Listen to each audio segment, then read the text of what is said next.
The reason we're starting with buildings, and I might have said this, is because it's really the basis for starting to see shapes, okay? And we have to start training our eyes to see shapes. That's really what this is about. It's what drawing's about, really. My teacher who taught me this stuff over at Art Center, or a lot of this stuff, used to say, or after I left, he used to say to draw is to see, and it's totally true. Everybody thinks it's here, that it's all this dexterity in your hand. It's not. It's the way you've got to train yourself to see correctly, okay? And it's the reason I don't like to use, what do you call it? I don't like to use like horizon lines and grids and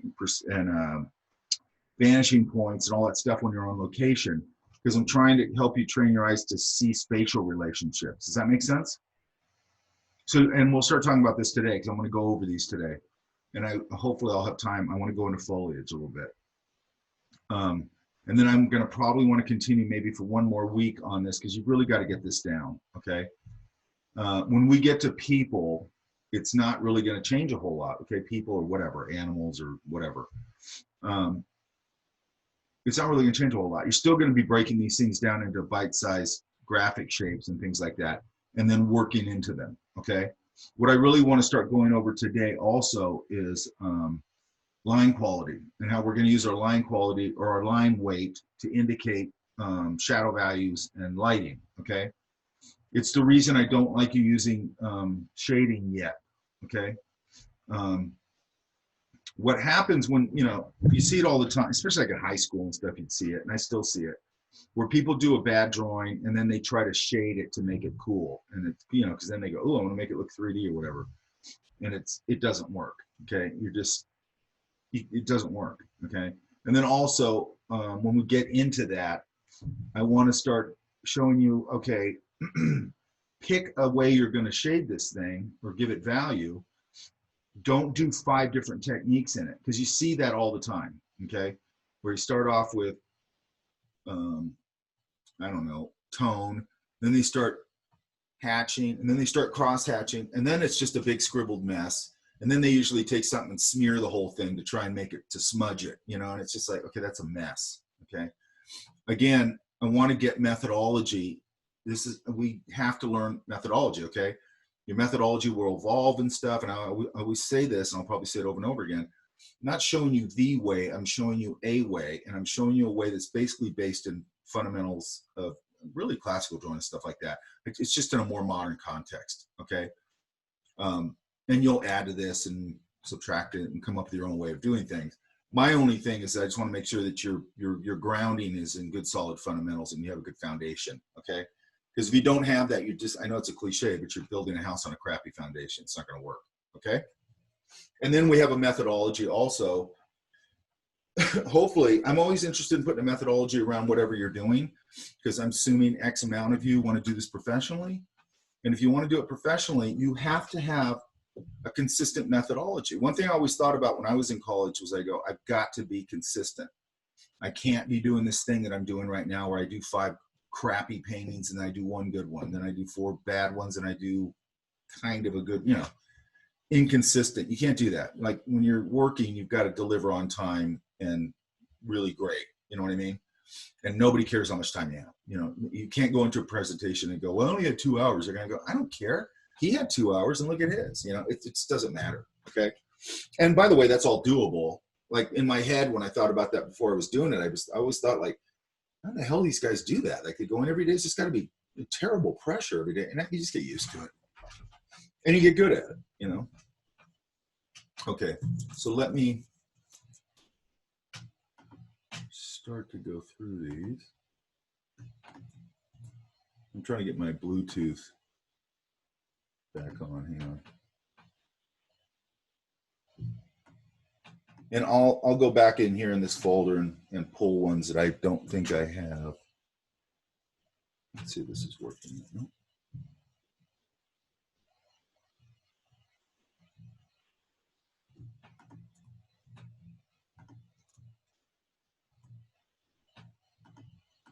Hang on. I like to use my mouse, and of course it's screwing up.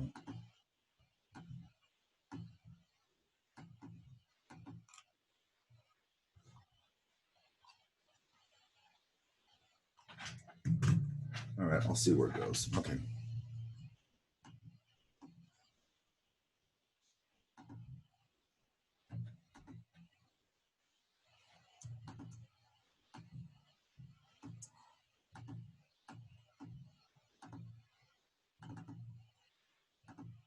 Okay, Megan. What do you think?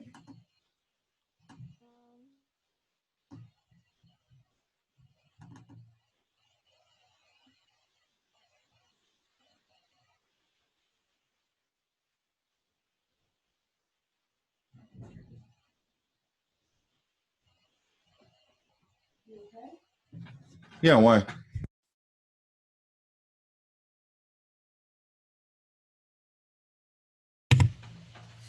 Okay. Okay. Can you hear me? Yeah. Can you hear me? I can't hear you. I'm trying to figure out like a good headphones for these. Okay, sorry, go ahead. Now I can hear you. Okay. Problems? What do you think? I don't know. I'm not good at drawing buildings, so they. Okay, that's going to change. Okay. Okay. I don't like it when people go, because everybody does this. They go, usually it's people. Oh, I'm not good at drawing people. Oh, I'm not good at drawing buildings. Ooh, I'm terrible at drawing cars. Oh, I'm terrible, whatever. It should not matter what you draw. Okay.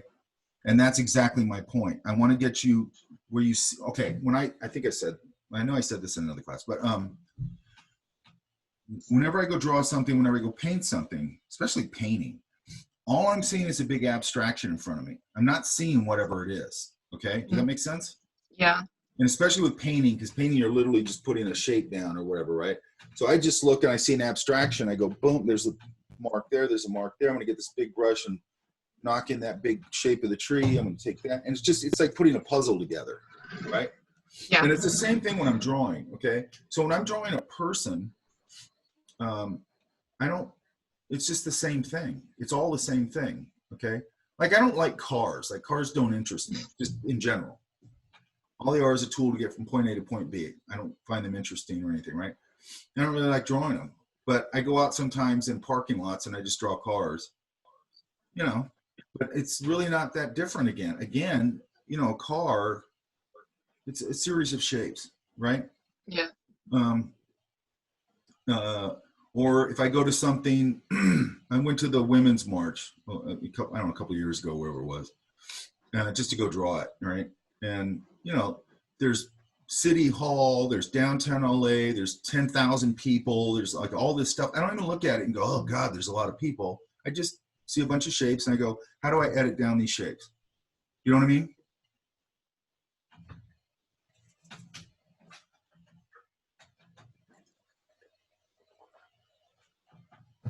He froze up on me.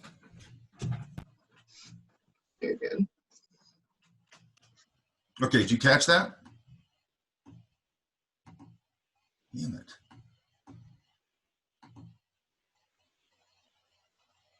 Okay.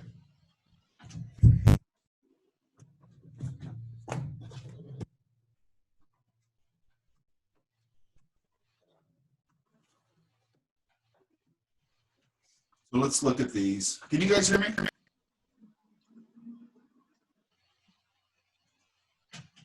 Yes. I can hear you.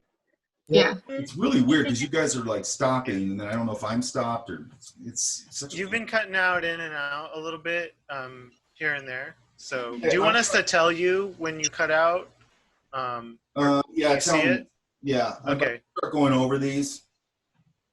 So yeah. Actually, if everybody turns off their camera, it'll lower the bandwidth. Does it? You won't have, yeah. Try it. Yeah, it lowers. Okay, but if I'm talking to you, make sure I can see you. Okay. Because it's like I like seeing everybody, but whatever. Yeah. Okay, Megan. Yeah. Where's Get this at her with building the at? camera. Which one? This one here. Hang on. You can see my screen, right? You can see my screen?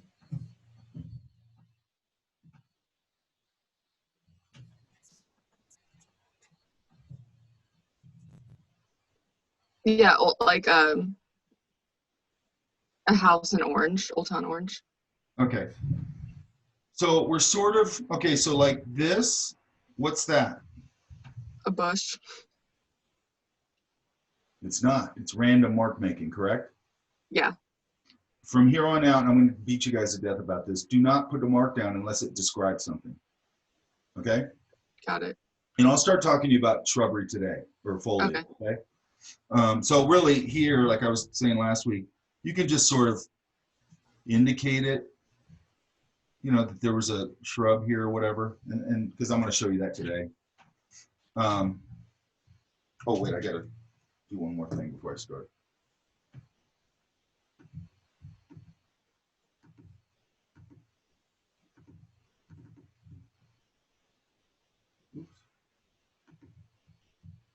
I think I told you guys, the way I take rolls, I screen grab the room right when I come in.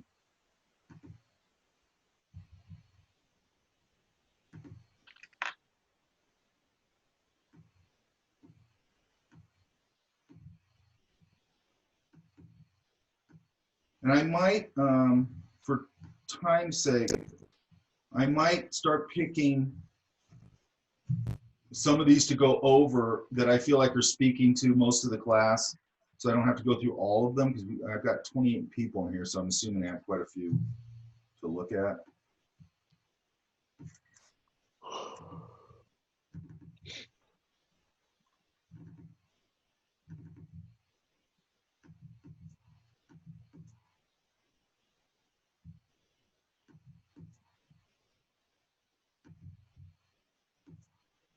Okay.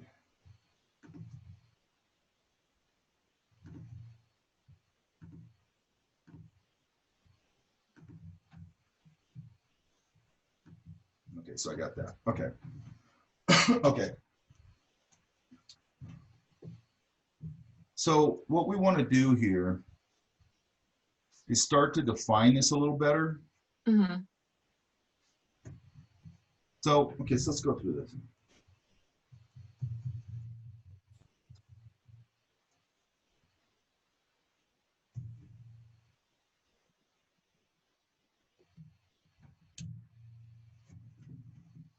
So I would have come in, I'm not sure what your process was, but my process would have been trying to find those basic shapes.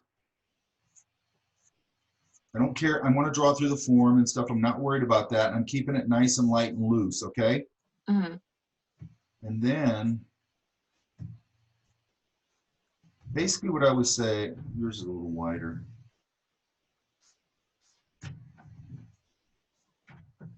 You know, I'd be turning my board to make sure I'm getting this. I usually put a line across both, a real light line, and then I build the window that way so I know that they line up vertically.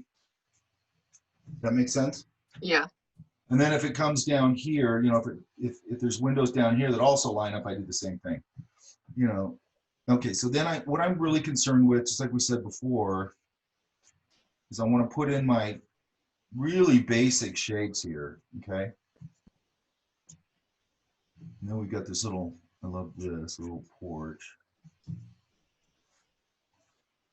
Old Town Orange is a great spot, right? Yeah. Okay, so I'm guessing right here, it looks like you kind of indicated it. There's a little bit of that facial board right there. That's what I call it. Mm-hmm. I'm not even sure if that's the name of it. Okay, and then we have this little, so here's another unit. And then here's whatever you call it, the door. Okay, and then it's got this cool little architectural detail. Now that's actually jumping ahead a little bit, but that's okay. And then here's that unit. Okay, so now I'm going to assume there was a stair here, right? Yeah. So then what is that? That's just, you know, sort of a triangular shape from this perspective, right? Mm-hmm. Now, the other thing we have to realize here as we get better at this, and I'm going to give it a railing. This is going to think it's more interesting. That way I can bring this railing over to here maybe. That's too high, but it's okay. You know, and then I can just pull that up. That's too high, but it's okay for now. I'll just raise the door up. And then the door does this. Okay, so now what have I got? I've got basically my primary shapes in there, correct? Mm-hmm. And then I'm also going to make this, and I do this on location too. Like I'll go, oh, it's kind of, and then I'll go, I'm going to make this a stone. Now, I know I'm asking you guys, right now I'm just asking you guys to look and work observationally, okay? But the goal here is you get the same way I am, where when you're doing this, you're filling up your data banks all the time, okay? And you start to build a library. It's like a clip art studio in your head, right? Where I can go, if I want to put a plane flying over this thing, I can make it up. You know, why? Because I draw planes all the time, draw people all the time, draw animals all the time, draw buildings all the time. I draw everything all the time, right? Mm-hmm. This probably has a, okay, so we got our primary shapes basically. So now I'm gonna go in and do my secondary shapes, right?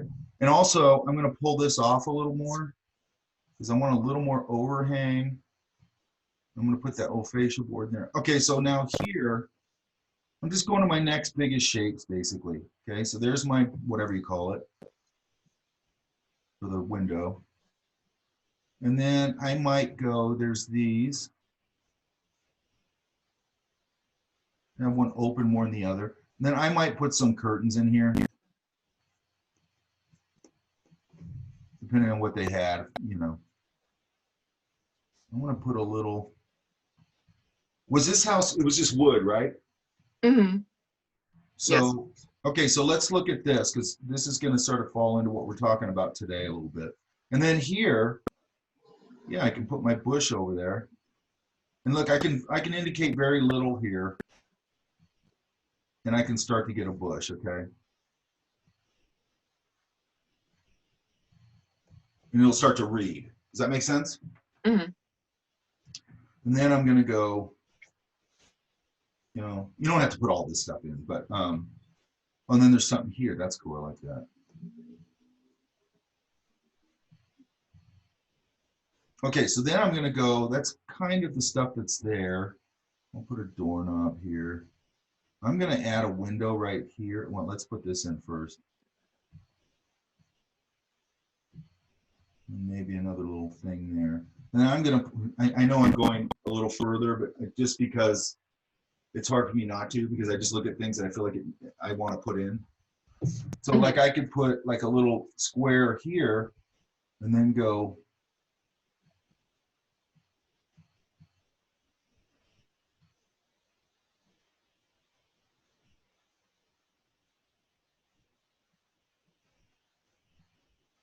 And put my little fence in, right? Yeah. Put a little bit of ground texture. Okay, so then I'm going to go here. And I'm going to indicate some of these, whatever you call them, shingles. I'm going to serrate this edge a little bit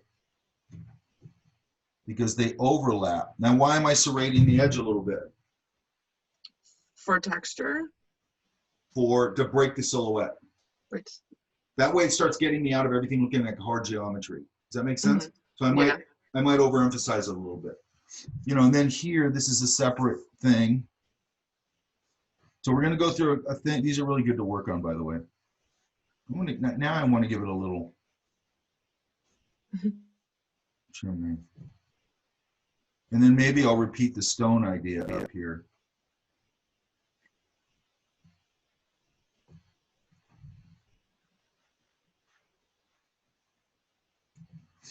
Okay, so same thing here. I'm going to give it a little bit of, and you notice I don't put the shingles everywhere. I basically cluster them up and then I let them kind of roll off, okay? Mm-hmm. Some people will do it where it's a raking light, like they find a raking light that cuts across and that's where they cluster them and then it drifts off. You can do it that way. That's up to you. Okay, so what we're going to do here, this probably has a trim on the edge of it, I'm guessing. Don't know. And also I'm going to put some siding on it just to give it a little more interest. Okay, so basically, and maybe this is cobblestone or whatever they call those, pavers or whatever. Okay, so that's our basic shape, correct? Yeah. Okay, so now what we got to do is we got to light it. Now I'm going to put the light right there. So now it's coming from here, correct? You're frozen, but that's okay. Mhm. Well, I'm going to add this. I don't know what was going on here, but I'm going to add that. Okay, so now I think it's 3. Okay, we want to indicate our shadow values through line. Okay. Mhm. We want to separate through line and pull things in front of other things. That's separation. Those are 2 that pop in my head. I know there's a 3rd one. Okay, so like this thing here, whatever that's called, that's pulling in front of everything, correct? Yeah. But it's also underneath. It's an overhanging eave. So anything that's underneath more than likely is going to catch a shadow value. So in this case, I can lean on it. And normally I'd be turning this thing, my sketchbook, so I can get a good angle, okay? And then I sweep it a little bit. So I think, do we talk about that, sweeping your line? No, I don't think so. Okay, so let's talk about that real quick. So what I'm going to try and do, I just said this, but I'm going to say it again. I'm going to try and more focus on these things, and then I'm going to go through, because what's going to happen if I go through all however many I have, I'm going to start repeating myself, because you guys are probably going to have basically the same problems, okay? But I'll pull some that I look at and I go, oh, here's one that I could speak to. Because if I go through all of them, it'll take most of the class, okay? Yeah. Which sometimes I do and I don't care. But I think in this case we can I can go, the reason I like to get you guys started right away, so I have something to go over and to start really discussing what I want to talk about, okay? You guys can hear me, right? Yes. So look here for a second. When I'm doing a straight line or a curved line,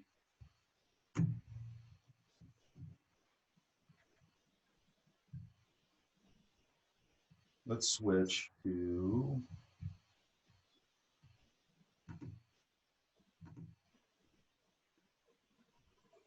okay, you guys can see that, right? Yes. Yes. Let me get this stuff ordered just a little bit.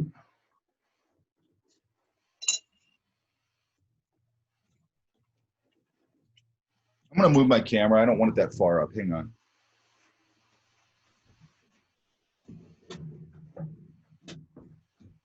There we go. Okay. You guys can hear me okay? Mm-hmm. You're good. Okay.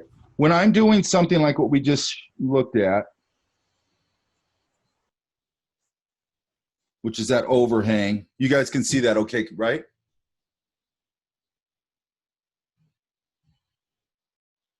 Yes. Yes. Okay. When I go to heavy up this line, I don't do this. Because if I do this, I'm going to get a wobbly chicken shit line, okay? You see that? That is not a good line, okay? What I'm going to do is I'm going to, in this case, this is short. So I might just do it with my wrist, and I'm just going to sweep that line, okay? When I'm doing this, I ghost it. And what ghosting does is it gets my brain ready for what I'm going to do, and it's like a practice run. And then I just drop it, okay? And you can see I get a pretty straight line, right? Mhm. Almost dead on. And I'm not warmed up. And then when I am warmed up, I can hit the same line exactly over and over and over again and get a nice thick line, okay? Also, you can fulcrum off your elbow. So if it's a big curve, I might do that. Same thing, I'm going to ghost it and drop my hand, okay? You can do the same thing a little bit here, where you just ghost it and drop it, okay? If I do ellipses, okay, open them up, close them. Okay, this is not an ellipse here. Ellipses don't have points. You see those points? Yes? Yes. Don't Yes. do that. An ellipse should look like this or like this, right? This is a fish, right? That's the fish. Does that make sense? Mm-hmm. Now, another thing I do, and this is just me, and I even do it with buildings. I'm going to beat you to death in here about keeping your line or your staying loose. Okay. So one thing that I do when I start, even on buildings, I start way back here. Okay. Because I don't want to, I say it's a three-pronged approach, right? So I start off here.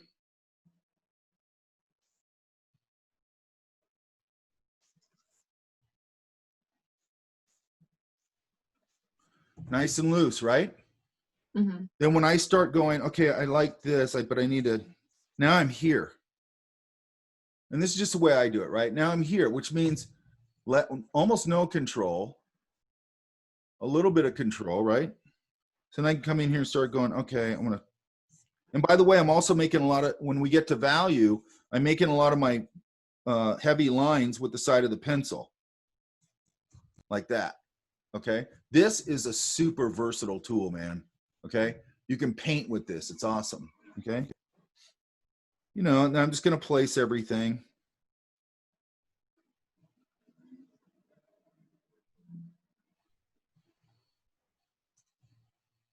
I know those overhangs are going to have value, so I could add that in. And if I go over like that, I can just take off that little excess. Okay, so now I'm here and I'm starting to go, okay, I like that. And now I'm going to put a curtain in here. Now I'm this way. Okay, loose. This forces me to stay loose. So if I'm drawing people, I'm not going to get tight.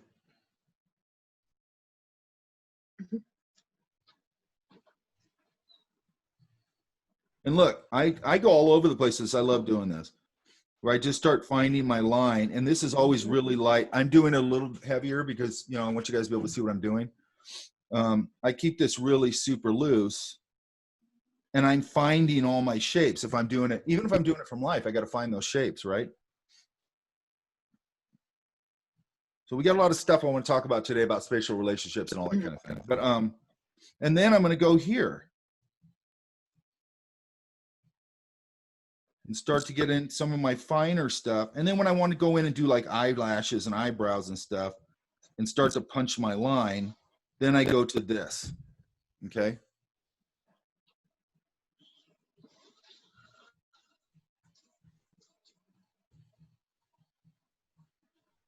So on and so forth. Then I can get a little value on it.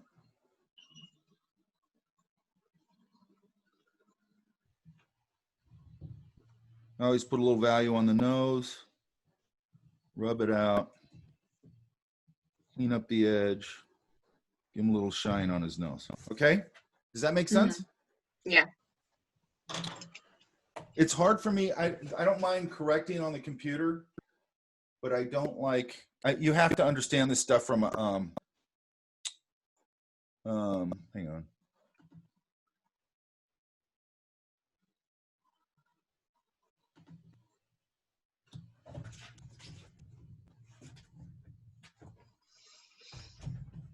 From a traditional perspective, okay? Hey, quick question, Mike. Yeah. Mike, while we're still on the subject of kind of angle or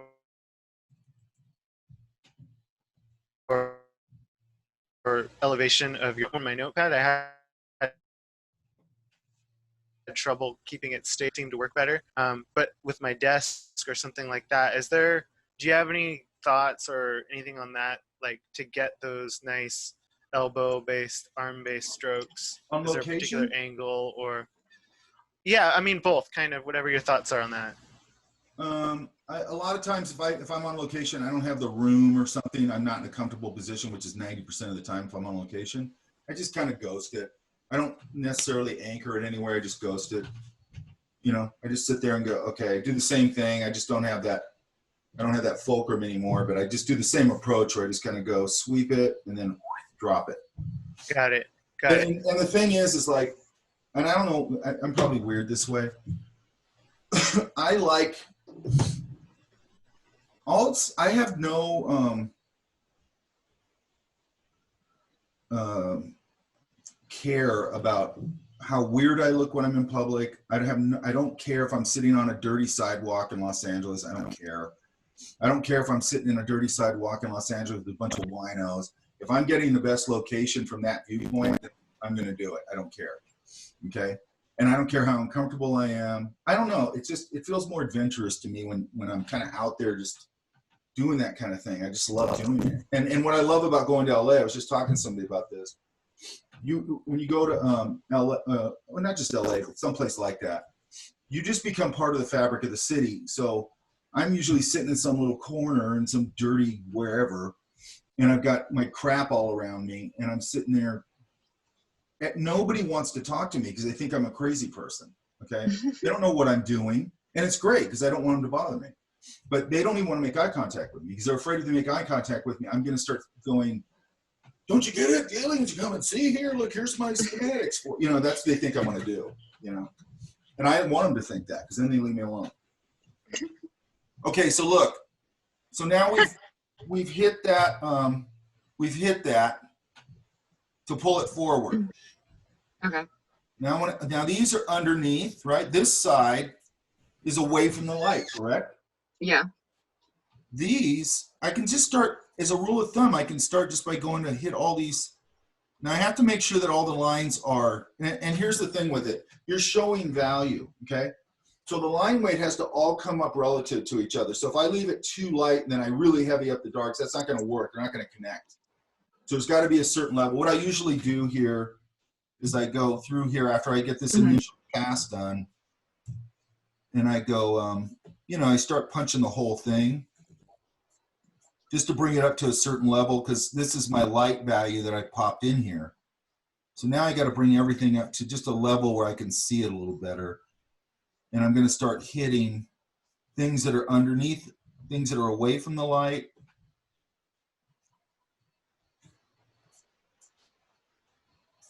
Hey, Mike, Hmm? are you sharing your screen?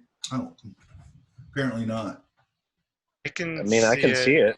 I can see Yeah, it. I can Oh, see I it. can see it too. oh okay. Yeah, I do that. I do that a lot. Okay, even here, Megan, look. That little railing, that overhang, that's going to get a little darker. This side of the railings are going to get a little darker. And then I'm going to pop my stone here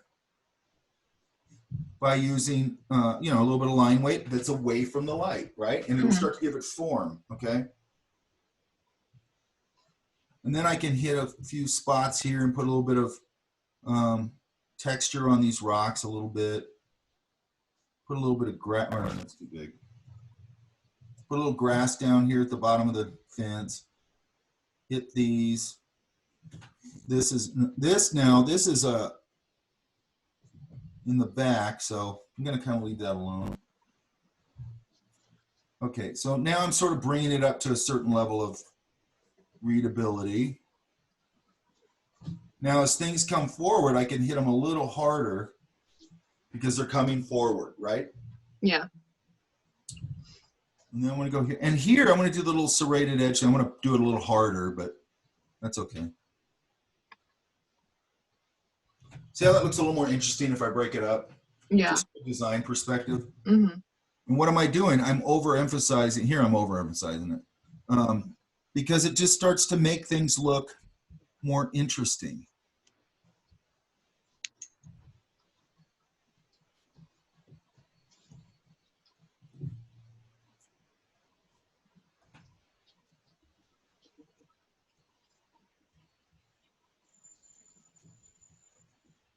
And then I might even hit a few of these shingles. And I think I'm going to put a big tree right there.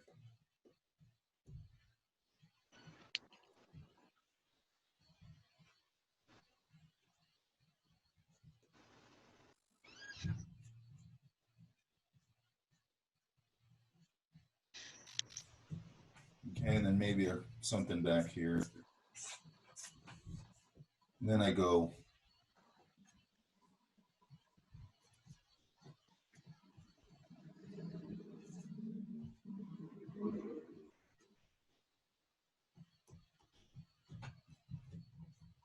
and the date. Mhm. Because I want notes on your books, on your sketches, okay? Okay. Anything, because I want you to start getting good at call outs, okay? And also with the call outs, what I do a lot, because I mean, sketchbooks are basically diaries. True. And they're research gathering tools, and they're all those things. A lot of times I'll put little notes, like I might see somebody doing a really interesting gesture, and I go, God, that's really interesting. You know what I mean? Mhm. And I'll draw it, and then I might put what she was talking about when she was gesturing like that. Oh, interesting. Uh-huh. I might put who she was talking, whatever's relevant to that pose. So when I see it 3 years later, I go, oh, and that's why I drew that. Okay, I remember that. And it takes me right back to it. Uh-huh. Like she Yeah. had a weird interaction. Like I saw it last night. We were at this, I like to eat at the mountain diners up here because you get a big dose of mountain folk, which is fun. Uh-huh.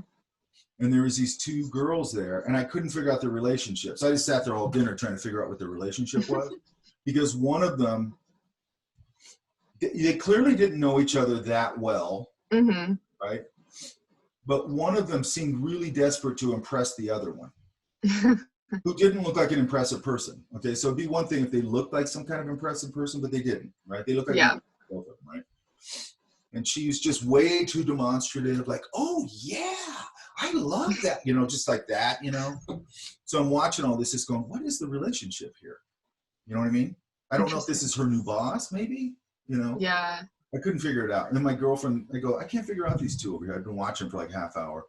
And she goes, I go, see that one right there? She's trying to impress the other one. And my girlfriend goes, she's drunk. Oh, and she is a kind of drunk. So some of it was probably that, but there was that thing where she was trying to Yeah, totally. ingratiate herself to this person. Anyway, that's the kind of stuff I look at. And I look at because anybody who's in here wants to be an animator or illustrator, but especially animator, your stock and trade is that stuff. You know what I mean? Mhm. That stuff you see in Pixar movies where, somebody's talking and then they go, that's huge. Okay, that's what humanizes it, whether it's an animal or whatever. Or there was a scene in Beauty and the Beast that I always talk about, because I think what they were trying to convey in that movie in a lot of ways through the design of the character and everything was he did not feel comfortable in this body at all. Uh-huh. It's bulky and it's not his body. Okay. And there was a scene in there, and I'm paraphrasing because I haven't seen it forever, but it's when he's trying to eat dinner with her in a civilized thing, and he grabs the bowl and he starts drinking out of the bowl, and she like looks at him like, really? Uh-huh. And the camera cuts to this. His fork is in the foreground, as I remember it. And his big paw comes in and goes, blam, and lands on the fork. And he drags it back like that. Like this big mitt, he pulls it back. And that's Awesome. that super emphasized, like, I am not comfortable in this body. It's not who I am. You know what I mean? It really reinforced that in 10 seconds. You know what I mean? That to me is the kind of stuff and I don't care if you're an illustrator, same thing, little nuanced pose. You know what I mean? Little thing of that, like Peter DeSeb does that all the time, and I see it and I go, oh my God, that's so absolutely perfect. You know what I mean? That weird little subtle gesture that he did in that drawing just sells it, Like, I know exactly what that person is thinking. I know exactly what they're doing, and I know what they sound like. You know what I mean? Yeah. No, those are fun. You cannot get that unless you go out and draw on a sketchbook. You don't know anything unless you go out and draw on a sketchbook. And that is, I like to disappear into the walls, and you'd be surprised. I always say this, we're in a good time for this right now, because this is the most narcissistic time I've ever seen in my life. Nobody cares what you're doing. And I know it takes a while to do this, but when you can, look up, gulp in a lot of information, and start putting the information down until you run out of information, then look up, gulp in the next round of information, because then you're not doing this all the time. Because then people think you're a weirdo, and then they notice you. And I don't want them to notice me because I want them to act normal. Yeah. I just want them to act normal. I don't care if they come over and go, hey, what are you doing? And, I'm always nice and stuff. That's fine. But most of the time they don't. I can sit 4 feet away from somebody on a train, like literally in those benches where somebody's facing you and the other benches, and sit there and draw those people. And they don't even know I'm drawing them. Okay. So then here, I'm going to really emphasize this.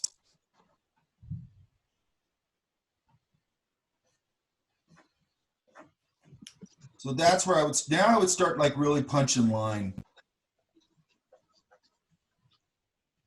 And then if I did have tone, which I don't want you guys to do yet, I'm going to choose this. In this case, we're basically using pins, so I'm going to use a little bit of hatching.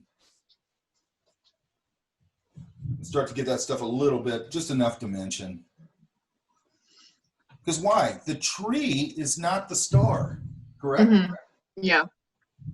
So I've got to think about who my star is. The star is a building, basically, right? So everything else is, that's my star. These are supporting players, right? So I need them design-wise to help me put a spotlight on my star, right? Yes.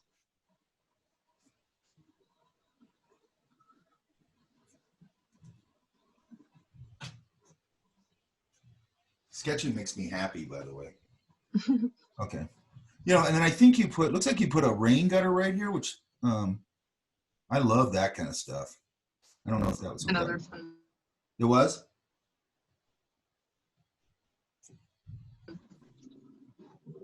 Okay, so,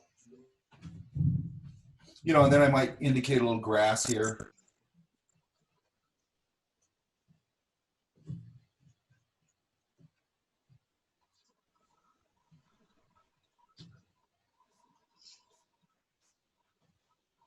Might put another little rail in there or something. And if this, if we were using value, which we're not, I'd probably throw this into shadow. Okay. Maybe, okay?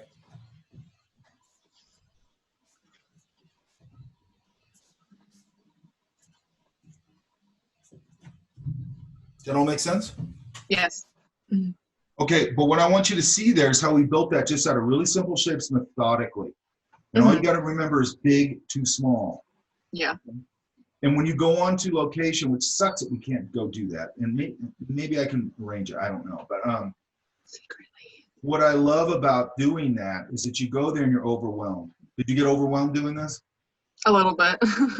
That's normal. And the reason that I like to teach this from life, and the reason I feel like it's a core thing, Yes. is because what are you doing when you go with a sketchbook from life? You are number one, you're showing up, because I remember the same feeling when Norm, my guy, took me to do this stuff. I remember going, we went to the Arboretum or something. I think that might have been the first place we went. I'm like, I don't know where to start here. I don't know where to start. You know what I mean? And you know, he gave me a methodology very similar to this. And it was overwhelming. So what you're doing is that you're learning then to go, how do I break down this complex scene where it still looks like a complex scene? But I mean, I just drew this in what, 10 minutes or something? It'll probably take me 5. How do I break this down? Keep the complexity looking complex. Because once you get good at this, people always look at your work and go, oh my God, it's so detailed. And it's like, it's not detailed at all. And which is great though. I mean, that's a compliment. But so then you go, okay, how do I break down this information and start to indicate? So you're learning indication, okay, which is super important. You're learning editing. You're learning staging. You're learning lighting. You're learning texture. You're learning proportion. You're learning value. I can go on and on. Okay. Everything you need to learn is in that scene in front of you, and you working that out. Everything you need to learn is right there, other than color. Okay. Then you get a watercolor sketch, so we can do the same thing in there, and now you're learning the color in the same way. You put those two things together, man, you're gonna get real good. Okay. Cool. Make sense?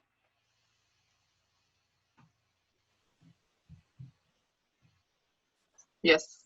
Okay. So let's go a little further. I could say that there's a shadow casting under this. And I'm showing you this. I don't want to do value yet, but I just want to start talking about it. This probably could get a little bit in shadow.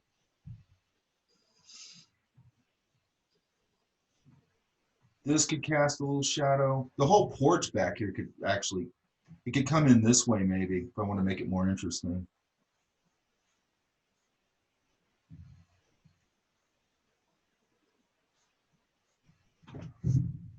Right? Mm-hmm. Now, if you notice, I'm not doing this. This is what drives me crazy. People go, okay, let's switch over to the camera for a second.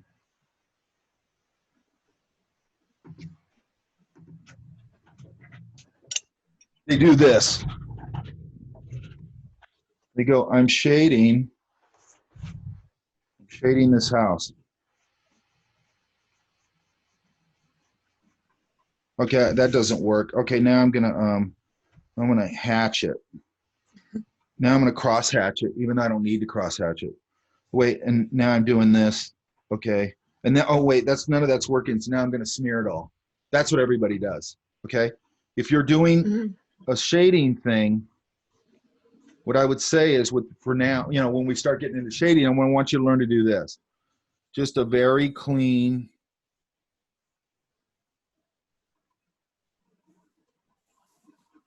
Gradation of color or value, right? Just a nice clean lay down of value. You can also chisel.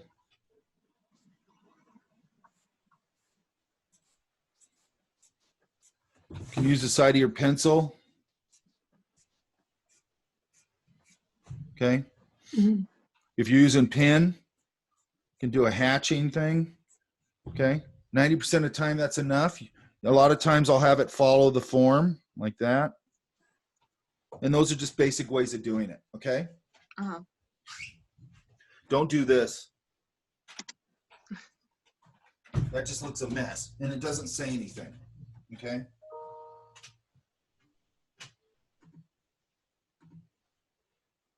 Okay, you're back to my screen, right? Are you still seeing my screen? Okay. I can see it. That's weird, because now, oh, okay. Okay, so that's just taking it a little further, right? Yeah. And then I'd probably have to emphasize this up here a little bit. Some of these shingles. And then I like to add like the little sewer stacks and stuff. The stuff that's on a roof. Again, why? Breaks up the silhouette, right? Mm-hmm. If I have a building like this that just dies like that, like the science building, I think I talked about it in that video, then I might put a tree here, back here. Why? So I get an organic form against all that geometry. Mm-hmm. Right? Yeah, I'm just having trouble with that. And then, or I might go, and this will be further down the line, I get it. Like when you first start doing this, you don't, at least this is how I see it, probably how I was. It's almost like I was waiting for permission for somebody to tell me like, you can move that tree. But then I go, oh, if I move the tree, well, then it's going to go all out of perspective. And and I'd overthink it. But now I go, well, okay, another thing I could do is I could go, there's a tree over there. I'm just going to put that tree maybe in front of the building a little bit, Mm-hmm. and just move it, and because you're not, unless for some reason you're making an accurate sketch for some reason, you're making a sketch to, at least to me, I want to capture the mood of the place or some information about, or whatever. I'm not making a documentary. Nobody's ever going to take that sketch and go back to that location and go, that tree's not there. That tree's over there. Nobody's ever going to do that, right? I want to make a more cool looking drawing, right? Mm-hmm. Okay. Okay, so that's that. Okay. But quick methodology, right? Like here, we got to clarify.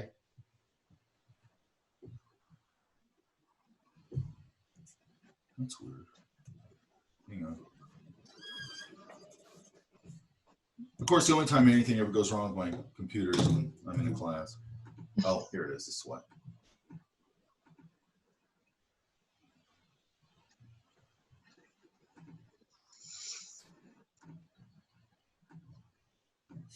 Okay.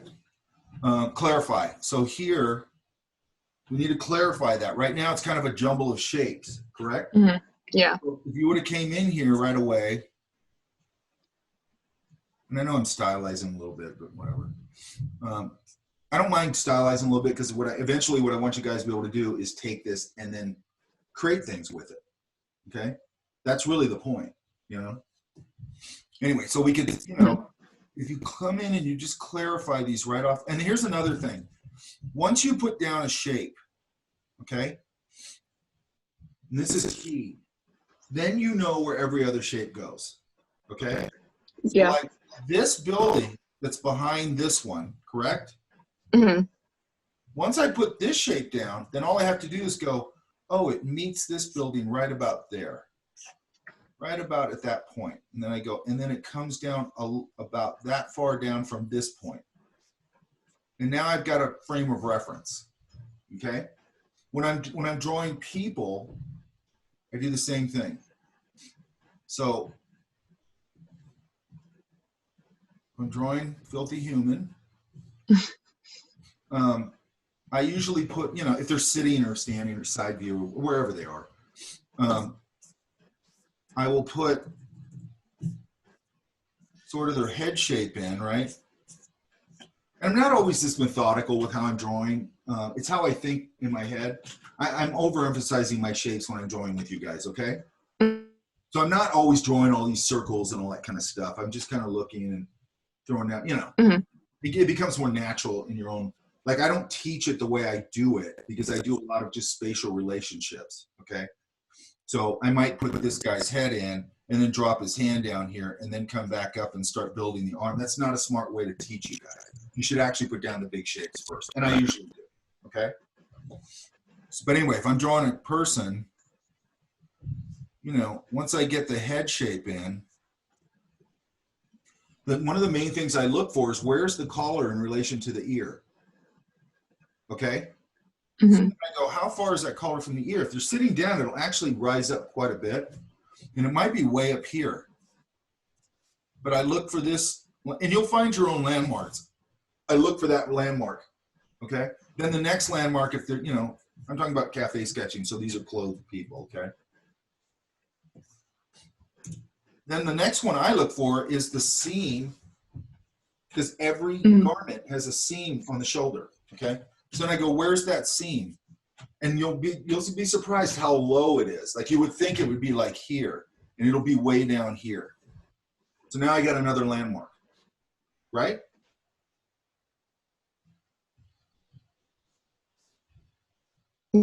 Yeah. Okay. Sometimes you're lagging, so that's why it seems like I'm lagging probably. Okay. You know, and I've usually already started to put down just this big graphic. And I know I'm jumping ahead, and we'll get into people later. But the reason I'm doing this, I want you to see how what we're doing right now relates to this. Okay? You know, and then I go, I might put this arm in here, wherever that is. And then I'll go, if it's long sleeves or whether it is or isn't, but let's say it's long sleeves, then I'm going to get a radiating fold right there if the arm's bent, right? So then I go, where's the radiating fold in relation to the front of his shirt? So now I know it's like, it's right there, right? And then I go, okay, now I'm getting out to here, or maybe it's here. You know, and then I go, I want to put his hand down like that because he's on a chair.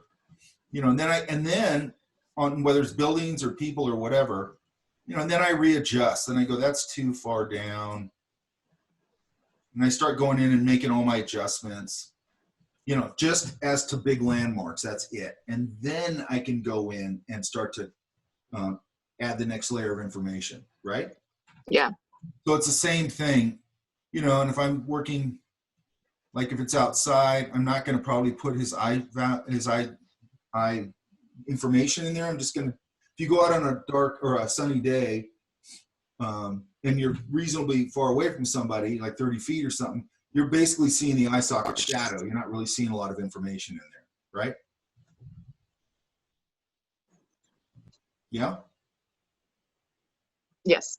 And then another thing I look. Am I lagging? Huh? Am I lagging? It's not lagging for you're me. Lagging. You're fine right now. Another thing I look for is that little point. I think I might even have it, even though I hardly have any here.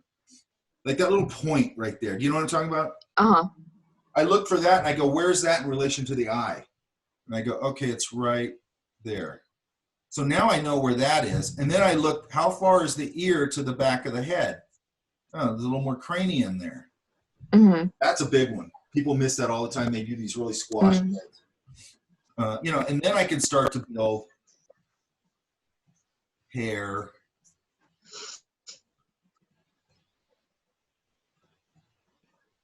You know, readjust the chin.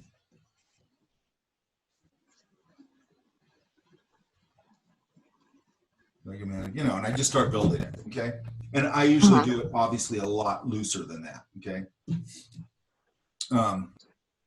Anyway, that's how that works. Okay, so the reason I'm talking about that, I'm jumping ahead. I want you to see where we're going, okay? I want everybody to see where we're going, and I want everybody to understand, like, oh, and this speaks to what I always say. We're drawing buildings. It ain't about drawing buildings, okay? When we're drawing foliage, it ain't about foliage. When we're drawing planes, it ain't about planes. When we're drawing anything we're drawing, it's not about that thing. I've categorized this stuff into 4 or 5 categories for myself or for this class, and you will start to see how that makes sense. Foliage is texture. Things seen at a distance, like shingles, basically become texture. And what that does, hopefully, is it starts to teach you the logic of figuring things out yourself, where you'll look at something and go, I don't know how to. If you look at something, you go, I don't know how to draw that. It's probably texture, right? Because you look at tree bark and go, how do I draw tree bark? It's just a bunch of random stuff. It's texture, right? Yeah. Well, that bush is way back there. I can't really see any leaves or anything. Oh, it's texture. Okay. Shingles, so on and so forth, right? Got it. Complex object, humans, planes. I use planes for this. How do I draw this thing that's very complex and has a lot of weird perspective on it? Spatial relationships. So I know if I'm drawing a plane that the main fuselage is this. Basically, it'll go up in the back. Correct? Yeah. Then all I have to know is like, okay, so let's say this is the front. And it's a, you know. Then I go, how far back from here to here is the canopy? And I'm just eyeballing it. I'm not sitting there going, because I don't want you guys doing that, okay? That's a dead end, by the way. That's site size stuff, and there's a place for that, and there's a place for like grids and perspective grids and all. There's a place for all that, okay? So I don't want you guys, because kids do this. Then they go to some other teacher and they go, oh, Mike said life drawing doesn't matter. And I'm like, are you kidding me? Of course I think that matters. But I'm talking about it in the context of like, that life drawing stuff now needs to be in service to design. They think, oh, you don't need life drawing, you just need to design. It's like, that's not what I'm saying, okay? Yeah. So, so that stuff can have its place, but I'm trying to teach you to really draw and sketch, okay? I'm trying to teach you how to really do it, because once you start bringing out those systems, I'm out, okay? And once I see somebody start doing that, I'm out. I'm like, I'm not interested in their work anymore. I'm like, that's just technical crap, okay? Yeah. I want what you bring to it. I'm trying to give you a solid sketching methodology where you're bringing your thing to it. That's actually the point of this, okay? So anyway, I figured this out, and I go, okay, the canopy's about that far back. So now I can go, okay, I'm going to draw the canopy. Now I've got that shape. Then I go, okay, in relation to the canopy, where does the wing fall? Oh, the front leading edge of the wing lands right about there in relation to the canopy. Does that make sense? And I'm just doing this all on the fly in my brain, right? So now I go, okay, there's the wing.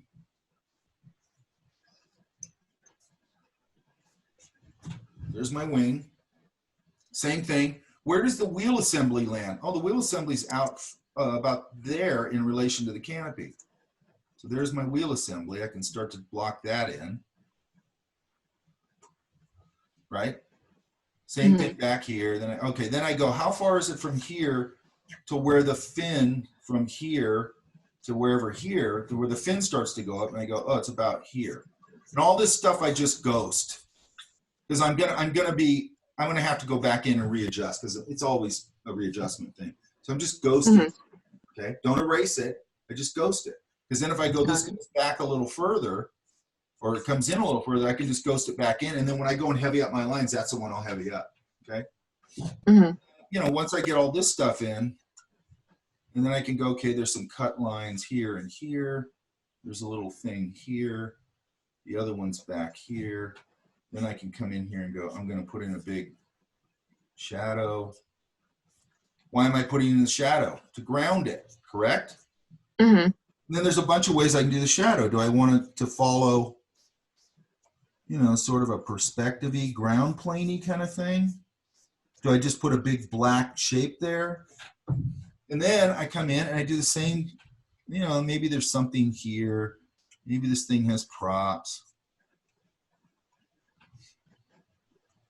Then I go, okay, that's the ellipse is wrong. I got to fix it. This actually will come out and flare there and then come in like that. And then there's going to be canopy on the other side. So I'll emphasize this side. I'll put in some random shapes in here. Then I'll go, this is a leading edge. I want it to come forward. So I'm going to hit that. And I'm going to definitely hit it under here. There's the lights up here. And then I want to put in the little cut. Does that make sense? Yeah. Or sometimes the wings will go up. And then I'm really got a great thing because then I go, okay, the wing starts on this leading edge, like I said, right? But then I go, oh, it ends right there in the tail fin. So then all I got to do, forget perspective. All I got to do is just go, lands right there and comes up like that. Because I know exactly where it lands inside of that fin.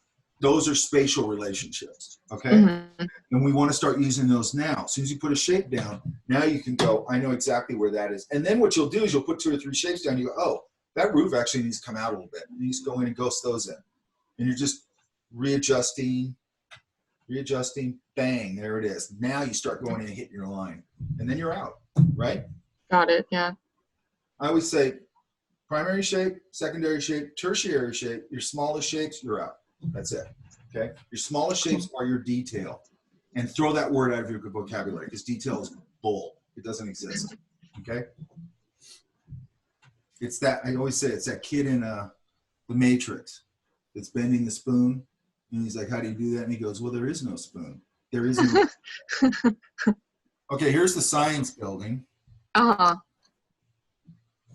Okay, so what I'd say here, okay, so is this later? Later. This is further, this is further Yeah. along? Uh-huh. Yes? Yes. And then the one I just looked at was earlier, right? Yeah.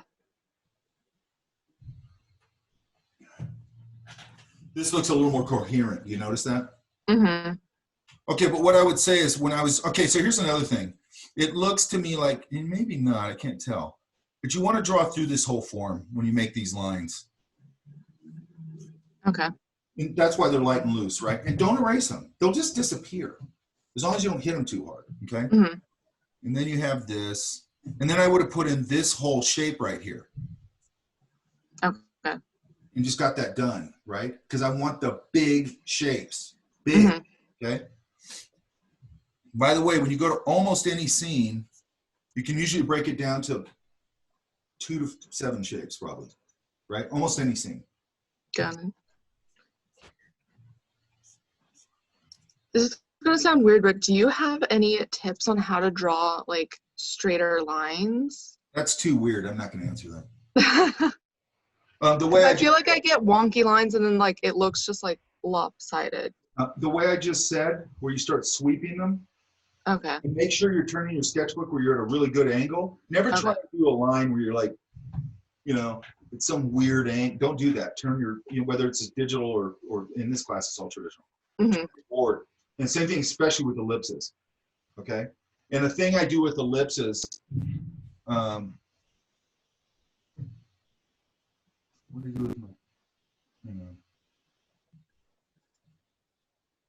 Hey, my thing says I'm recording, right? Yeah, it does. Okay. What do I do with this? Hang on. That's weird.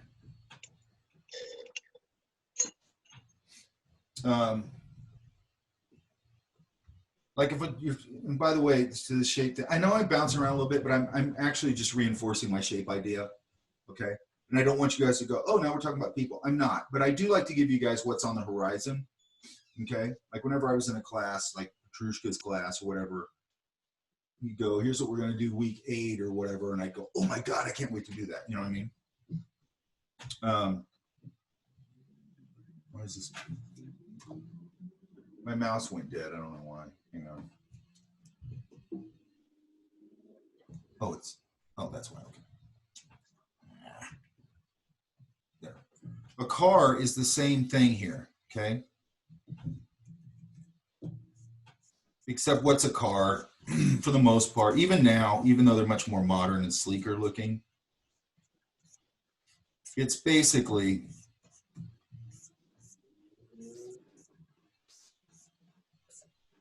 two cubes on top of each other. Move that out further. Does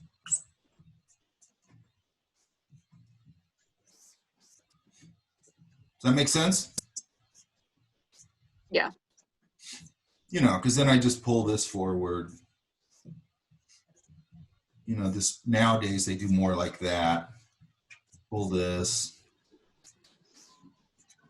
And then you got your tires. Okay, so here's something I do sometimes with tires. I might ghost them in, or if I don't even ghost them in, I might. So that what's going to happen is your major axis, which is your bigger opening, that one. Okay, those tires, as you turn, I want you to start looking at this, by the way.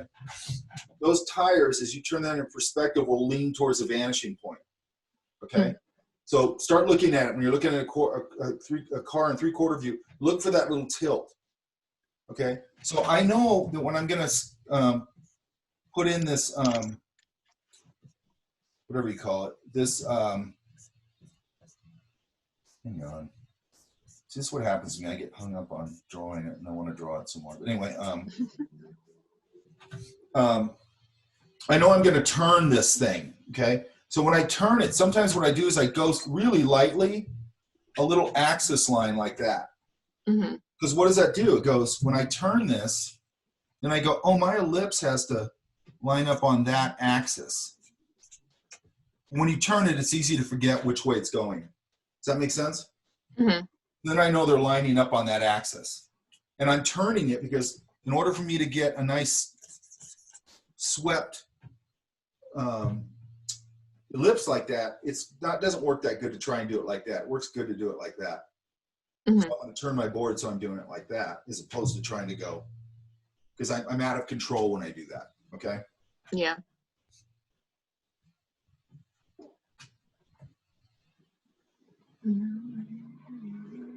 Okay, so same thing. It's like, and here's the thing. We have to get where we're going. We're doing enough information where it's interesting. Okay, so when you get to these over here, there's just not enough information here, right? And then people will go, well, there wasn't that much information. It's like, yes, if I go look at it, I'll find stuff to put in. And again, then people go, oh, so you want more detail? No, I want enough shapes where it's interesting. That's all. Okay. Like, get detail out of your brain. You know what I mean? What kind of roof is this? What kind? Yeah. I don't know. Do they have like, huh? Spanish tile? Oh yeah, it was like the yeah, where they're like curved. Is that shingles? Or is it, yeah, Spanish tile. But okay, so whenever you're looking at that kind of thing, or anything, I always say find the underlying language of it and the logic of it. Okay. Okay. So like if you look at certain kind of trees, the branches might, I always call it knuckly. Like they'll go up and then they'll have a hard knuckle and then they'll change direction. Those are the ones that tend to look creepier, you know, because they go up and they go and they change direction. It's like a little knuckle every time it changes direction. It's a very specific kind of look. Then there's ones that just gracefully turn, so on and so forth. So I'm looking for what makes that tree look like that tree. Okay.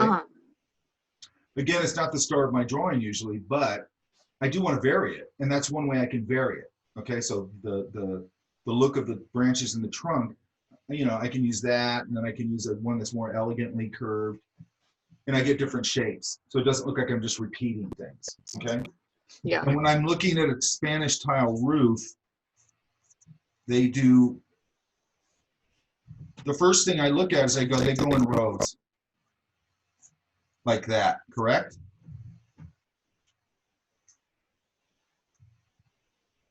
Yeah. Okay.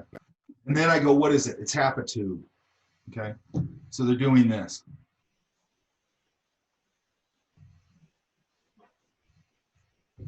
And then sometimes they have a capper on it with more of them. And again, I get that serrated overhanging ledge, right? I'm overemphasizing it. You get it. Yeah. They use the same thing on the top. They just put those half tubes across the ridge line, right? Then it comes down here. And I don't want to do it all over the place. I'm going to do it, I want to emphasize a little bit here. And then I'm really big on this. I'm really big on transitions, okay? That's where I think people fall apart in professionalism, okay? So then I go, so then people just, let's say they do that. And I go, okay, well, how does it end? Because you're not giving me how it ends. And it's important, okay? And how it ends is it goes that one, then interlocking, then that one, then interlocking, then that one, then interlocking, then so on and so forth. So what's the pattern?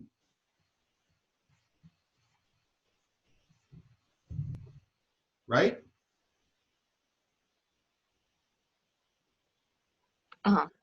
Make sense? Yes. Why do I know that? Because I cataloged it in my head. And I broke it down to this idea. Right? So if that thing's too far away for me to see it, I can still kind of indicate it because I know what it does. Okay? Or if I'm making it up out of my head. So a little more structure here. Okay. So sweep your lines, nice, clean. If you do this, like draw a line like this, are you doing that? Yeah. That's why. What's it going to do? It's going to wobble. Right? If I go, it doesn't wobble. I get people all the time, they go, oh, you keep a ruler in your sketch bag. I go, I don't keep a ruler in my sketch bag. I know how to draw a straight line. You know what I mean? Okay. And I just sweep it. That's it. Okay? I never do that. Almost never. Okay? Okay. Okay, so then here, so if I just sweep this a little bit,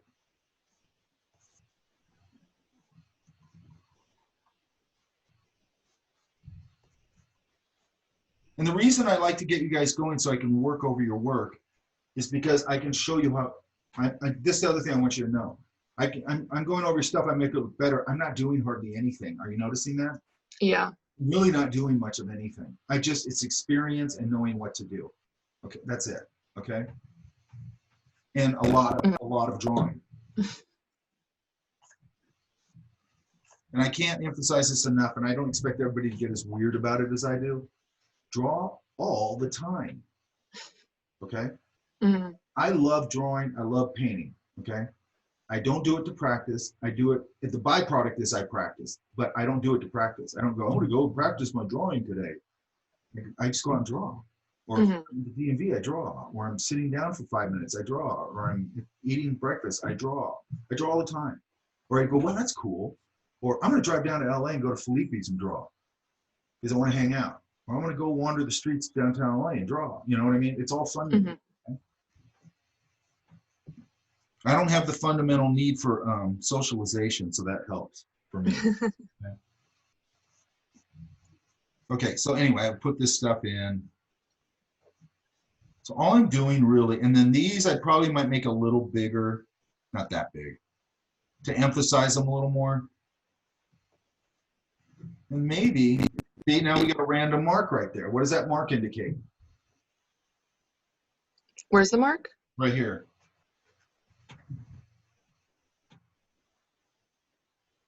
Oh, those are steps. Those aren't steps, right? No. You know, and again, it had a railing. Then I'm going to put something here. I'm going to put a trellis right there. Now, why did I pick a trellis?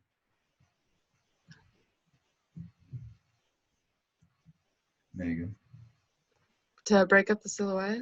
Yeah, why did I pick a trellis? Why? I don't know.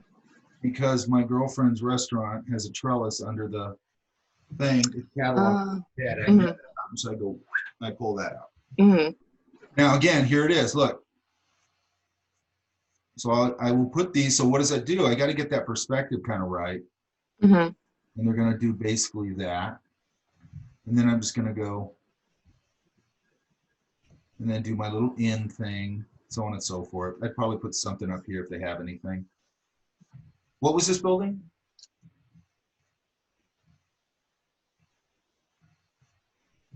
It's in downtown Anaheim. I think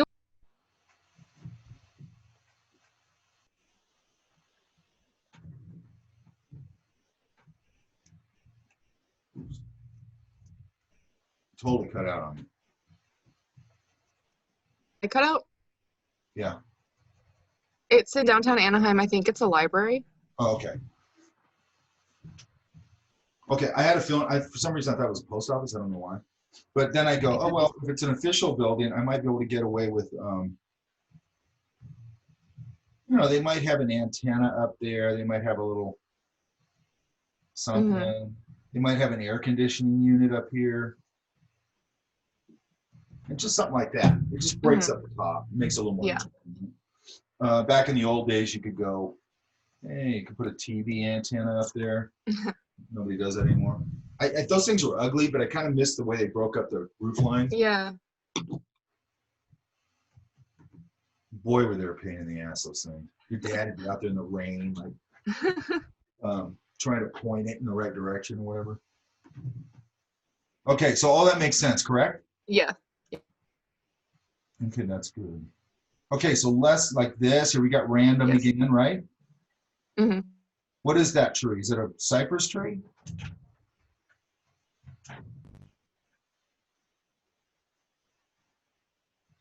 You remember? Yeah. Was it a Yes, cypress? it is. It's a cypress. Okay, so cypress tree. What does it look like? Looks like that kind of, right? Hmm. And then it just has more or less just like a lit side. You know, this side's a little, got to break it up a little bit. And it's just going to basically have a textured lit side and a dark side. Yeah. I tend to draw them sort of like,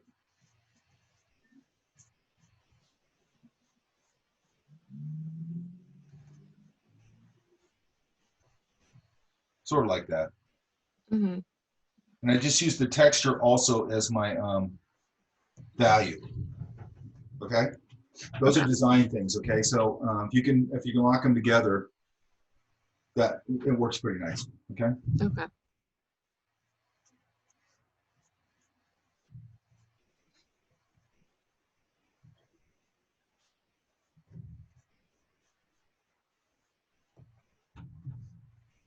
Okay.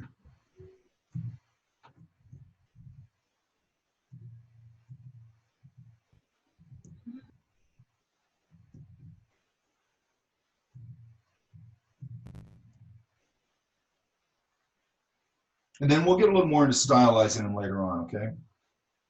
Okay. Now here, look. What's all this business in here? Like shading for the windows. They're supposed to be the windows. Okay, look. So one thing I do, and I know I'm jumping ahead a little bit with value and all that, I get it. But what that does, okay, so when you're doing something reflective like that, Uh-huh. now I'm sweeping that line.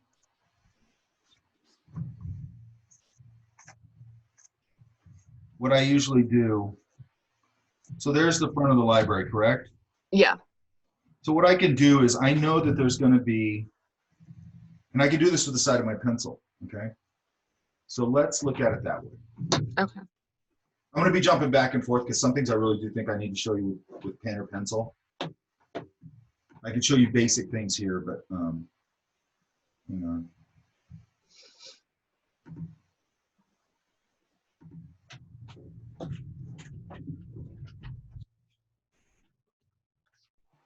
You guys can hear me okay, right? Yeah? Yes. Okay, so let's say this is our, Library. Hey. This is our library, right?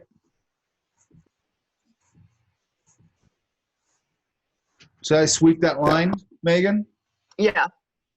Okay, so now what I'm going to do is what's going on in there? There's a lot of reflections going on in that window, right? Yeah. And again, I'm jumping ahead to value, but it's okay for now. So there's a couple ways I can do this. And come in here and just go.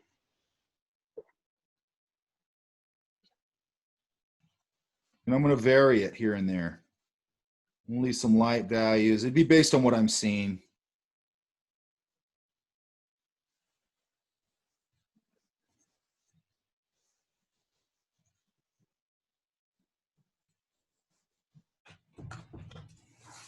See how that's a fairly clean. Now, when I go over a little bit, I can just carve the overspray out. I actually like carving. It feels like paint carving. I just like that. Mhm. So I might come in here and put a few more.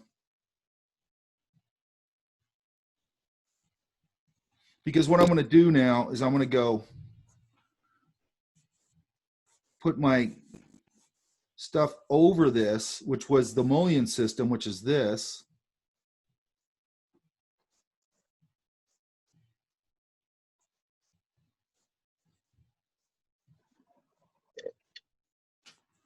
And what's going to happen is that'll start to sit behind it like the reflections behind the mullion system. Does that make sense? Yeah. Okay.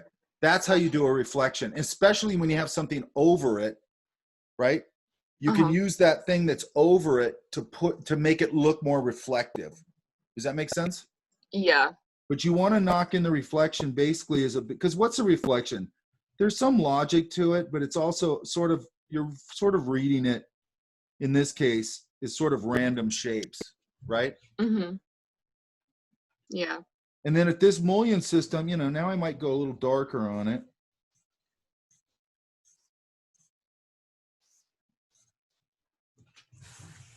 I'm using the side of my pencil to get a bigger, fatter line.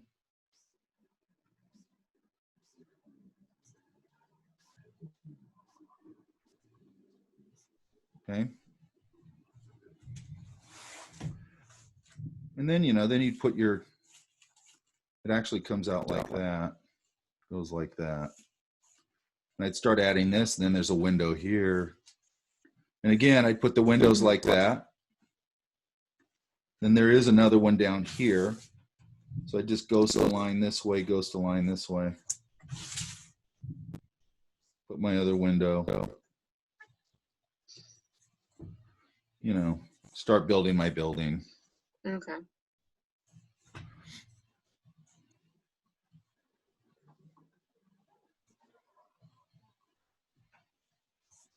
And then,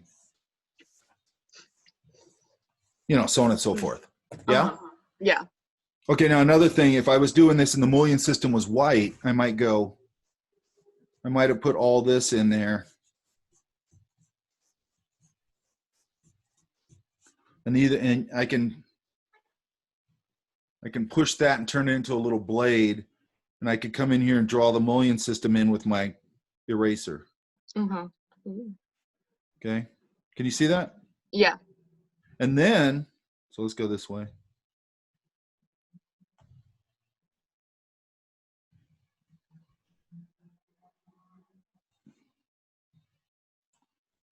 Once I got that all done, then I would still go in with my line, and these are underneath and away, so I'd start popping the line around it to get my little individual windows or mullion system.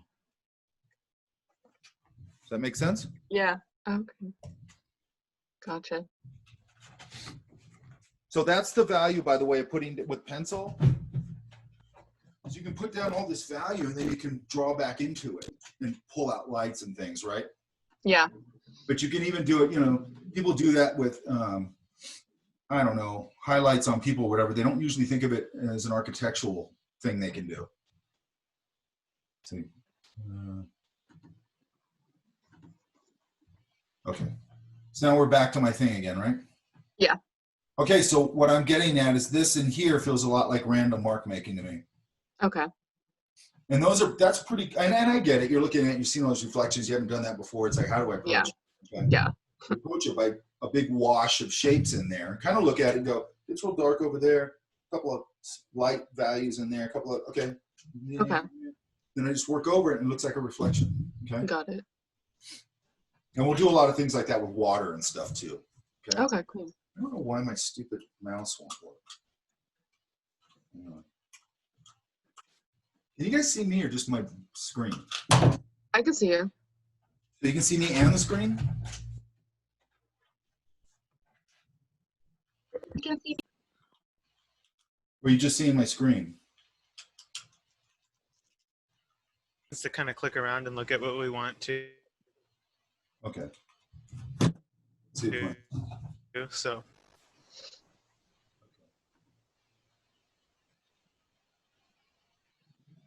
I don't know why my mouse isn't working.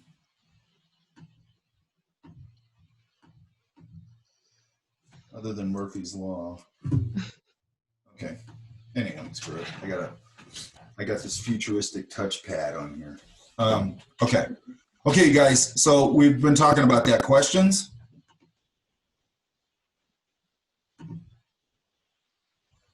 So when you're talking about spatial, figuring out the spatial dynamic, then you're just saying kind of find an anchoring point?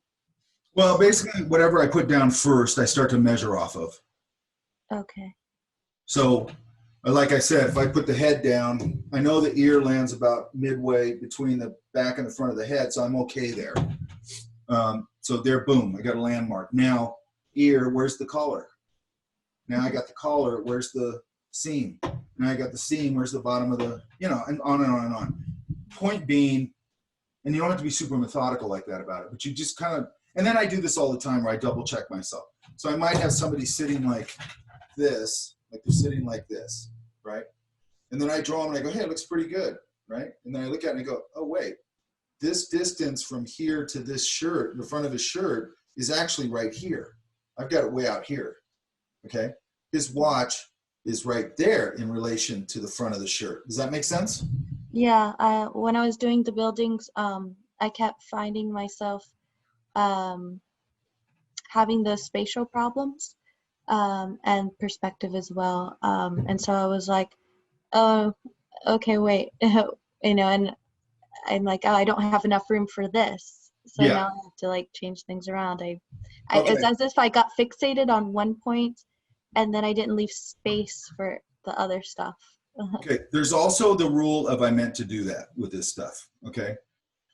So in my sketchbook, there's all these things that like I vignette them off and it looks kind of cool, right?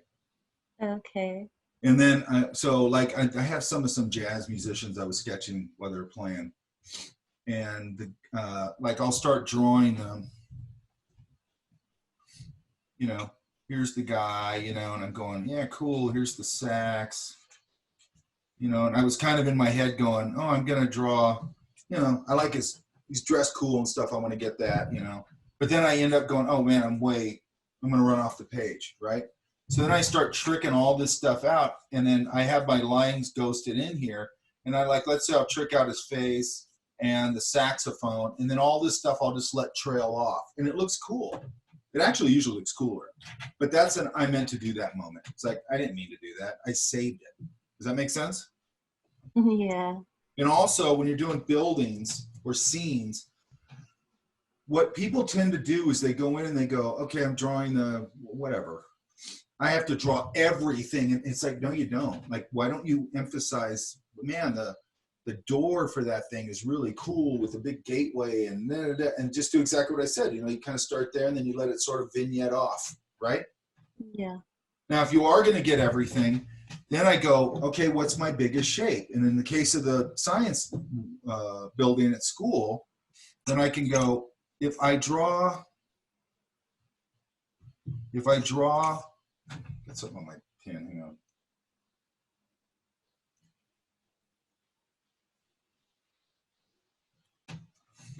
If I draw the first shape and I go, okay, here's the main shape, this shape of the science building, which basically looks like that. I can just put down that much, and then I can go, oh, it comes out here. Here's a tree here. Here's the thing. Okay, it's going to fit on my page, right? Yeah. And then the reason you want to put down that big shape first is then everything's relative to that shape. So if you don't put down too big a shape, you know, if I draw the front of the building like that, well, clearly everything's not going to fit on it anymore, right? Mhm. But if I go, and I can just kind of, what I do if I really want to get everything in it, I'll just go, okay, here's the biggest shape. What if I make it about, that feels about right. And then the courtyard's right there. There's a tree here. And it's going to be here, here. Okay, yeah, I can fit it all based on that. And I only make about that many marks. It's just to sort of test that I'm going to fit on my page. But I'm just using the biggest shapes. Yeah, I tried to keep reminding myself, okay, you know, every time I came across these problems, I was like, okay, remember shapes. Like, it's what is it? It's a square, it's a triangle. I think when it got to like perspective areas, it got harder. Like when the roofing hangs off and turns around on the building, and then cars, I just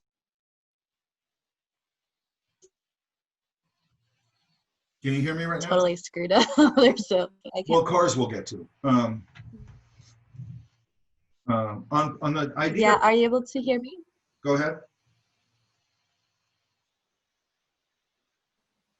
Perspective, I started getting a little lost in trying to work it out and redraw it, trying to get it. But I kept trying to work out the problem, see the problems and how to solve them Yeah. with the shapes. What you want to do with perspective in relation to this class is you kind of want to hopefully forget about it. Okay. So what I always say with like if I'm doing a building, let's say, because I remember looking at this when I was a student, and like there was something, some kind of building, and it was all coming like towards me in a real kind of perspective-y kind of way. I don't look at it as perspective now. I just look at it as an angle. So all I got to do is go, oh, that angle is that. And if you take that out of that, if I sat here and I drew a complex building, and I go, just follow me, do a line like that, and you took it out of the idea of being perspective, you draw a pretty good building. Because you've taken it, you've abstracted it out of being perspective and just going, oh, that's just a line at that angle. That's all that is. But once you go, oh, it's coming towards me, and now it's perspective, then you get all freaked out about it. Does that make sense? Yes. Just look at it as a line. And if you're not sure on it, and I still once in a while do this, just take your pencil, look at it and go, oh, it's that. That's the, okay, if I hit that line, I'm in the right perspective, right? So try to abstract it and just see it as an angle and just find the angle. Mm-hmm. And take it, forget that it's a building, forget that it's a car, forget that it's a human, forget that it's anything. It's an abstract thing. And I could sit here again and have you follow me line for line, all you guys, and you guys would do a pretty good drawing of whatever we were drawing because you've abstracted it. And now it's not like, oh my God, that's a nose. No, it's not. It's just a curve, you know, and now it's another curve, so on and so forth. Okay. I mean, that's how I see everything. Okay. Okay. Thank you. Hey, Mike, I have a related question to proportion and placement. Yeah. So there were times in my sketches when I was drawing a really long building, and so the length of the building took up a significant portion of my field of vision, and I had trouble figuring out that exact ratio between the length and like the height. The more it took up my field of vision. Do you have any suggestions for navigating that? I think that can come back down to like maybe putting another, like if it's a building like this, you're saying, right? Like really. Yeah. One thing I might do if I'm drawing that is I might go, it depends on how I want to draw it. I might go to give me some sort of sense of place or spatial relationship. I might go, there's another building here, and I might just ghost that one in. And it'll sort of give me a sense of scale to something. Does that make sense? Right, so you're finding objects envelop a sense of scale. Yeah, because I think what you're having a problem with there is like, hey, that's kind of like, to be that long in a building. I mean, it happens, but it's not that common. And I know exactly what you're saying, how it becomes like your brain's just kind of warping it in a weird way. At least that's what it did for me. So yeah, I was thinking that we're trained to sort of measure things in our kind of the center of our field of vision, but then out there we don't normally do that. So our brain's like, what do you mean? Like it's over there, it doesn't matter. I think it starts to abstract a little bit. And if I put another element in there and give myself some, it's not just scale, it's like spatial placement, like, okay, this is what's going to be in the scene. And then I can, and also if I put this one in, then it sort of makes sense how big, like, let's say the door is going to be, because you can lose your sense of scale, because you might do this. Without anything else in there, you might go, okay, I'm going to start putting the door in. And you put the door in, and then as you build the scene, you go, holy shit, a person like this big, that door is like 30 feet high, because you had no sense of scale with it. Okay, does that make sense? Yeah. So what you're saying then for borrow from other smaller objects or larger objects that are around it to develop a scale, then get the big shape in from big to small. Yeah, put that big shape in and then go, okay, is that going to hold up when I put, okay, so now I know this building's this long, and then I know that there's a tree or whatever it is back here, and I can just kind of indicate that and go, okay, and I'm just placing a couple things and going, okay, this whole scene will work, and here's it in context. So now, because when you get into things that are like weirdly long like that and things like that, I just think your whole sense of scale can get out of whack until you put a couple things in there to give it some sort of like sense. Does that make sense? Yeah, it does. I drew a Home Depot in one of my sketches, and Yeah. it still was not quite long enough, but I ended up shortening it. It still works, but it was actually like much longer because it's a long, it's a long building. It's huge. And then, okay, so then what I do is I go, okay, let's say that I start drawing this thing and everything starts going off the thing. Then I go, okay, this thing's got this really cool central thing. It's got these, I'm just making this up. It's got these cool lamps. Maybe it's got some kind of cool entryway. And I'll start going in and tricking all this stuff out.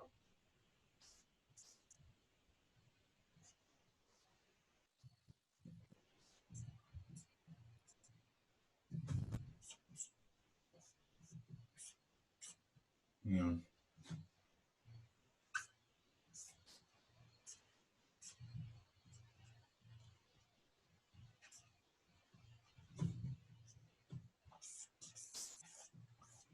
And I'll go,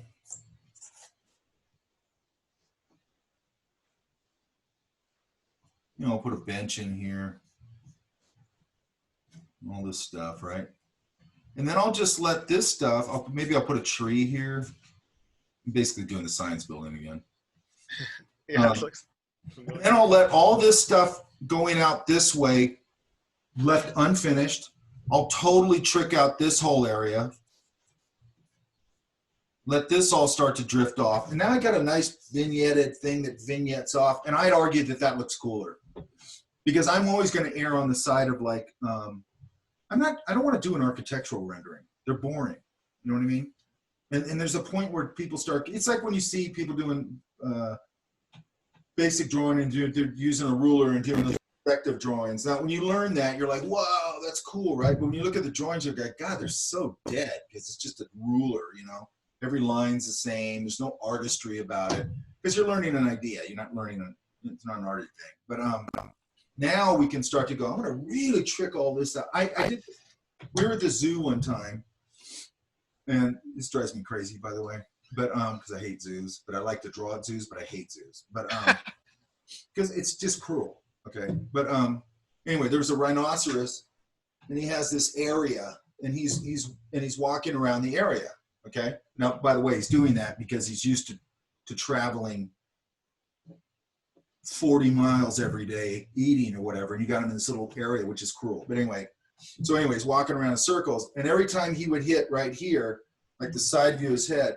I'd knock in like the big overall shape, and then he'd go around again, then he'd come around again. I go, okay, get the body, just the big shape, and then he goes around, and then so what I did was I go, okay, I'm going to focus on the face. I sort of knocked in the body. I'm just going to focus on his face every time he comes around. I saw that drawing somewhere, and then so his face is kind of tricked out, and then everything sort of falls off, and it just looks cooler. You know what I mean? But it was kind of done out of necessity. Okay, I could have drawn the whole thing. I actually probably got the head done in, and I liked the way it looked. And I go, that's cool. I'm just going to leave it like that. Because it doesn't always need to be. I mean, you need to start thinking about design things. That's why I want notes in here. And get your writing really good. Okay.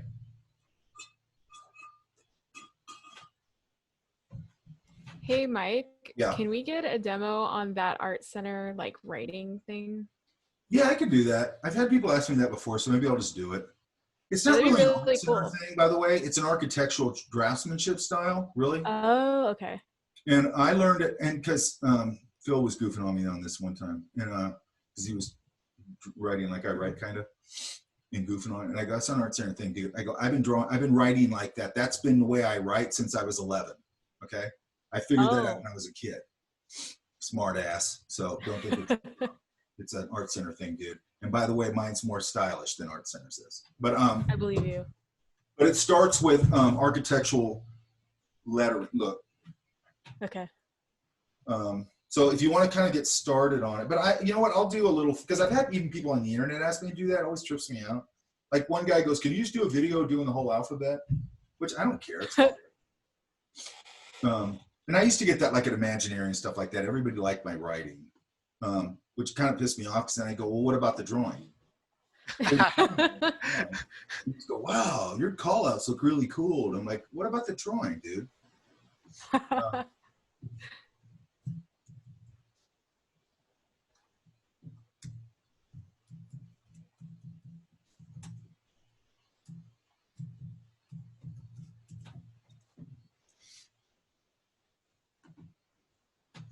So it kind of starts with sort of like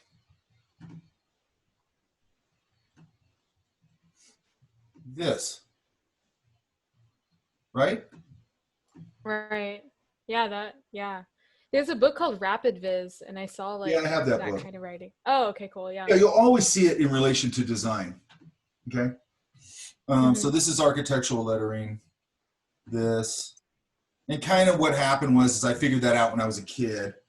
Then I learned how to do this, and then I just sort of put my own like thing on it. I'm actually just changed it again. I just consciously changed my writing again, because I've got two. I've got one that's very severe and very angular, and it looks way more sort of illustration-y. And then I've got one that's a little softer, that isn't so pointy and hard edged. So I kind of, when I'm making just general notes to myself now, I tend to use the softer version, right? And then I do little things like this. So like that's kind of sort of how it starts. But then you can do little things like if I'm writing today, you could go, you know, today, and you're just doing your regular writing, right?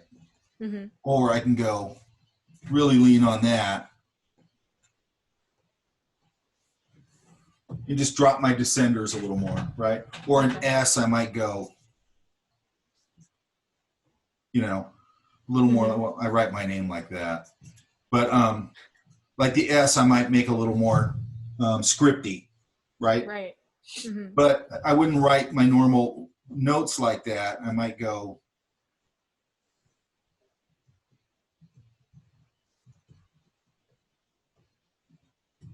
and now I soften the bottom of the E's. I soften the curves, and I soften the all the hard edges. Like normally I do an E like this. That's a little more hard edged. Okay. Right. Or an A, I'll do like this. That's a little more hard edge. There's a point. And then is there a reason why they all caps it? Readability, probably. Oh, okay. The problem here is I've been writing like that since I was, you know, that whatever age I was. Right. I can't do script anymore. Handwriting. I mean, I can do it if I sit there and think about it, but it's terrible. And I have to like think about like, how do you do a Q in handwriting? I have to think about it, because I've just I've written this way since I was like in grade school, which is weird that they didn't stop me from doing that, by the way, when you think about it. Like that they didn't go, no, we got to know that you can do cursive. You know what I mean? But I just did it like this. It's weird. They liked how cool it looked, so they didn't want to stop you. Yeah. I had one teacher, I actually would like to find her. She was a nun, and she was pretty young. I think she was probably like 24, maybe. I don't know how old she was. Anyway, it was 7th grade. I guess she was, because I want to go back and ask her why she did this, because I don't know. She basically let me not do 7th grade. Okay. And she put my desk in the back of the room, and she would just give me art projects to do. Like string art was a big thing at the time. She liked string art. And she'd go, look, I found this pattern. She'd give it to me. I'd sit there in the class with a hammer, put all the nails in, you know, do all the string stuff, or I'd sit back there and draw. I didn't even do 7th grade, you know? Uh-huh. And I'd like to go find her and go, why did you do that? That was totally weird. Like, she never told me why or anything. But I look back at 7th grade, I go, I never did 7th grade. I just sat back in the classroom and dicked around and doodled and stuff. She never cared. She put me back there to do that. It was super weird. So I'd like to find her now. Now she'd probably be like, I don't even know who you are. I don't know why I did that. She might remember. You don't forget something like that. That's pretty unique. It was, I mean, yeah, but it's what year was that? 78? I don't know. You know, it was a long time ago. It was 40 years ago or something. Unless she did that to other students, she'll remember that. I never saw her do that. She was cool though, man. She was pretty cool. She was from, all the nuns back then, they were all from Ireland. They were all from Dublin. Oh. Or around Dublin. And the priests and everything, you know. We got a couple that weren't, but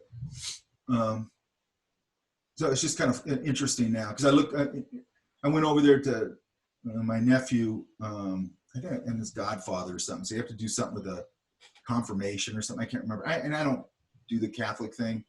Anyway, I had to go back to, you know, to play by the rules. I had to go take this class or something. I went back to my old school, and it's just totally different culture now. Like, that world is gone of that school. It's gone, you know. But, you know, that's what things do. They change, you know, whatever, who cares. But it was just interesting. I'm like, God, this is nothing like it was when I was here. It was just such a different world, you know, which is why sketchbooks are cool. Because you're documenting your world as you move through it, okay? Right. When people ask me to buy sketches, because I get that once in a while, and they go, hey, I want to buy that. And I go, I don't tear up sketchbooks, you know? If you want to buy anything from me, it's going to be out of a gallery. I don't want to tear up my sketchbooks. Those to me are diaries, you know? And I just posted something like, I don't know, a couple days ago. I was talking, I don't know, oh, we were staying at this hotel in the desert. It was kind of a funky little boutique hotel. And there was a dog walking around, because it's an enclosed space, right? And the guy who runs it, he has this little dog, and the dog just kind of has run of the place. You know, my girlfriend goes, that dog's got a cool little life. And I go, I met this dog, and it triggered this memory. And I go, I met this dog at a winery on a trip to Lake Cuyamaca. And I don't remember where it was. I can see it. And this dog named, and I go, Sebastian. He was old, and he looked like a little old man. You could tell how old he was. But he'd kind of hobble out and greet you. Sit, you know, and I hung out with him for a while because I love dogs. And then I go, I think I got a sketch of that dog. And then I went back through some files or whatever, and I found the sketch of him. And then and then on that same 2 pages was other sketches from that trip. And I went, oh shit, that's right. We went to the wolf sanctuary. We stayed on the lake in a cabin, and I painted at night on the lake. Met Sebastian. Remember eating at this restaurant, Lake Cuyamaca restaurant, which I forgot. Anyway, so you go back and all these memories come back to you. You know what I mean? And they're people that you met briefly along the way or whatever. And it's just kind of interesting that you can really cement that memory in your head, where I don't think you do any other way. I think I wouldn't remember all these specific things if I hadn't sat there and drawn. And that's the other thing about drawing to me, and drawing on location, is that you really absorb an experience when you draw it or paint it. You really absorb it in a way that other people don't, okay? Because I always say, like, if I go somewhere and I go, I'm going to go do a sketchbook painting or whatever, I'm sitting there painting a landscape. Nobody sits there and looks at a landscape for 2 or 3 hours and just sits there and studies a landscape on the level of how you're doing it. And it's super, I know this sounds hippy dippy, but it's not. It's super meditative. And I think it gets you into a state that people are always trying to do with meditation, where they're trying to get to this euphoric state with it. I get that euphoric state. If I draw for more than an hour, I'm in that state. And it's a reason it's so addictive. And it's a reason I don't ever want to stop doing it.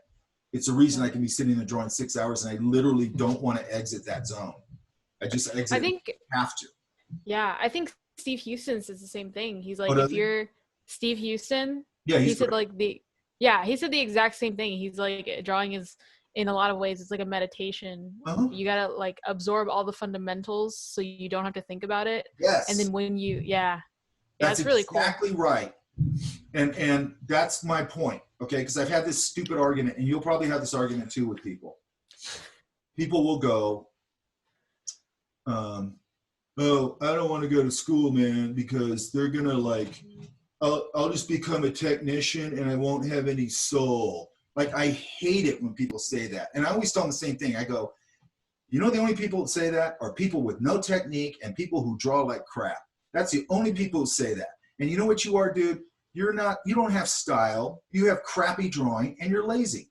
And you don't want to go to school because you're going to get your ass kicked by all the students who are really not lazy and have it together. That's why you don't want to do it. You don't want to do it because you don't want to get in the ring and compete because you know you're going to get your teeth knocked out.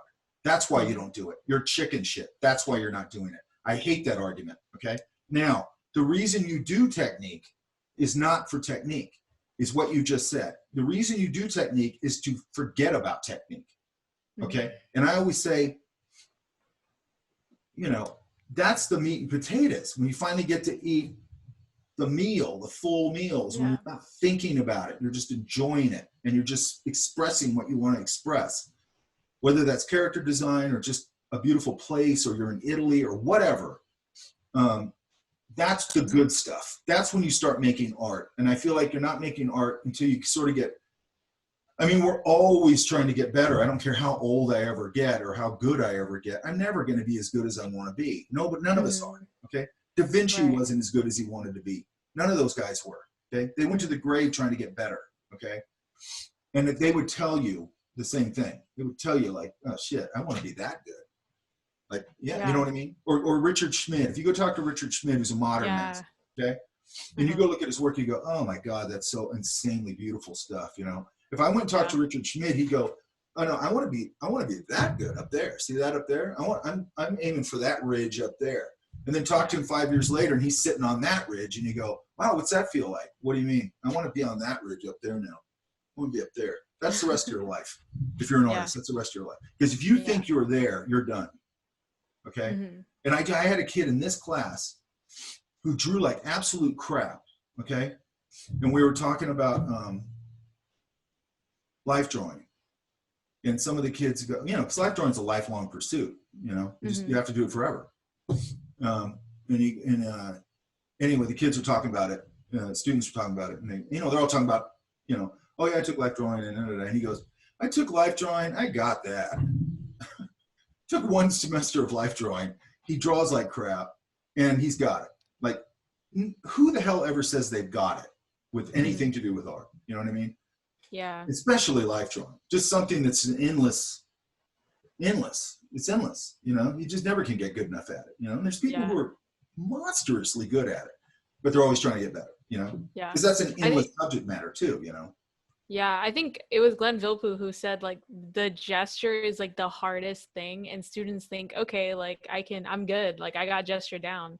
And all these masters are like, gesture is like one of the hardest things about figure drawing, is like, how do you really capture this and use like the most minimal amount of marks you can to capture like what the figure is doing. It's really interesting. That minimal marks thing, I had this, I'm sorry if I remember stories you've been in another class of mine, but I like these stories because they express a point, okay? When I was at Fullerton, I had Marciano for life drawing, right? And I loved Marciano, I still do, he's still a friend of mine.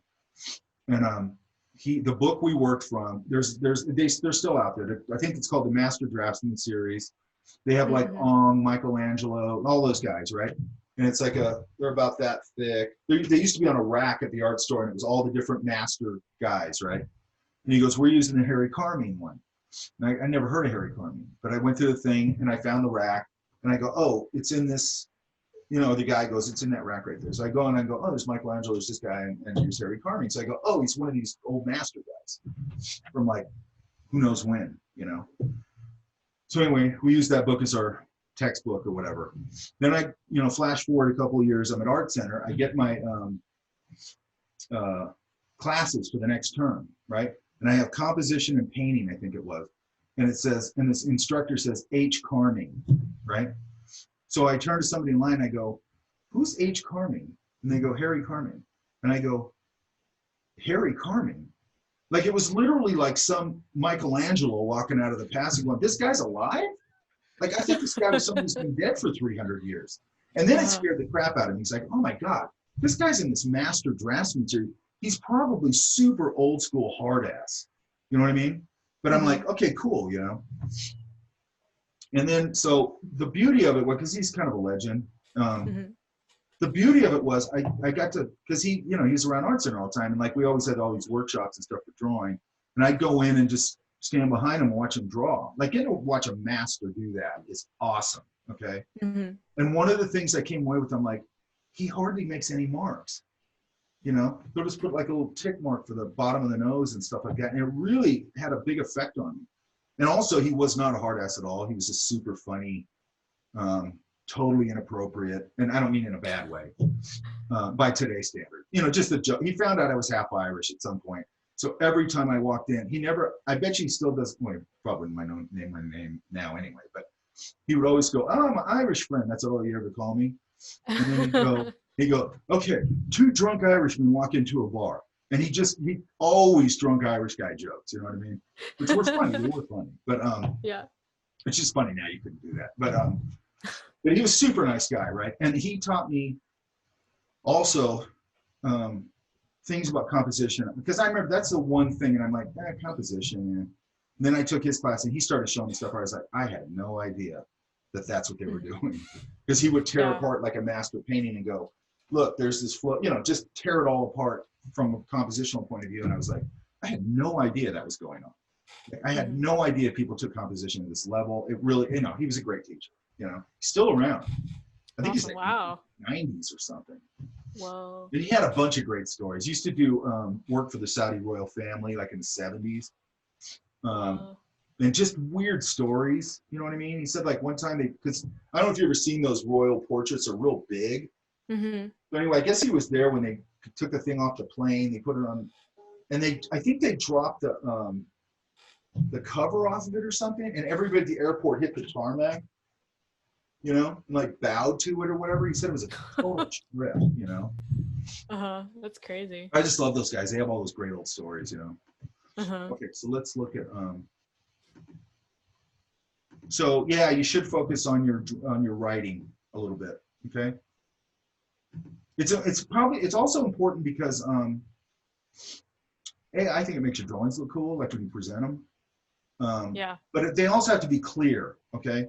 So, you know, and then get these kind of things down good too, where you're going, you can see my screen, right? Yes. Yeah. You know, where you might be doing, you know, like a little arrow thing, you know, and then learn to draw good arrows, you know? Maybe this folds over, and then you can go, you know, you can do little graphic things like, you know, maybe this gets shaded, you know, little things like that, right? Does that make sense? Yeah. You know, but make sure they look good. It matters, okay? Because you want, this guy, I was just talking about him last night or whenever it was. Yeah, yesterday. Don Carson. And when he was at, his drawings were so simple. And the thing I noticed about him, I never met him, but he worked at Imaginary at the same time I did. So I would see boards with his stuff on them. And his stuff was so punchy and so readable and so simple that it actually pissed me off. Because if you were on a board with that guy, there'd be a lot of drawings and stuff on the board. Every time you were on a board with Don Carson, your eye went boom right to Don Carson stuff. You know what I mean? Because he just was a master of that simplicity and value and punchiness, you know? Just draws the gaze. His stuff, huh? Oh yeah. It just you're draws the right. gaze. Yeah. It would pull you in, and you want to do that, okay? Whoa. Because you want to do that because like and you know, I was learning stuff then too. And so I started really punching my drawings and stuff like that. And then I get word back from the producer or something, and he'd go, hey, the meeting with Eisner, he wanted us to say like he really liked your stuff and stuff like that. That matters, that kind of stuff, okay? because that, you know, then when they got to cut people, then they go, put him on another thing because he's good. You know what I mean? Or they know that you can do multiple things and they go, oh, you've been doing that. You want to go over and do environmental stuff for a while? Sure. You know what I mean? Be broad. Okay, be broad. Don't do this thing that I'm seeing everybody do with every single person I run into in the hallway. I go, what do you want to do? Character design. Okay. Okay. There ain't that many positions for character designers, okay? There's only X amount of them. Be a good designer, period, man, because designing anything is fun, okay? I think design anything is fun. I don't care what it is, okay? And I've designed some stupid crap, okay? I've designed some things that I would never take credit for in a million years. You did that? You saw something in a store and you went, you did that? I go, shit, no, I didn't do that. And a lot of landfill. My old boss in toys, I would always, you know, I love doing stuff and I get all excited, like, hey, we're gonna do Harry Potter stuff or something. And he'd go, it's all landfill. I go, dude, that sucks, man. I go, I don't think like that. Okay, so let me look through here. Okay, let's look at these. By the way, if you're taking these on your phone, you can turn them on your phone.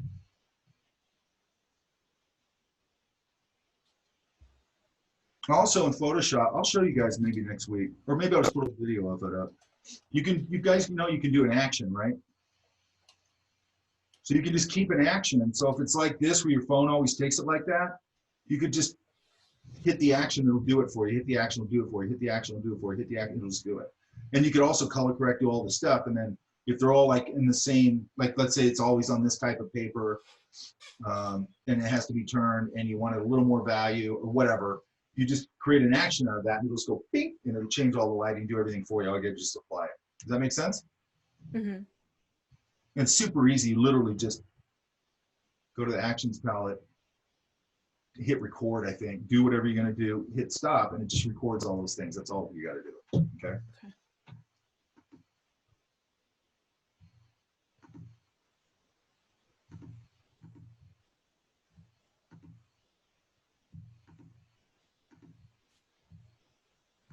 Yeah, sorry, Mike. I'll turn him around later Yeah, or fine. next time. It's fine. Okay.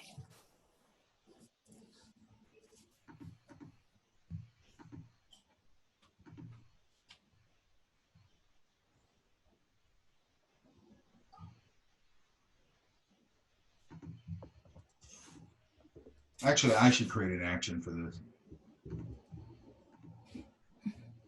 Okay, there we go.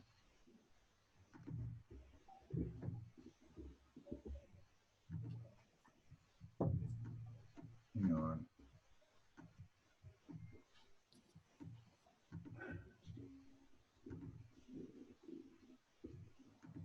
Okay.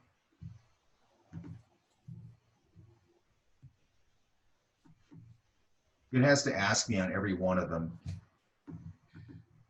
that I want them on maximum, which of course I do.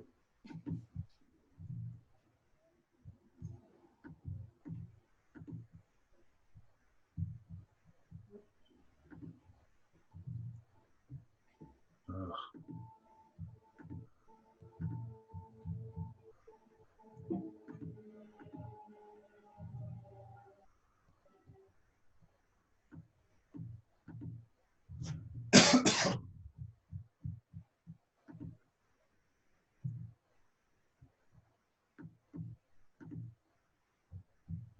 Okay. All right, so you went all over the place. Yeah? Mostly just in my neighborhood. That works. And then like just going around sitting on corners and like Yeah. not creepily drawing people's houses. Yeah, that's the only thing that's weird. I went out to the fire to paint a couple weeks ago. I found this great spot out in Calamecca, I think it's called. It's on and there's a field there, and man, this is perfect. And I can see the hill and see all the plumes of fire coming off. And I set up all my stuff out there. And like, there's a house across the street. And there's not that many houses on the street because it's kind of the boonies, desert, you know. And I'm going, these people are looking out their window, and there's some guy, some weirdo sitting in the field across the street. and they don't know what I'm doing because I don't have a traditional looking easel. I have a little, and then I got a chair and I got all these bags all over the place and all this junk, and they're probably like, great, he's staying there, because that's what I would think. You know what I mean? And then they go and look outside the window again 2 hours later, and you're still sitting there. They're like, what the hell is he doing? Now he's put up an umbrella. You know what I mean? Having those umbrellas that goes over my easel. You probably totally think you're a weirdo, but oh well. I had a few people come out and offer me water. They're like, Oh, hey, can I really? help you with anything? They're like suspicious, and then I told them what I was doing. Like, oh, I'm sorry. I don't know why they were apologizing, because I was sitting outside of their house. Yeah, I was like Sitting in front of my at a house. stop sign intersection, so people would have to like stop and then they'd look at me and then they keep going. I just did the thing I love about it though is I feel so free when I'm out doing that. I think it's because I throw away like any kind of social norm goes out the window. And again, people just think you're some weirdo or whatever, and you become part of that weird fabric, which in my brain, then I just start going, okay, yeah, I'm just some weirdo, who cares? Now I can do whatever I want. Because if I'm out there painting, I'm wearing overalls, covered in paint, I'm wearing some stupid old hat, I got headphones on. I mean, who knows what that looks like? You know what I mean? And one time out near the Grapevine, I was doing that, and then my headphones broke. This is out past the Grapevine. And the headphones broke, so I found a piece of rope in my car, and I tied my headphones onto my head, around my hat. Then I went in to get a Coke or something at some little gas station. It was by a gas station. And I caught a reflection of myself in the mirror or in the window, because everybody's looking at me really weird. And when I caught a reflection, I look like a hillbilly, man. Or, you know what I mean? I mean, that just looked super weird. I mean, even I think it. But who cares? I was having a blast. Who cares? Okay, so what'd you think? I thought it was okay. Like I got to like see like the different styles of like houses in my neighborhood and like the different tiles. So I got really comfortable with like differentiating what had like Spanish tile and what had like just like what's it called? Mats. Not mats. Yeah. Yeah, but I had fun with it. I like this house a lot. That's like, starting to build your vocabulary, your database, right? Definitely. Now here, and again, I haven't talked about foliage yet. Yeah. Here, do you see how, when I back out of this, how it gets very hairy looking? Yeah. Okay? Not very present, I don't know the word. So one thing I might do is I probably break this roof a little more. Okay, I give this a little more dimension so I can give it a little more weight. And then I'd probably come up with some, simplification of this idea, but make it, so it's a little more readable. Now it's making more of a statement. Does that make sense? And then here, these usually, and I think it's this kind of thing. Yeah, these things will like either have, this is the kind that pops out like that, right? Correct? Yeah. It's the So like they'll spiky one. sort of do, brush is too big. There's a pattern. So if you look at it, you go, here's the trunk or whatever, right? Here's the ground. And then this will have a very specific pattern. And let's say it's this. And then there's one in between. And then maybe this one comes in between that. It's something like that, okay? And then I'm thinking, okay, it's rounded, right? So this form, these, whatever these are called, these little protruding things, they gotta follow that form, right? Right. So then it's gonna start to, whenever you have a texture, it could be an animal. Okay, so let's go.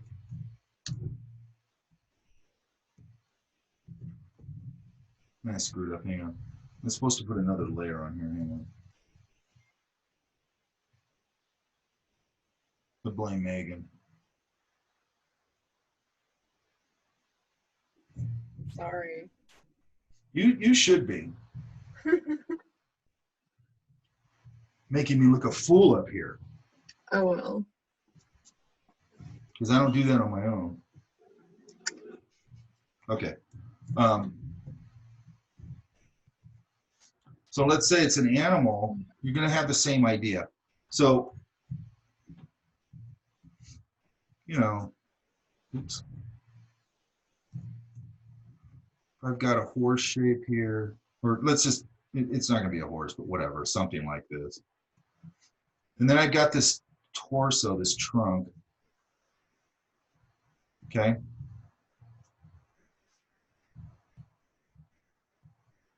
Whatever this animal is, okay? If it was a horse, it would actually start to do this. Anyway. This torso also has that same idea. So this torso has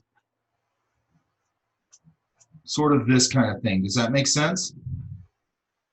Yeah? Yeah. Mm-hmm. So that means if there's like a big fur here, it's got to follow this round thing here. So it's telling the viewer that that form is, it's just like a 3D model where you have a wireframe and then you wrap the texture around it. It's the exact same thing. Does that make sense? So I got to make sure, so what people will do is they'll have this torso, right? And they'll start putting fur on it, sort of like flat like that. Where it's like, no, it wraps around that form. Does that make sense? Yeah. Yeah, that makes sense. Okay, so think about that because it's the same thing with, I'll try and find a page I have in a minute on Instagram that kind of speaks to this, okay? Okay, so here it's the same thing as what I was saying with Megan. That's what I'm saying. I'm going to start repeating myself a little bit and then I'll back off and we'll start talking about something else, okay? You did this, I like this, but see how these now are sort of random? Yeah. So they're not, they should be. And again, and then here they got to end.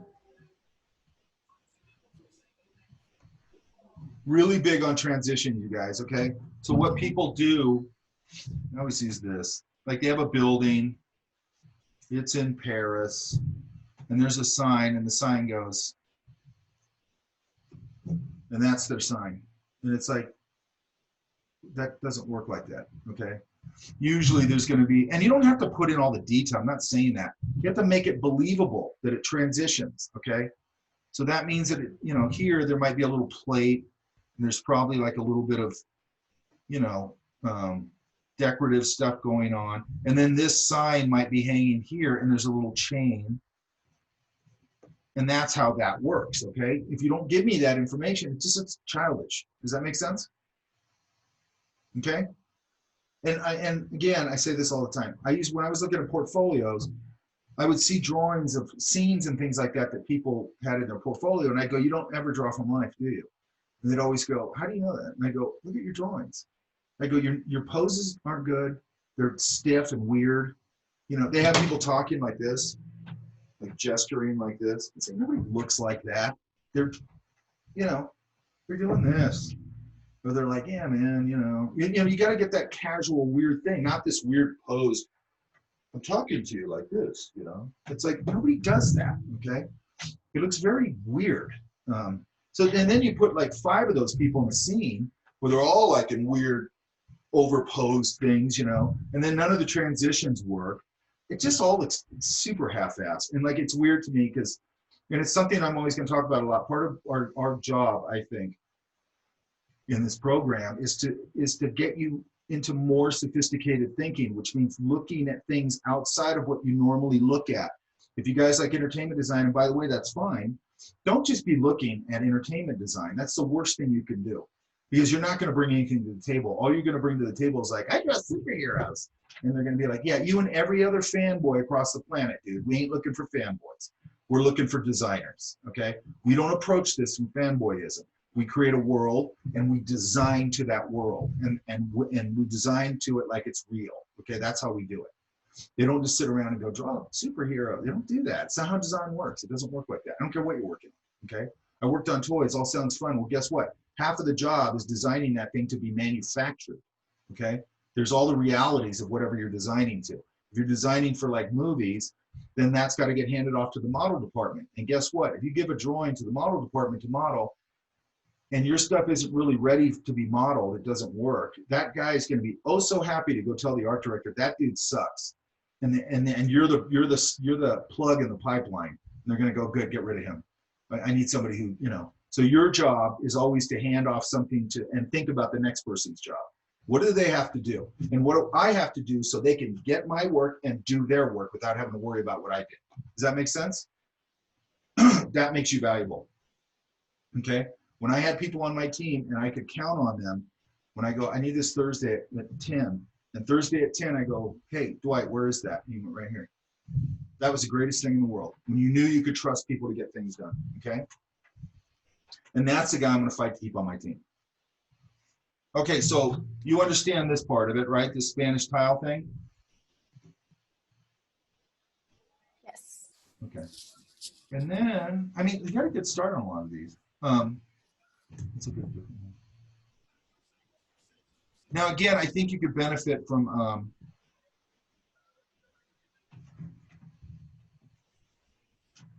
some of this.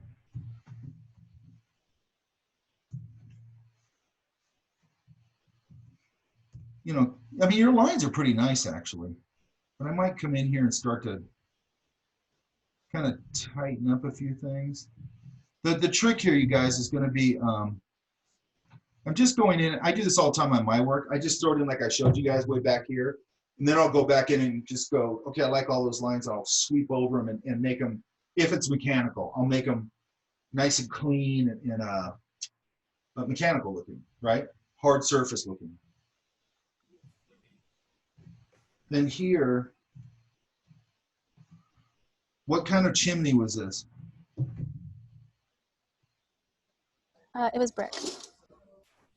Okay, so I'm getting a little bit of randomness here, correct? Yeah. So there's my chimney. And then I could just, this is pretty simple. I can just ghost these in.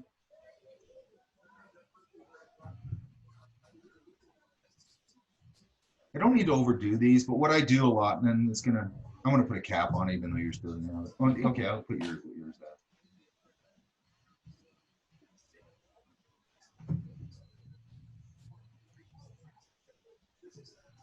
Then what I probably would do is I might, and again, this depends on the context of the drawing. That might be all it needs, okay? Because I don't want to overemphasize this either.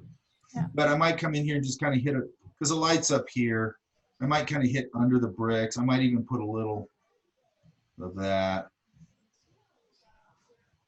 But that's about it. And that's too boxy right there. I wouldn't do that. And then I might give it a little bit of texture.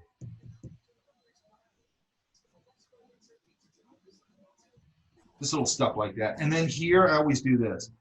So what happens on when those are, okay, so this isn't a hard edge like that, okay? Yeah. This is made up of bricks. So what I usually do is I go in here and wherever the mortar is, which is these lines, I put a little curve. Okay. Because that's actually what it does, because the brick sort of sits out over the mortar, right? So I can just put a little curve in here and have these sort of give the appearance that they're kind of jutting out a little bit. Okay, does that make sense? Yes. Okay. And again, if I was going to put a shadow value on here, just nice, clean, simple line, that's it. Okay. No value, right? I know once you said that, I'm like, I got The carried problem with away. value, the reason I don't want you to use it, A, I want you to really learn your line quality. But B, throwing value all over everything can actually start to make it look better than it is. Okay? And we're not saying that here, but it can. Okay? Now here, is this a roll-up door? Yes, it is. So you probably It was like a really dark, it was a really dark door, so I wasn't, and it had like very faint, like those rectangular shapes, like in it. It's gonna have those breaks in it because that's how it rolls up, right? Okay. And then another thing I do when I have a crack like that, like a plank or something like this, on the edges, I tend to go in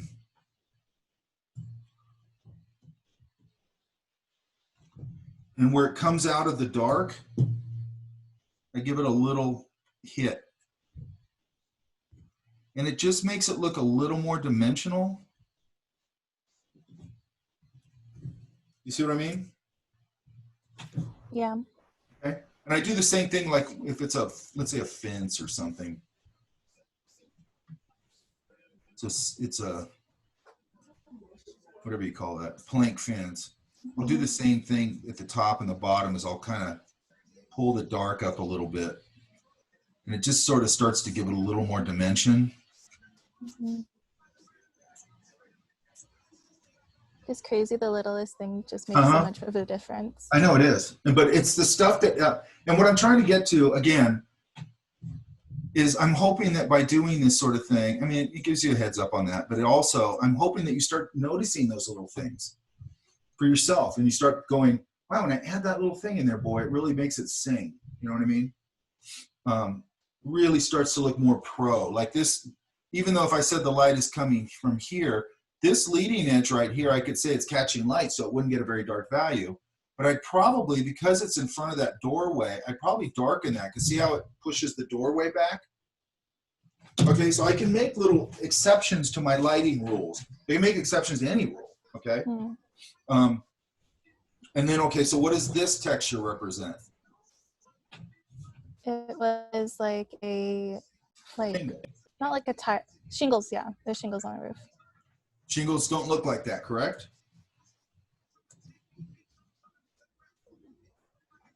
They're gonna look, they start off more uniform like that. And then they're gonna do,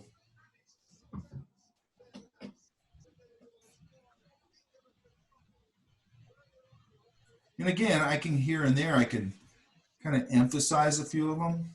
And then I'm just gonna let them trail off. And then up here again, what do they do on the roof ridge line? They do this, Stack. right? Yeah.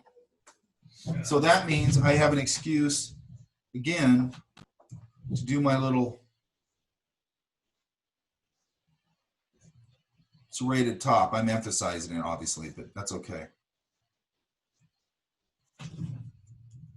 Does that make sense?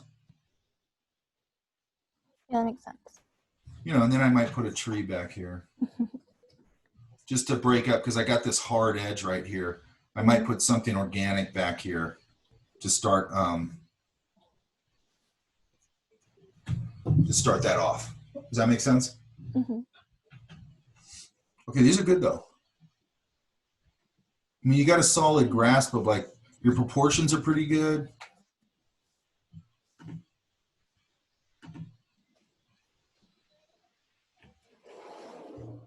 Okay, be careful here when you do a railing.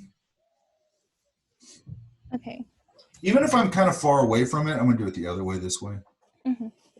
I'm still gonna give these things a little bit of dimension. Sort of like that. I kind of don't want to just do that because it starts to feel like string or something, right? And then on the other thing is if I have light coming from here, wherever it's coming from, then I can come in here, sort of beef that up and then beef this up a little bit depending on where my light is. And I can start to build a little bit of dimension out of it. I want to pull dimension out of it, right? Right. Simplicity, you know. The thing that used to always trip me out when I went to Art Center, because that was a missing piece of my puzzle, was a certain type of drawing that was going on over there that I didn't know about. And which was basically Viscom. But so I remember walking down the hallway when I first got there, and somebody was sitting there drawing their sketchbook, all this pin stuff, all this super Art Center pin stuff. I remember just looking at it going, I want to do that so bad I can't stand it. You know what I mean? But I remember looking at it and going, it's so simple. Like, it's so simple. How come it looks so amazing? And it's just all this stuff. It was all just punching line and getting a fat Sharpie or something and putting a big black mark on it or whatever. It was all real simple stuff. But you got to know, like, how that all works, okay? Because then once you can do that, you can do a very simple drawing and make it just look super trick, okay? And that's kind of the goal, okay? And we want to have a Viscom skill set, and we want to have an illustrative skill set, okay? If they ask you to do stuff like Paul Felix, you don't want to do that Viscom, okay? You want to do that illustrative. And we'll get more into that. But we can pull, even in our illustrative stuff, we can pull the tricks out of Viscom and add them to that skill set also, okay? Okay. Right. So I would say no random mark making, right? Okay. And then when you get, and your lines aren't bad, but once you put something in, you ghost it, then you can start to come in here and structure up these lines a little bit. Like, see how these two miss each other? Yeah. So whenever I'm doing this, I go straight across, wherever it's going to be, right? Because they'll disappear, Mm-hmm. It's the same thing if you're drawing a human. Here's a human. And then I draw the shoulders and I go, it disconnects, okay? Yeah. Whereas if I go, now it's connected, right? They tell you that in life drawing all the time too, right? Yeah. Big sweep through the form, draw through the form and sweep it through the form. And then it all starts to connect. Because otherwise you're drawing disparate pieces of things and they start to disconnect, okay? And you'll see it a lot when people draw they'll draw like a side view of somebody like sitting here, and all of a sudden you realize like the knees are like way out here, like they're way too far out, and this arm is like weirdly too, I don't know, too long or something. It's because they're like sort of drawing piece to piece and they're not sort of connecting the things together. Does that make sense? And a lot of times when I'm talking to you about, I want to connect it back to life drawing. I want to connect it back to another class you had and all that stuff. So I can start putting that stuff into a real world context. Because my whole belief is that you have to put this into a real world context. Otherwise, none of it matters. Okay. You can do whatever. You can do life drawing all day long. I have a friend who's great at life drawing, sucks drawing cafe sketches. You draw academic figures like crazy, It doesn't, you have to make it translate to the real world. Otherwise, I just think it's useless, okay? And I think they should be doing that. When I taught life drawing, I had 4 field trips, okay? For that reason, it's like, okay, now let's get out of this academic environment. Let's go down to San Juan Capistrano to that cool little coffee shop and let's just draw people. And boy, did everybody fall apart. Then they started getting it. And then I go, look, you got to connect that classroom academic exercise to this. Because that and there, it matters from a tool building perspective. But I look at that and I go, okay, good, I got a new wrench. I'm going to throw it in my toolbox. Now I'm going to go out and build something. You know what I mean? If I don't do the building part, that exercise in life drawing doesn't mean anything, okay? And life drawing is super important. It's a fundamental thing, okay? But you have to take everything you do and then go into the real world. And the real world could be, wow, I'm really getting the skill set down. Now I want to design some stuff. I want to stylize some buildings. And then like in the skill set we're building in here, ultimately, I want you to be able to do that. I want you to be able to, for this to be a direct plug right into your subconscious. And when you have ideas, they spill onto a page from your brain. This is the most direct conduit to your ideas.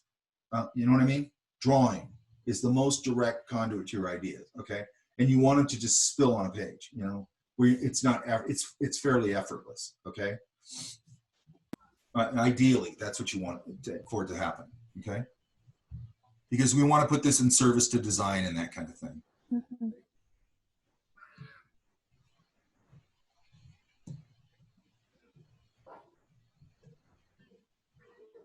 Now here you got the right idea with the tree, that there's masses of dark and light, right?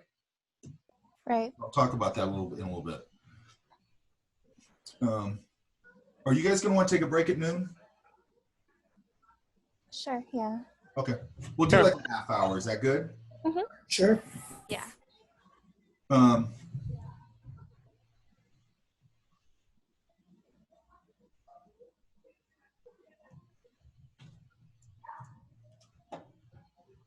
I would have never taken a break at noon. Megan.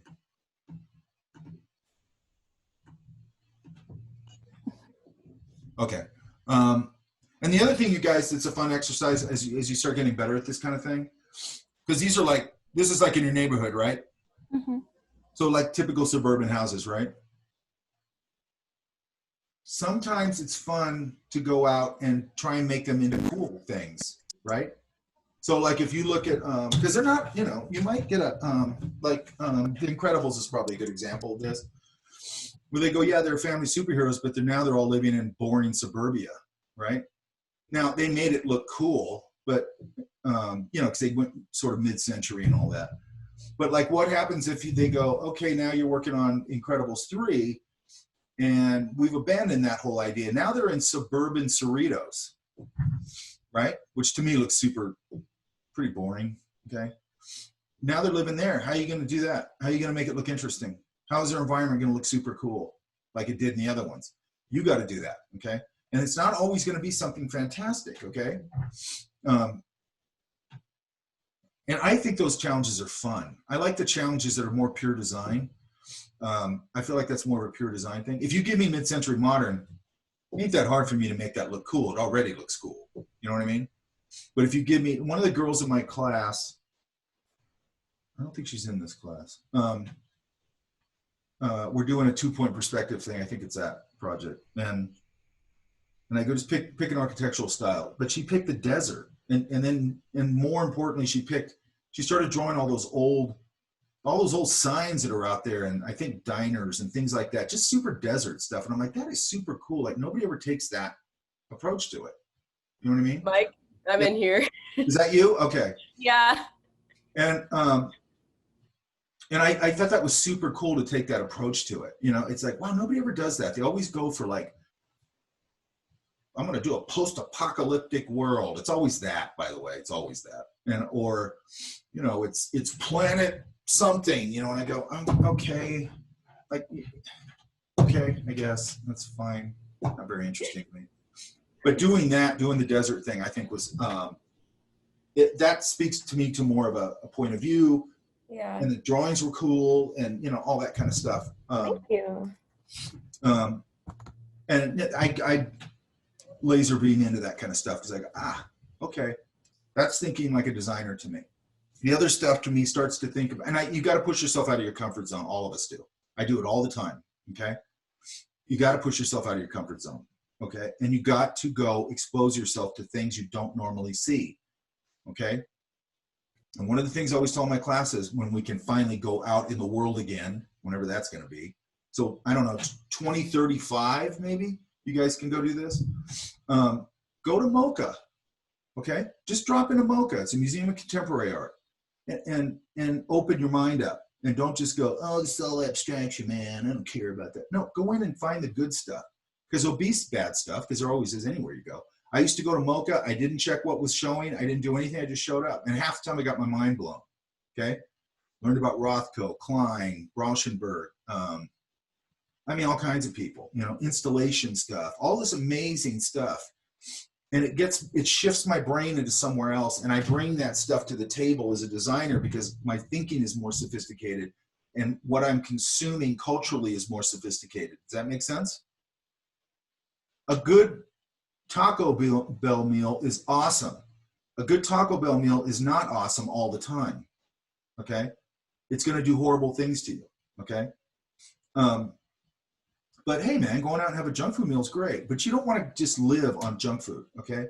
And all this like pop culture stuff, it's great. I'm not saying it's bad, but like whenever I talk to students, the only shows they go to are like Star Wars themes, and it's like, dude, don't you ever get sick of that stuff? Do you want to see something? You know, go see the LA Philharmonic. Go see LA Opera. Go get your mind blown, okay? Go see that stuff. You want to see grand and big and gigantic and amazing and artistic? And a skill set that blows your mind, okay? Go see that stuff, okay? And broaden your scope. Because otherwise, I don't think you're bringing anything to the table. Does that make sense? That's my old fart rant for the day, by the way. Okay. So we're going to have... We only get one of those, Mike? Get what? We only get one of those rants per day. Hopefully.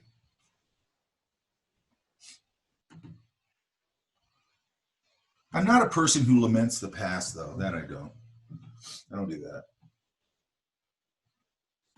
You know, that everything was so much better when I was younger. It's like,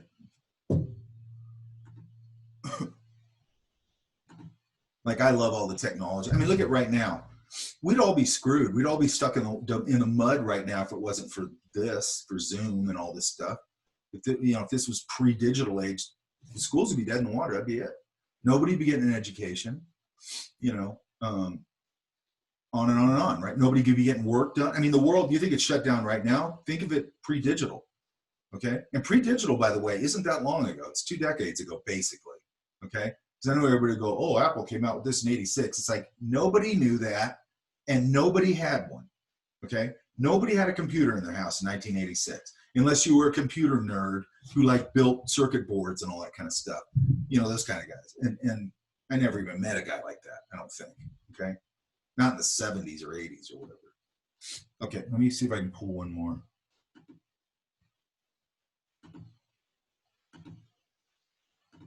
I want to pull some that maybe will speak to some other things.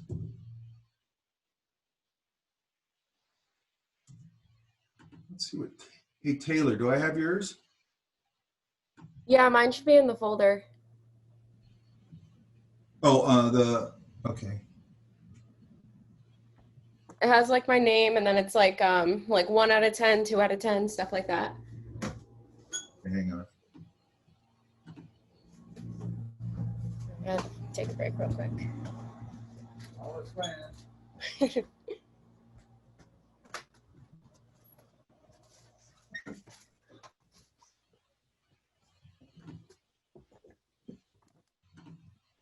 hang on. Let me get Taylor's.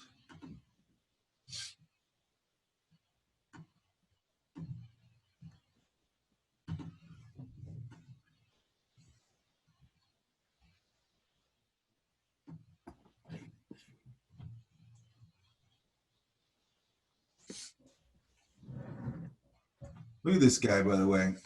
You guys know Brian? Look at his setups for his photography class. It's cool. He's got like these crazy setups in there, and he keeps going and getting all these crazy backgrounds and all this kind of stuff. I love that guy's skill set, and I love his enthusiasm. I want to take his class. Okay, let me find Taylor's. I should still have this open. Hang on. Yeah, I do.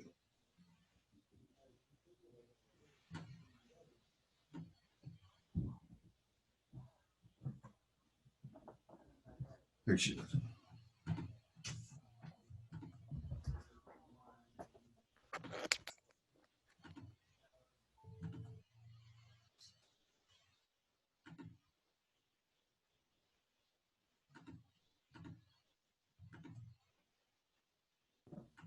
That's me.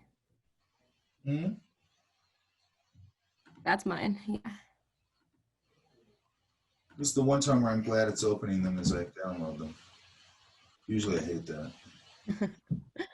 Yeah. Oh, you did a lot of them, man. Yeah. I went to Long Beach yesterday. Oh, Long Beach is a great spot. Oh yeah. We went to Go down to San Pedro? no, kind of by like the downtown area almost, like where most of like the breweries and stuff like that are. Oh, okay. Yeah. I go to the dirty, funky Port of LA. But Long Beach is cool too. I like Long Beach too. Long Beach is a cool town. I like Long Beach. Me too. I wouldn't mind living down there, but I just like all the stuff down there because it's a little more interesting than Brea. Because I was driving around here, like just kind of scouting stuff out, and it was just like houses. And I was like, all right, cool. Like, I kind of want something different, but you know, yeah. Right now, I want you to draw them straight. After a while, you can start making your own thing. Okay? Okay. Yeah. You got a design sense. By the way, there's a new design store I just found in Studio City, and it's making me crazy that I haven't gone there yet. A design store? Yeah, it's called Top Drawer. Oh, that sounds interesting. Well, I think And it's that one's in Brea, though. I think it's a Japanese design store. Mitsuwa is open, by the way, if anybody's near there. Okay, so let's get a little more. Same thing, a little more structured here. So, and I don't know, where was the, oh, so this is an, wherever it is, right? Yeah, this was like an alleyway. Like this, and I'm gonna make up some of this, obviously I'm not there. That's why I love being on location though, because you can go, see that right there? We could do this, you know? But we'll figure it out. Yeah. So I have this, and whatever kind of roof it was, I'm gonna change it a little bit. So what I'm trying to do is get this away from feeling so like a box. Does that make sense? Yeah. So I might go, okay, maybe it's got a, I'm gonna push this overhang out. And I'm gonna go a little overboard with this just to make my point, okay? Okay. So maybe it's one of those ones that does this. Which actually you find a lot of this in Old Town Orange. You know, and it has the little curve in between it. And then what was this door here? Was this a door? No, it was kind of like, it was just like cardboard. Like, you know, when they put like, not cardboard, it's thicker than that. It's like plywood almost, but like, I think that's the right word. Yeah. Okay. And then when you make these kind of statements with the windows, it's starting to get a little too childlike. Does that make sense? Yeah. Okay, so most windows, and I'm just going to make this one up. They either got a frame around them or they're recessed or something, right? So I'm going to recess this. So I'm going to put a little. I'm going to recess it, and then I'm going to put a little. You know, I don't know what was there, so I'm just going to make it up. I'm going to put a little frame down there. And then, okay, so let's say it's it's an old mullion system like that. I'm going to make sure that these two lines have a little bit of dimension to them. Does that make sense? Mm-hmm. And then I'm going to come in here and I'm going to do my same thing where I'm going to go, this is the shadow side, so I'm going to hit that a little harder. And maybe I'll put something here. And then maybe I'll just go, I'm going to just kind of maybe start to ghost in this idea underneath everything, because I might want to make it a little bit bricky or something. And I'm going to say that front shape is a door. Okay. So now, okay, so you got this little light out here. I love that kind of stuff.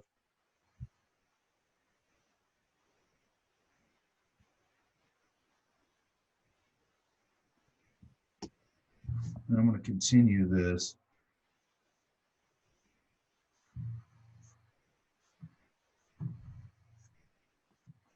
These are just going to act as a guide later on. And then I'm going to go, okay, let's say this is a door or an entry. And I'm going to say there's a little bit of dimension to it here. Comes in like that. And then I can see the door that you actually go in right here, let's say. And then over here, so now I'm going to put a little bit of brick idea in here. And then I'm going to put a cornice piece on it, or whatever that's called.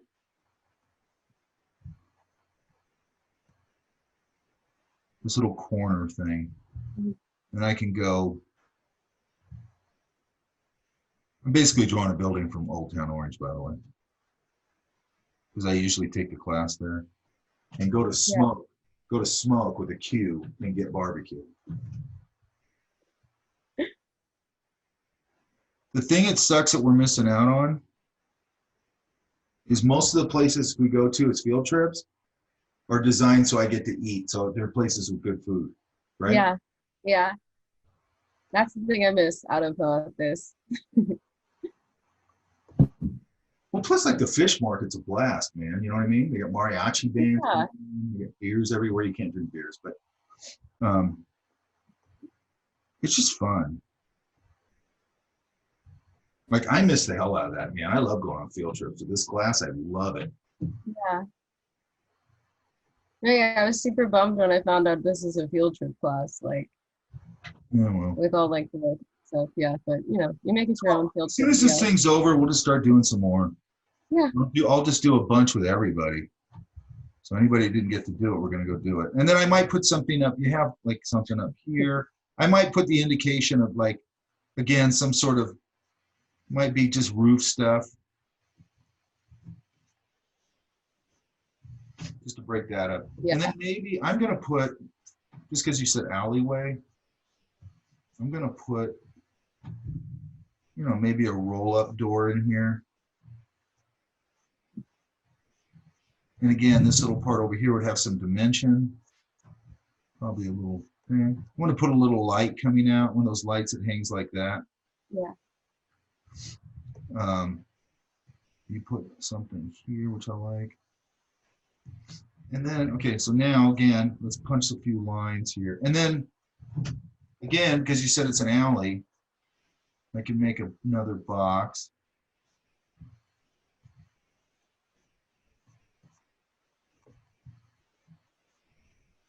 Trim it down and make a little dumpster.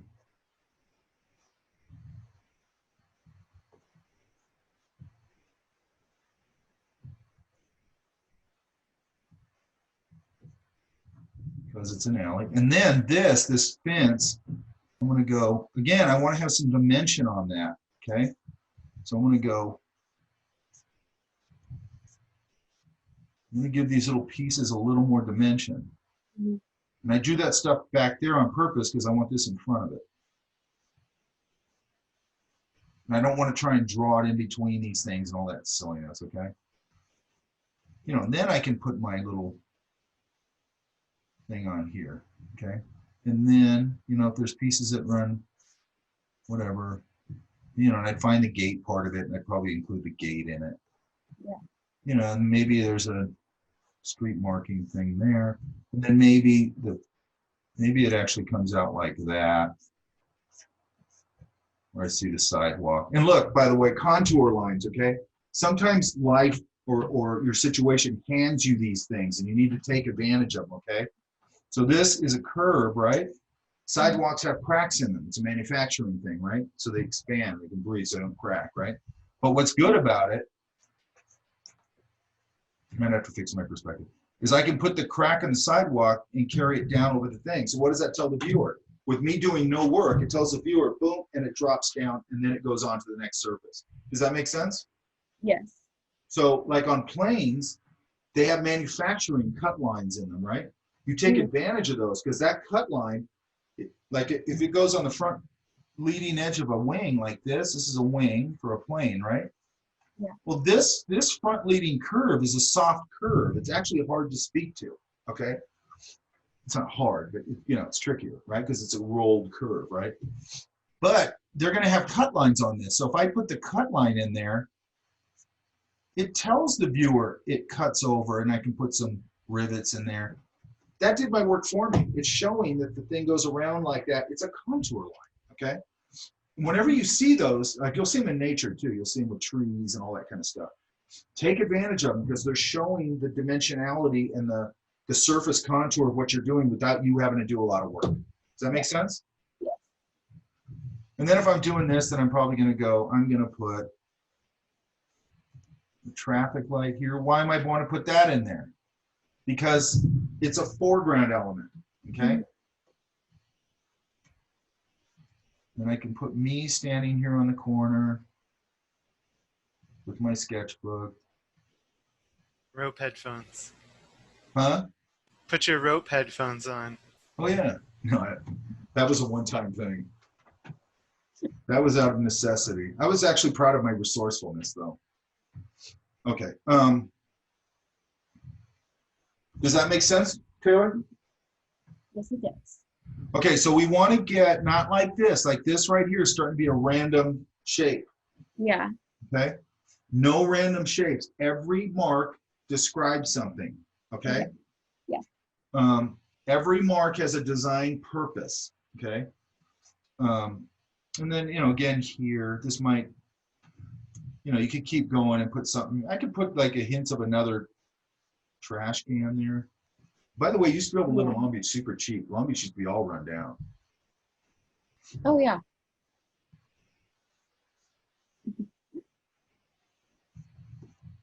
Long Beach is bad enough that a buddy of mine lived there and he was a tough guy.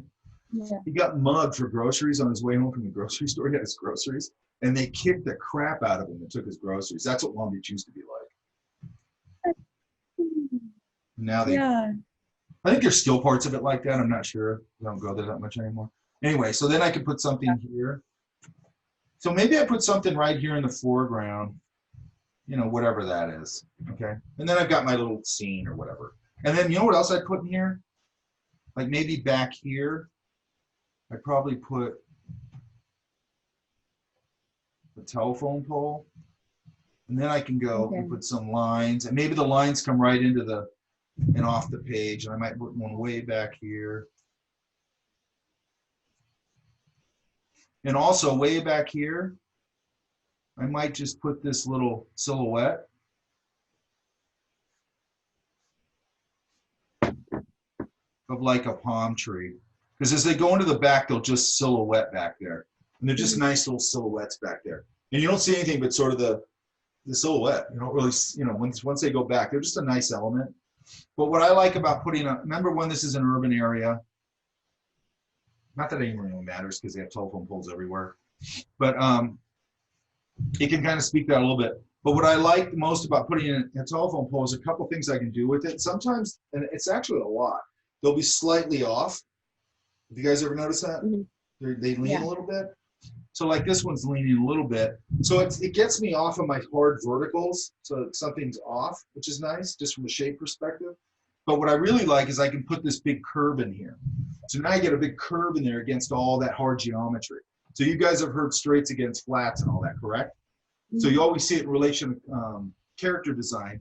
This is in relation to an environment, okay? You know, and also, if it's a cool, I don't know, like a festive thing, then I'm going to take advantage of something like that and go, oh, they got little flags up. They do this all the time, like over around Alvera Street and stuff. Yeah. And then I can make these a little darker. I would never shade them like this, by the way. And now I got this big overlap with a curve. Okay. Right? Did you notice that all those moves make the drawing more and more interesting? Yeah, like there's more to move your eye around to. Mm-hmm. And there's more for you to kind of go, I'm moving past this. Yeah. I'm moving past this. Now I'm moving into the background. And now I'm like right in the camera. Okay? Okay. And again, on most of these things, I'm not doing that much. Okay? Yeah. I'm just plussing based on, you know, simple things. And if you also notice, I'm kind of repeating myself now. Okay, I'm kind of just going, kind of the same thing. So when we get back, I'll try and pick one or two more, and then I'm going to go into some foliage stuff. Okay. Okay, so you guys take a half hour. Come back at 12:40, right? Yeah. I'm just going to leave this open. Sounds good. I'm just going to shut off my mic and stuff. Okay. So you don't hear me screaming and yelling and sobbing. I do a lot of sobbing during breaks. Okay, 12:40. Okay, cool. Can you hear me? Hear me? Yeah. Did you go out during this break right now and go sketch?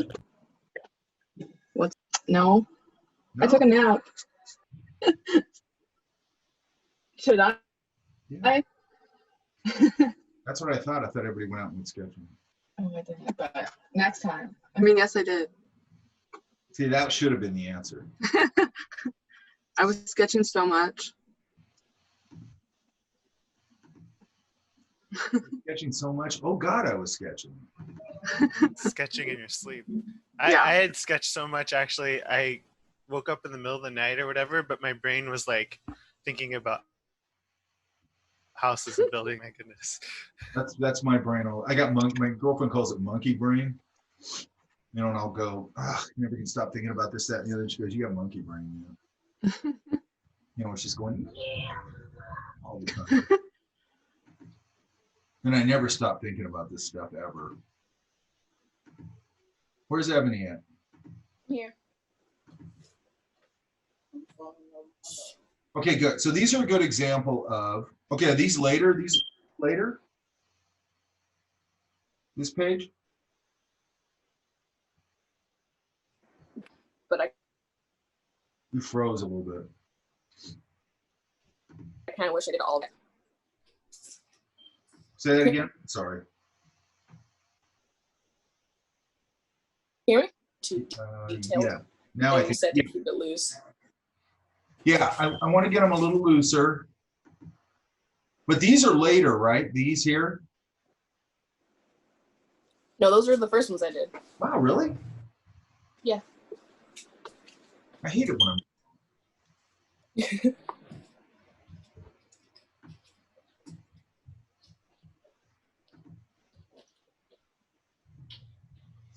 Yeah, so, okay, so.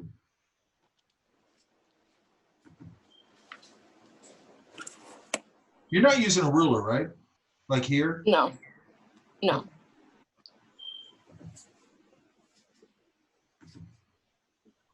So these ones here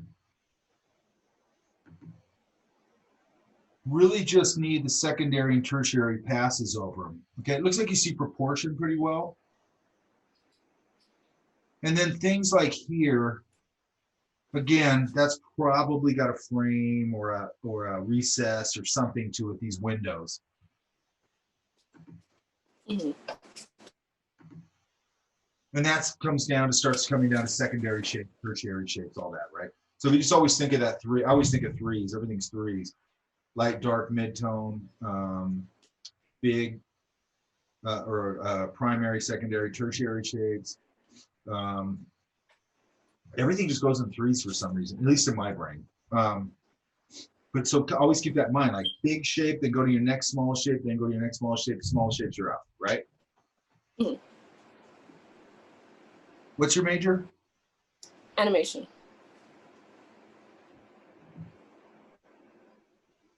You want to do 2D or 3D? I don't know.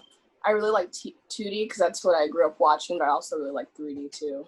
But I think I probably like 2D more. Yeah, the problem with it is just it's not that much of it going on, you know? Mm-hmm. But I think, again, I always say this, okay, because it is starting to come back a little bit because of Klaus and stuff like that. Mm-hmm. As soon as there's a monster hit that's 2D, then everybody's going to want to do 2D. And then all the studios are going to be like, we want a 2D department. You know, it's just like 3D or stop motion made a comeback because of what, Nightmare Before Christmas or whatever it was, you know.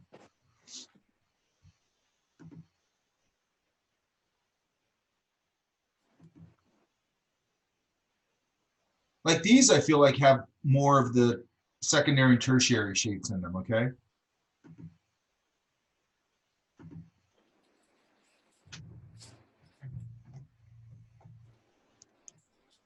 Like this one here, where's this at? I used a reference photo for that one. Okay, try and go from life, okay? Okay. Stay away from people, but always stay away from people, actually. That's my philosophy.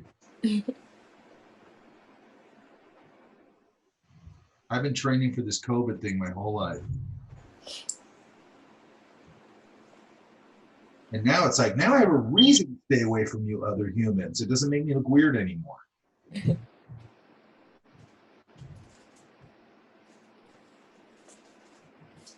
Okay, so I might have, you know, I don't know where this was or whatever, but I'm going to add a little more interest to it. So this, again, I'm just going to put a real light ghost line here and here.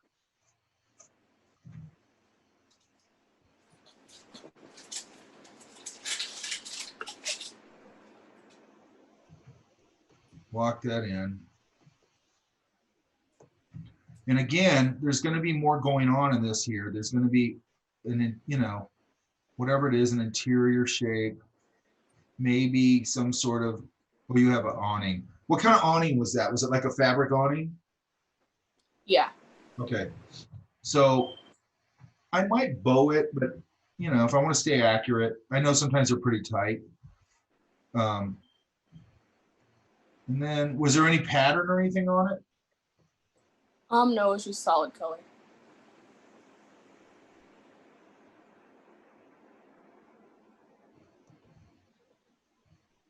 You know, so I might do something like where I bend it a little bit to make it a little more interesting. I might go, and I know I'm sort of jumping ahead. I want you to be observational.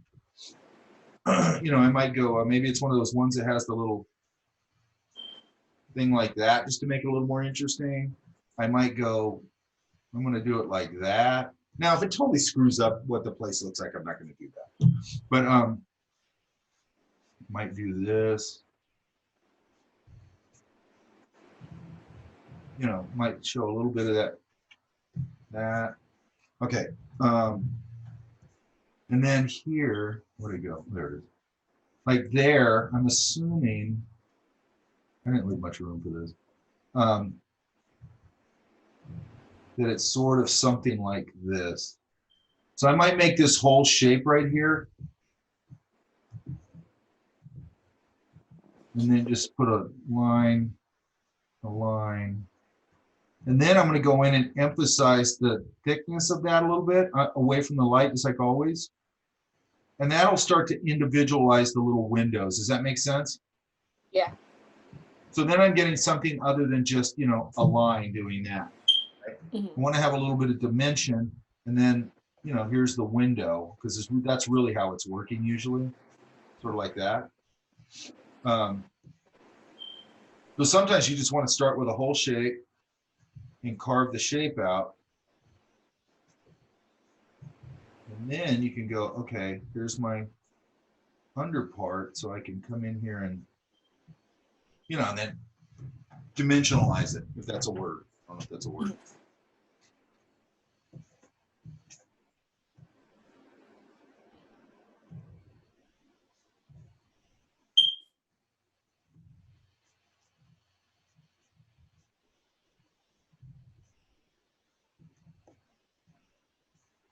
And then again, there's probably something here, maybe there.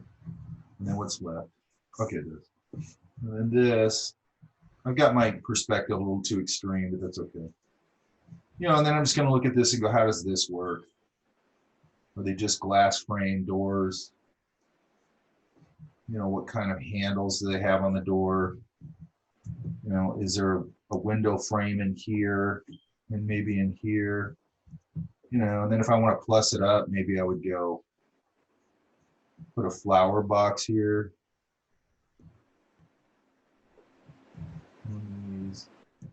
And then here's the other thing, and this speaks back to transition. See how that just ends right there? Mm-hmm. Most of the time, buildings are not going to do that. They're going to have, like, maybe, you know, a little bottom piece that wraps around the building. You know, maybe it comes in a little bit and overlaps the door a little. Maybe this has plants in it.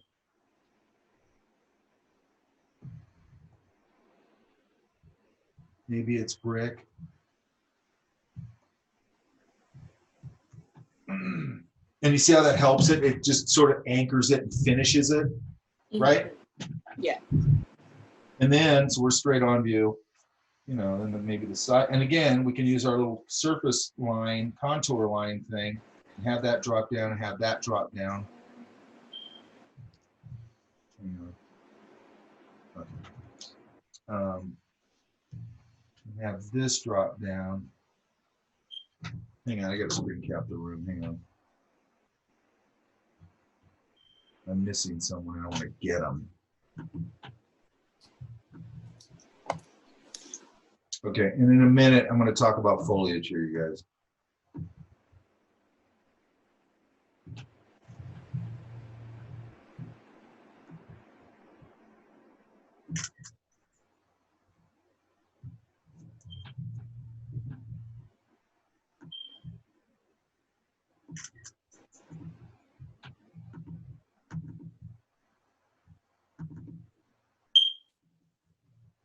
What's that chirp? Someone's smoke alarm is low on battery. That's what that Is is. that what that is? Yeah, because it used to happen to mine and it drove me crazy. So you're telling me you're crazy? Yes, Oh, okay. because it took me forever to replace that battery because it's those square ones. Yeah, you ever have one of those things go off? Yeah, Horrible. annoying. It'll bust your eardrum. And you ain't Yeah. seen that. We used to have them go off like every morning when my brothers would make toast. Maybe you should stop doing Make or destroy. When I was Same. that was annoying. And we don't even know what caused it. Or even like in high school when they would just go off randomly, like in a quiet classroom. Okay, so let me go back to this real quick. I pulled some stuff offline off my site that will speak to what I want to talk about a little bit. Okay. And then again, you know, whatever was in the street I might use, because now I'm starting to have a building. Well, I like this. I like that little shape. So I want you to really work on kind of loosening it up a little bit, yeah? Yeah. And try some of the things I said. I know, and I'm not saying, by the way, because I had teachers when I was coming up, and they'd go, I don't know, you'd be drawing like this or something. They go, like, you don't hold a pencil like that, you hold it like this. You know, I go, okay. Sometimes I do, get off my back. You know what I mean? But I don't like that kind of thinking. Okay. Again, I'm showing you, it's the way I work, but it's a very broad, I didn't invent any of this stuff. Now, the way I put it together is my own thing and whatever, and I've been doing it for a long time. So like I had a class similar to this at Art Center with Norm, who I thought was an amazing guy. I love Norm. And the class was similar to this, not exactly, but it was similar. We did a lot of field trips and all that. This one's better, okay? Because I'm showing you all the stuff like Norm showed me, which I think was very important stuff, but then I'm pushing it out into a lot of other areas because of working for 20 some odd years in the field and going and just knowing what you really need to know. And then knowing from doing it for so long, I know how to distill it down and sort of distill it down into, hopefully, into very simple, digestible information. Does that make sense? Yeah. And Yeah. And at its core, what I want you guys to understand, at its core, this is simple, okay?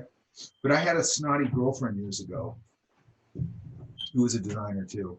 And I was talking to, I don't know where I was talking that she was there, but anyway, or heard what I was saying or whatever. And I was saying what I just told you. And I go, well, it's pretty simple. And she goes, you think you're so smart or something like that. And I go, what are you talking about? She goes, hey, you're just telling everybody it's so simple to do that thing that you do. And I go, okay, I don't know, you know, anyway. And then I thought about it and I go, well, if I break it down into simple components, I think that's a pretty good way to do it. And also, I'm not saying that this isn't hard to do, which is what she was saying I was saying. I'm not saying it's not hard to do. What I'm saying is the basic mechanics of it from a theoretical perspective and how it works is pretty simple, right? And if you break down drawing or painting down to this is what I did in college. I go, all I kept telling myself, because I have to do this, all I kept telling myself is I go, all I got to do is put the right mark in the right place. That's all I got to do. That's pretty simple, right? It's hard as hell, but it's pretty simple as a concept, okay? And it helped me, okay? And then when I started learning this sort of breaking everything down and starting to see everything abstractly and all that kind of stuff, that broke the door open for me, okay? So again, this goes back to my cake decorating logic. You put that square, that shape there, then you just start sort of decorating that big superstructure, and that's kind of what you're doing. I mean, I don't know if it's a weird leap of logic, but can you understand what I'm saying? Like what we're doing in these buildings? We build a big shape and then we sort of decorate it. Does that make sense? Yeah. With symbology, because that's all this is symbology, okay? There are no details. Yeah, there are no details. I I'm gonna love get a that. shirt that says that. Yeah. So there are no details. Dot dot dot. But okay. So a lot of this is psychological. Okay. Oh God, I got a brand new fresh white piece of paper. Oh God, I'm gonna put a mark on it. It's gonna be ugly, and I'm gonna make a shitty drawing. Who cares? Okay. Who cares? You turn the page, you do another one. Who cares? You're gonna make bad drawings. We all are. Okay. You're gonna make bad paintings, bad drawings, bad designs, bad everything. Okay.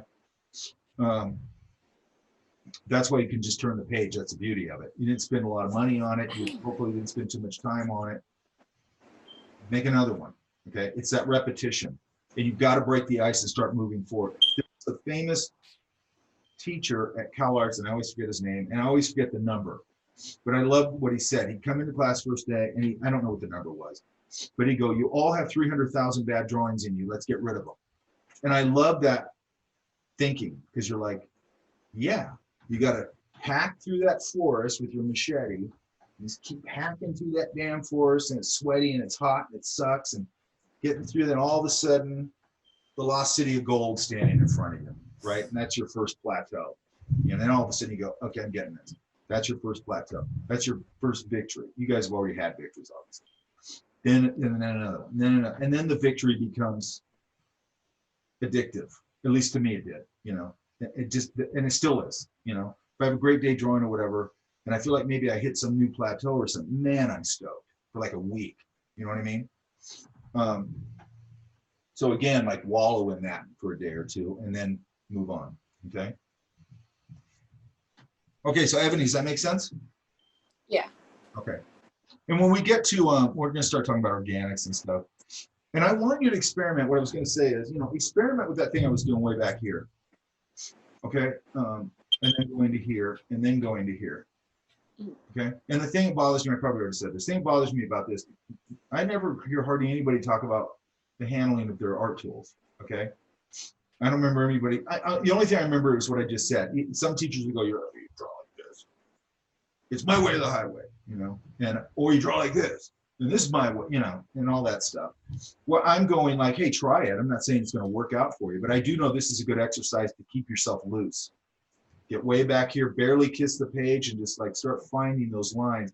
And what I'm hoping will happen is it'll click. Like it'll click. And all of a sudden you go, oh, this looks, I'm kind of getting it. I'm finding the form in there, and it's starting to feel more three-dimensional and balanced and so on and so forth, right? And then I can go in and refine. I always call it smoke to stone. I throw smoke down, and then out of that smoke, I go, oh, there's an eye right there that I can sort of solidify. And there's the bottom of the nose I can and I start turning that smoke into stone, something solid. So it's very smoky and loose, and then it gets solid and structured. Stone. Yeah, and then you go, and then that final drawing that you're doing, sketch, drawing, whatever. Let's say it's a drawing. You still want to start that way, okay? So some people go, no, now you're doing a drawing, so now you get all uptight. No, you don't. You do the same thing. And it's all ghosted. You can, really light. Then you keep finding the shapes and building it. And then you can just keep taking it to the end. And when you take it to the end, you've got a very natural looking pose, drawing, expression, whatever it is, because you started it nice and loose. You can always go as tight as you want. Okay. You cannot unstiffen a stiff drawing. Those drawings I told you about, people are like gesturing like this and all that stuff. You can't fix that. That's it's over. Okay. All right, does that all make sense? Yeah.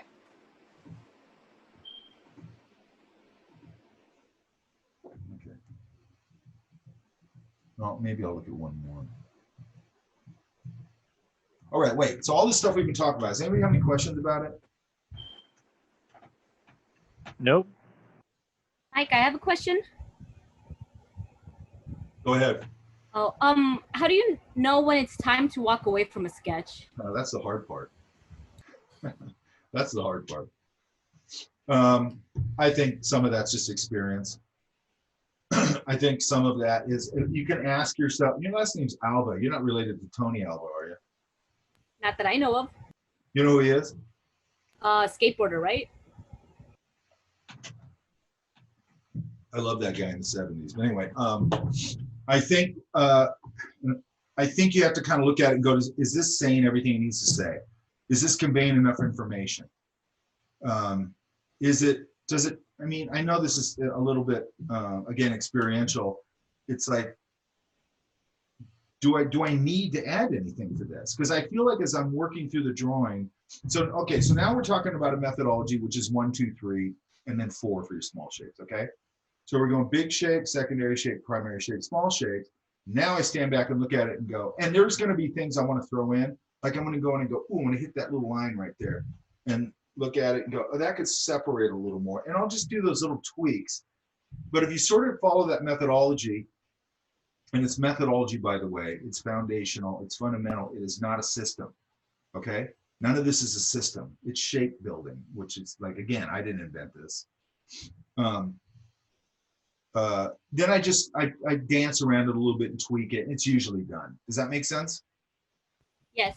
So part of your methodology is following that. And by the way, it'll get, as you get better and better at it, you're not going to be thinking about any of these things anymore. You're not going to be thinking like first, second, third shape, and you're not going to think about it anymore. It's just going to, and then it's going to morph into your own thing, you know, like the way I do it, where I might draw a head and then put a hand over here and then draw the back and then draw a shoulder, and then, you know, I'm jumping all over the place. That's not a smart methodology to teach from, okay? Because if I did that, you guys' drawings would be so off proportionally, it wouldn't work. And it works better basically to just put in those really big shapes. So you've got those big forms to lock everything together. But my methodology jumps all over the place now because I've just been doing it for a long time. And I'm very comfortable with it and fluid with it, you know. Now, that having said that, I went out drawing the other night, or like a couple days ago on the deck at the restaurant. Absolutely sucked, okay? Didn't get any good drawings whatsoever. I mean, sucked, okay? Super, it bums me out, okay? But I just put my head down and plow forward. I go, you'll get it back, whatever. You had a bad day, who cares? You're not drawing as much as normal, and you know, and then I make all my excuses. But anyway, then I just put my head down and start drawing some more, and it'll come back, okay? Because I'm telling you, it's gonna be this for the rest of your life, okay? You're gonna think you're the greatest thing since sliced bread, and then you're gonna feel like an oil stain the next week, okay?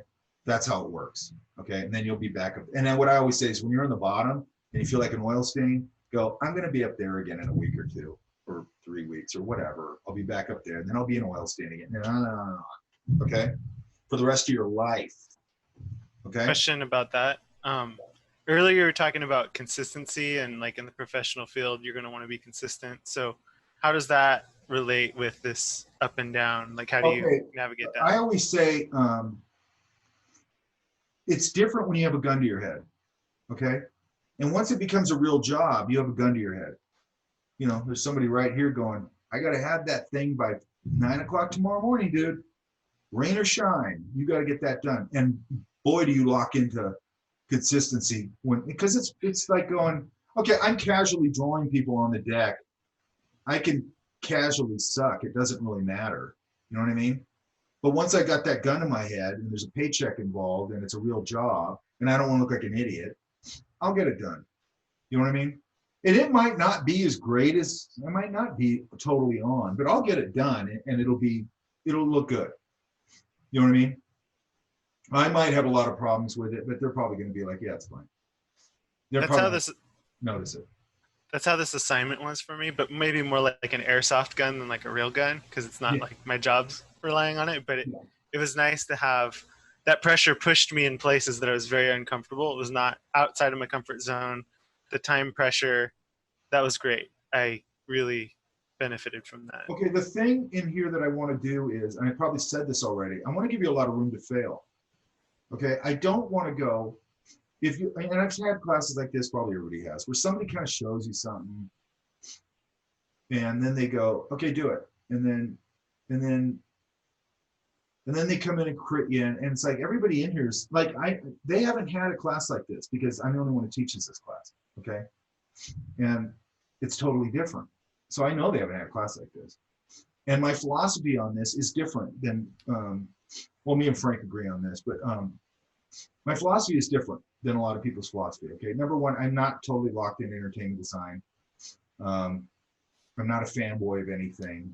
I'm looking at you guys as a broad skill set is what I want you guys to have. I also want you to have the freedom that I have because I find such joy in it, okay? To be able to just throw things down out of your head or go to a place and just draw the place and just what I was talking about earlier, where all of a sudden you go back through a page and you go, I remember that weekend. That was a great weekend. You know what I mean? Or whatever, you know? I want you to have that freedom, right? And then that freedom also ties into career, okay? And I'd argue, you know, and I know this because I get people in here, they loosen up and they start doing a lot of things that are really great. Then I see them go into other classes and they excel in there because they, you know, character design, things like that, where it's like, you know how to pose people, you know how to make it look cool and loose and natural and things like that, you know, where these other people don't have that. They're all drawing very stiff and they don't understand form and they don't understand simplicity and they don't understand design, okay? And they're not very good at sketching, you know? There's a difference between sketching and drawing, okay? You can't go into a job and just draw. It's not gonna really work because sketching to me is the quick, loose, you know, but communicative thing, right? Where I can, you know, you can show it to an art director or whatever and it's a little thumbnail and they can get it, you know what I mean? That just moves the project forward. It's the one thing that I've always seen the most on a project that moves it forward is early on, I can do a lot of sketches. And if I have people work for me that do that, I can go, hey guys, we need this. And we can crank out like a ton of ideas that are readable and clear and everything in a couple hours, right? And then I can go into a meeting with all that stuff and go, you know, and I'll pick which ones are good and I'll set them up. And then I can go in and put that on the wall and go, here's what I'm thinking. Here's what the team's thinking, whatever. And they'll go, oh, you know, and we'll have some discussion around it. And I just might, you know, then I'll take it off the wall and I'll sit there and or I usually have one printed and I'll draw over it. And I'll go, we're talking something like that. You know, we'll go through a quick design process with the other partners I have, which could be production, could be trend, could be marketing, could be whoever, okay? Could be the studio, okay? So I'd have to run everything past the studio, you know? They do a private screening for you. You go on at the studio, you see the movie, then you start cranking out ideas. Well, that has to go through all my internal stuff. And then I have to, you know, with I'll work it out with my team and everything. And then I've got to go past the Disney board and I got to, or whoever at the studio and go, hey man, here's what I'm thinking, or Pixar, and go, here's what I'm thinking for this toy line. And then like Ben used to be over there, and Ben, he'd do an overlay over my drawing and go, I think it'd be cool if you did, you know, did this and this and that, you know, and now you're partnering with like a lot of different people, right? But the point is, because I can do, and Ben too, Ben can draw his ass. I just shortened a 2-week process to probably 2 days, maybe less.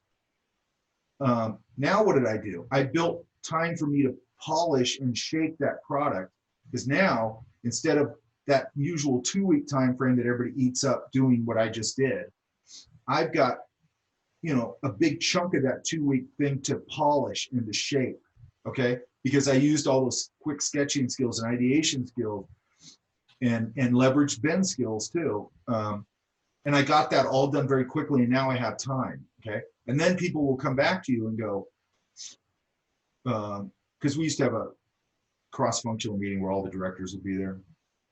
And it was just to get us all on the same page. But so then I'd come back in the meeting and they go, hey, when are you gonna have the line done or whatever it was I was doing?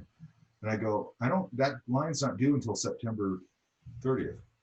And they go, yeah, but you got all that. And I go, I don't change dates, dude. Now I'm gonna make that product better, because now I have time to make that product better instead of doing what you idiots always do, which is be behind the 8 ball, be only worried about getting the thing out the door. And it's not, I mean, if you have time to look at something, you guys are gonna see this in this class like crazy. You've probably already seen a lot of classes. If you have some time to like get away from something for a day and then have fresh eyes on it the next day, boy, does it get better, okay? Because it's just things it's hard to see, okay? I put stuff in galleries before. Literally, I had this one show in Hawthorne, and as you walked in, there was this big painting. It was, I don't know, it was a big painting. And I remember walking into the opening and going, holy shit, that painting's not done. You know what I mean? That's not done. But, and you know what it was? It was seeing it in a different context. because I've been looking at it in my studio forever. And then all of a sudden, and this is actually something I started doing. I started taking paintings I was working on where if I thought they were somewhat done, I'd take them to a different environment. Like I've taken them to the school and just put them in the classroom and looked at them in a classroom and looked at them in my office. And all of a sudden I get a totally different perspective on them. And I'll like, a lot of times I'll put them in a different context and I go, that is not even close to done. Or I look at them in the mirror or whatever and wow, it's not done, you know, but this one, it was, you know, it just sucked though, because it's right when you walked into the gallery and I'm like, shit, it's not done, you know. But no one knows but you. Yeah. I don't think they did, but I did. You know, because one thing you do when you have a show is sneak up behind people because they don't know who you are. I mean, they know who you are if you walk in the gallery and goes, hey, this is the art, you know. But if they don't, it's kind of cool because you can walk up behind people just hanging around having a glass of wine and hear them talk about your work. And it's interesting, you know, it's really interesting because sometimes they'll zone right, like sometimes you'll put something out there and you go, I should probably fix that.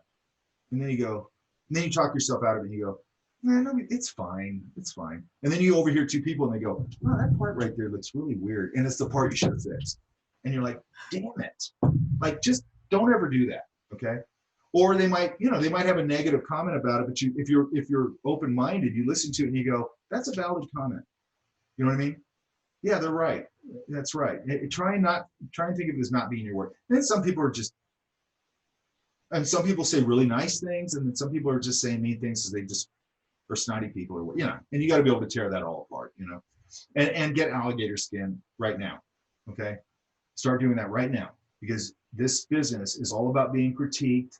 It's all about putting your work out there. It's all, you know, and it's not. I don't think it's like a regular job. Maybe it is.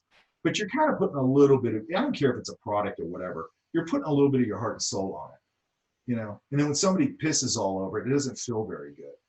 You know what I mean? But then after a while, it becomes sort of just part of the job, you know? And most people are like me. They just look at it and go, I think it's a little too this, too that. They're not sitting there trying to tear it apart. And usually they'll make a comment and you go, oh, that's a good comment. That makes sense. You know what I mean? So just start getting alligator skin now where all that stuff bounces off of you, okay? I got it at Art Center because they kicked the shit out of you over there. Okay, I want to go look at, okay, so everybody's understanding what we're doing, correct? Okay, so what I want to start talking about, go ahead. Nobody? Okay. Is, and then we were talking about that, just pulled some stuff, hang on. Well, there's a lot of comments in here. Hang on, I'm gonna get chat real quick.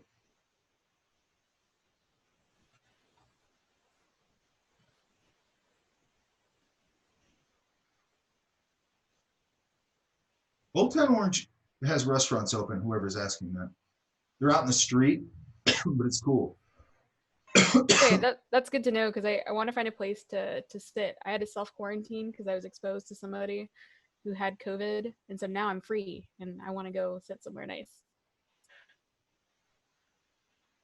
Who was talking about Aaron Blades? Oh, Glenn Keane, right on. Why are you guys talking about Glenn Keane and Aaron Blades? You were talking about Beauty and the Beast, and Aaron Blades is the guy who keyframed the scene that you were talking about. Oh, I didn't know that. Glenn Keane was a supervising animator. Yeah. Yeah, he did the transformation scene at the end, the like really gorgeous. I think he did most of it because he was the lead animator on that. There's a really interesting story by him, by the way. Do you guys know the animation podcast? It's Clay Cadis. He stopped doing it because he went on, now he's a director and stuff, but he used to work at Disney. Super smart idea, by the way. And he goes, here I am working at Disney. I should start interviewing all these people because these people are amazing. And it'll be like a time capsule. Because he interviewed like Bernie Mattinson and Glenn Keane, Andreas Deja, like all these guys. And it's really, really, really great, okay? Because what I love about podcasts and that, especially that kind of thing, he's doing that because he's just geeking out on it. And they just go down the rabbit hole talking shop and stuff because nobody's promoting anything. They're just like talking as animators. works, you know. And Glenn Keane was interesting because, and I think this is interesting just because I think it happens to everybody. Obviously, he's a monster. He's a monster, right? And by the time he did Beauty and the Beast, he was probably the top paid animator in the world, probably considered the best animator in the world. I mean, he has a house up by me right here, up here. It's like a $15 million house, okay? He was making serious money. Or he was selling it for $15 million for a while back. I don't think he's selling it now. But, and then he has a house down there. But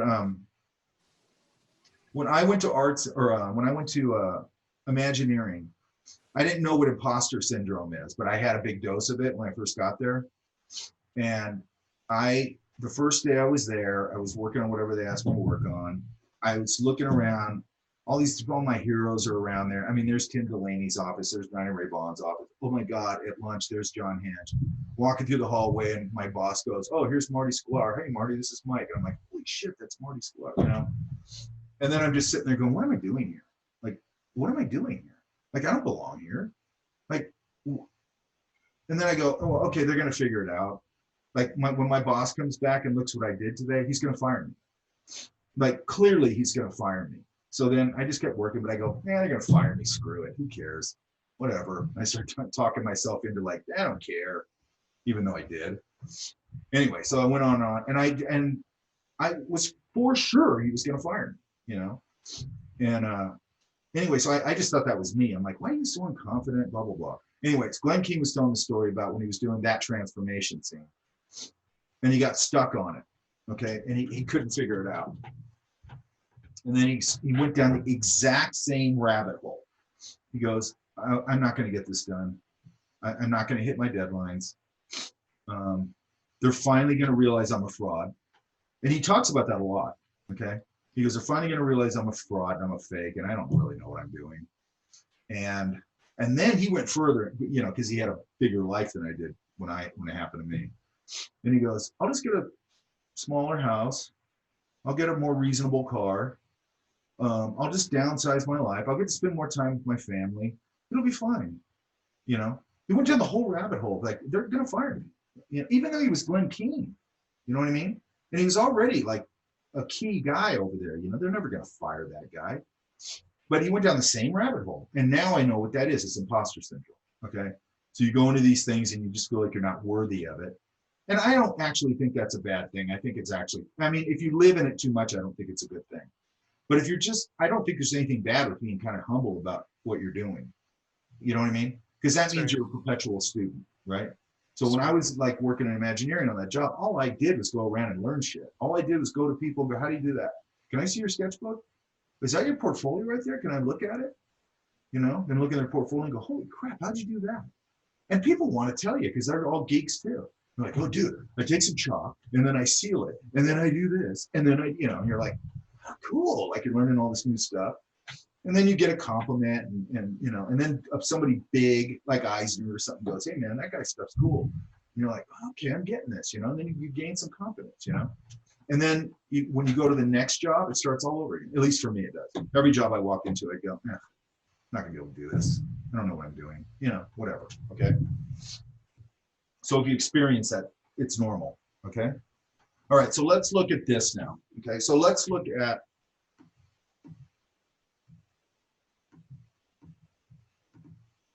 like what we were talking about a minute ago, or a little while ago. Let's look at a few of these. So,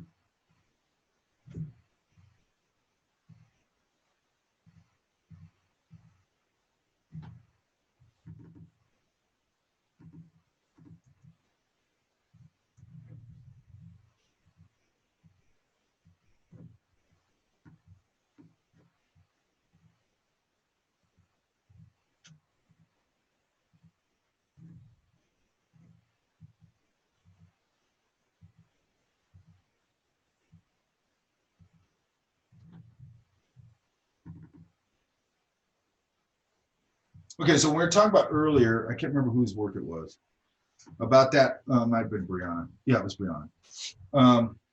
Finding the pattern and the logic of something, okay? So here, You can see how that's a weave. I even wrote a note on it. Basket weave on palm trunk, right? You see that pattern on it? It's a basket weave, okay? So then all I've got to, you know, all I have to do is just build this trunk. You know, and you can see I gave myself like some guides here where I just go something in. Kind of reminds me that it's got form and volume, and I just ghost that in. And then this stuff, and then I find the pattern, okay? And I go, oh, this crosses over. Then what does it do? And this one goes behind, but it has to follow this little curve here. And then as it goes over here, it's going to compress. Why? Because when it turns the shape, it's going to compress a little bit, okay? So the shapes will get a little narrower because it's starting to turn around the form, okay? Very simple. And then also, you can see right here where I'm using, well, I mean, it was there anyway, but I really want that broken edge right there because it gives me a more interesting edge, okay? And the reason I'm saying that is you go, well, that's what it looks like. It's like, yeah, but I get people all the time, and this is what I get for a palm tree.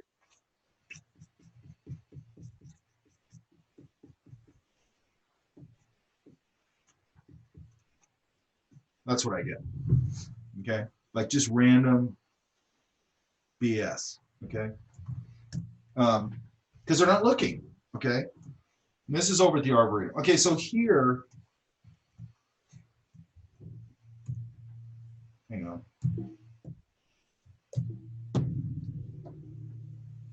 It throws my thing behind the other thing, so I never realize that it's doing this. Okay, so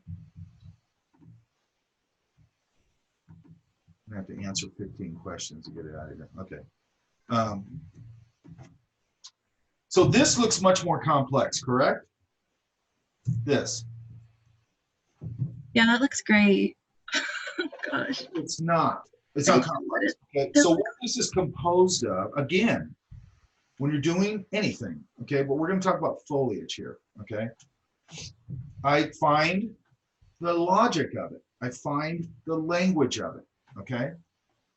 So in this case, it's, and I'm just going to break it down simply, okay? It's basically this. Let's make the page a little bigger.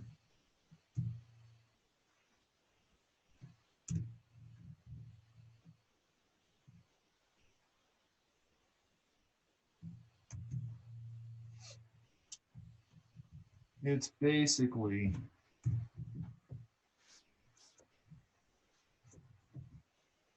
I don't think there's an end one.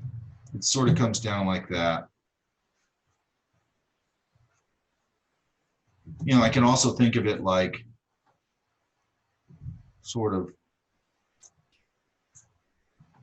you know, give myself that guideline so these things blow out the way they're supposed to, right? Then I look at like, okay, like in this one right here, this one right here, it's kind of turning like that. So they're going forward, then they start going a little more vertical, you know, and then maybe they might go like that or something, right? So I look at that, okay, and I look at that and I go, okay, that's how it works. And then I look at it and go, what's the nature of the whole tree, right? So I can go, a lot of times with palm trees, if you want to break it down to a real simplicity, here's the trunk, here's the center part, you know, that you can't see it in this one. Let's see if I got another one. You know, this stuff down here that sort of gathers up, you know what I'm talking about? You know, as the palm fronds go down, it has that big mass underneath it. You know what I'm talking about? Yeah. Okay. Yeah, you're talking So all you have to do then is go, okay, everything is radiating out from this point. So that's the next line of logic for me, okay? And if this was one of those normal palm fronds, then I go the next line of logic is that they are a lot of these triangular shapes. You know, maybe they'll double over on each other this way. You know, they'll come up here and they'll, you know, up here they might just sort of do that sort of thing. You can already start to read that as a palm tree. Does that make sense? Yes? But then I just got to put, now I got to just put a serrated edge in here. and I start to get my palm tree. Okay, so it's logic, right? Yeah. Everything radiates out from here, so therefore gravity is going to pull it down, and as it goes up, it's got a little bit of weight to it, so those will sort of come up, and then what will happen here is this will come up, like you'll get one like, let's put one right here. You'll get one like that, like another one, and then the palm fronds will all sort of bend over like a hand, like that. Okay, and then I can start to put that kind of thing in there, and then there's going to be this stuff here, which I can indicate with a mass and, you know, some texture. Because it's, what is that? That's palm fronds that have died and come down. So now what? So now you've got older ones and newer ones and newer ones and newer ones, right? So now I have layers of them laying down and they're dead, right? Which means the way I can interpret that is that that little mass right there is going to have shapes and then shapes underneath it. And then what I can do is I can go, okay, here's the top shape. I could just shade this down here and eat up a lot of the, I call it reducing my line mileage, okay? Drawing less and putting in tone. Does that make sense? Yeah? Yeah. Yes. Okay, so then if you look at this one, here's another version of it, okay? But how I saw that thing was this, so, you know, sort of like that, and then sort of like that. And then this is a round thing. So everything's radiating out from the center, and then the older ones start bending downward, right? But now I'm just going, okay, now I'm going to put this one, and now I can think of this as just flats and overlapping like that. And then I can add in my other stuff. This one comes down like that. Some of them are still really healthy and are going straight up. And then these just start falling down over the bottom half. Very simple. Does that make sense? Yeah. Yep. Yes. Now, another thing I do is this, where I go, now I've got these big elephant ears, right? And it's, you know, and then these back here are starting to become silhouettes, but then I put this dark in here. Why? To pop the two front ones, correct? Yeah. That's all graphic language, you guys. That's all graphic stuff. Okay. And then if you notice, I punched this line right there to pop it out a little bit. Okay. And then I punched this line. Why? Because that leaf is sort of like that. And that, where I punched the line, is in front. So you notice when I punch that line, it places that in front of the back. Does that make sense? Yeah. So this is all design stuff, basically, right? Okay, so then this one, it looks complicated, but really, to a certain extent, it's just an extension of, okay, so then I might, so when I get this, and I understand this, and I understand this, and I understand this. So now I understand the logic of that tree, okay? And then back here, I just put kind of randomy shape down here, or randomy texture down here, because from where I was sitting, it kind of, that's how it looked. Let's go over here.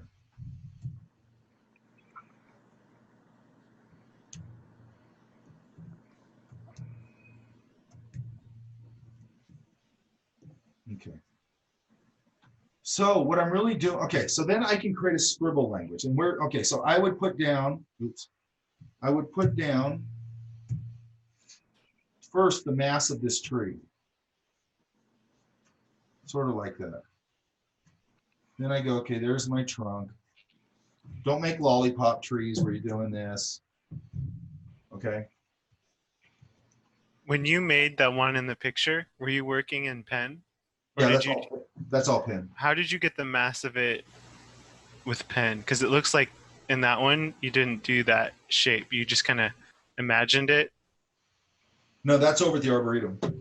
No, I'm saying on the one you're showing us now, you drew a block shape. But for the one on the left, I'm not, maybe I'm not seeing where that block shape is. It's this. Hang on, let me change the color here.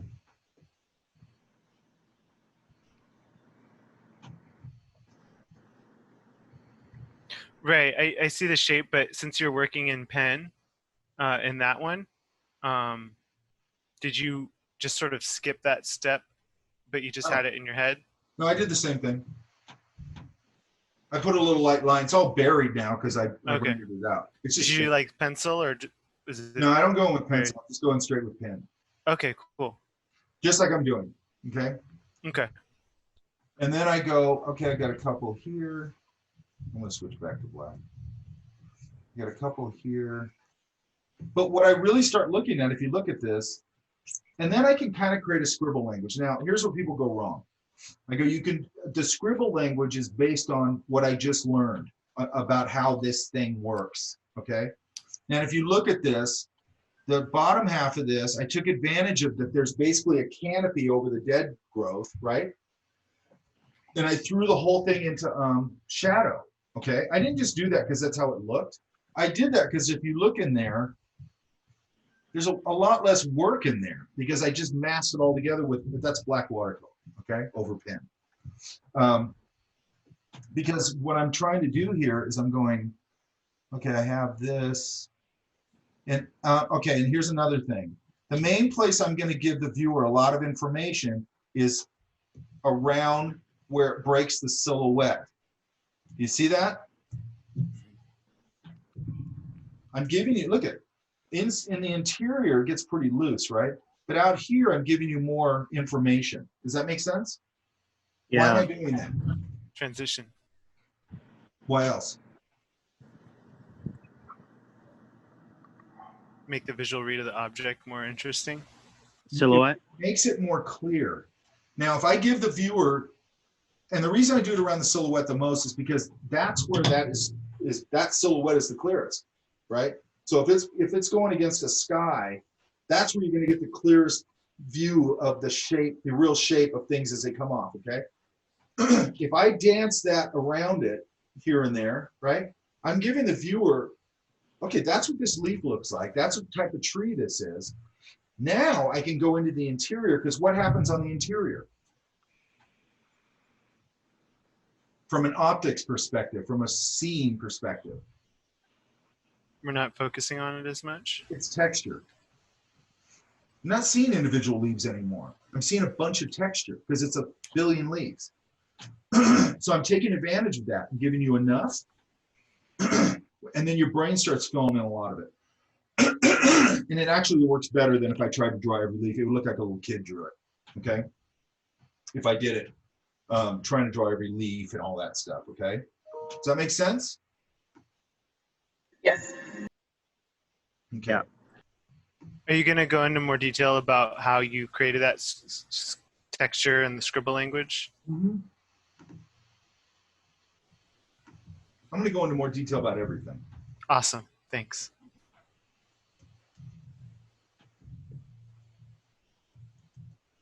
Anyway, so, damn it, hang on.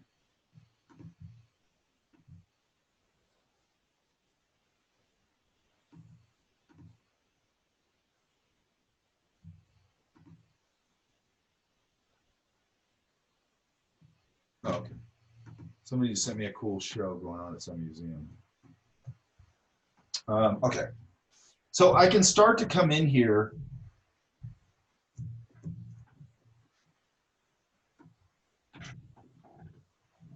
I got a car wreck like 7 years ago and it totally screwed my neck up. Okay. You know, and then I'm going to put some of this in here.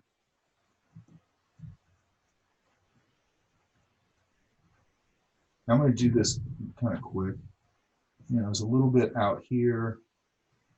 And then as I get into this interior, I'm going to start getting pretty loose with this. It's still going to be based on what I'm seeing or what I was seeing. But I'm also going to sort of have a finished area down here where that's where my canopy goes.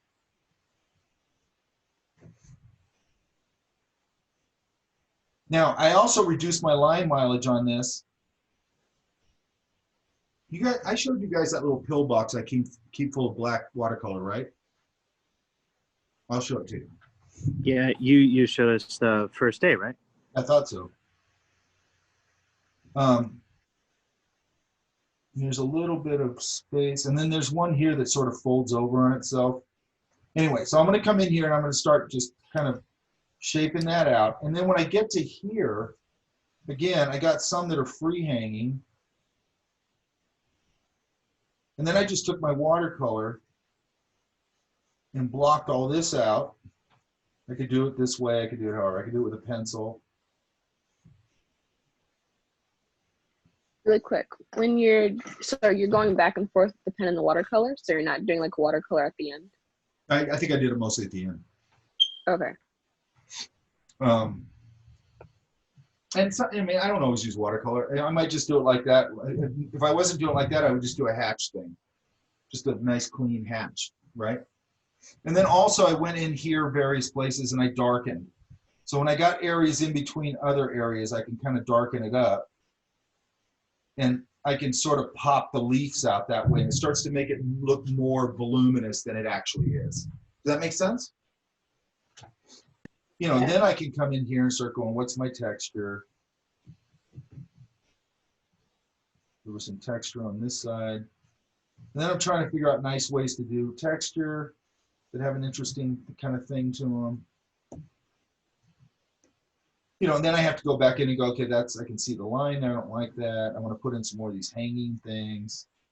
And that's to, somebody was talking about finish.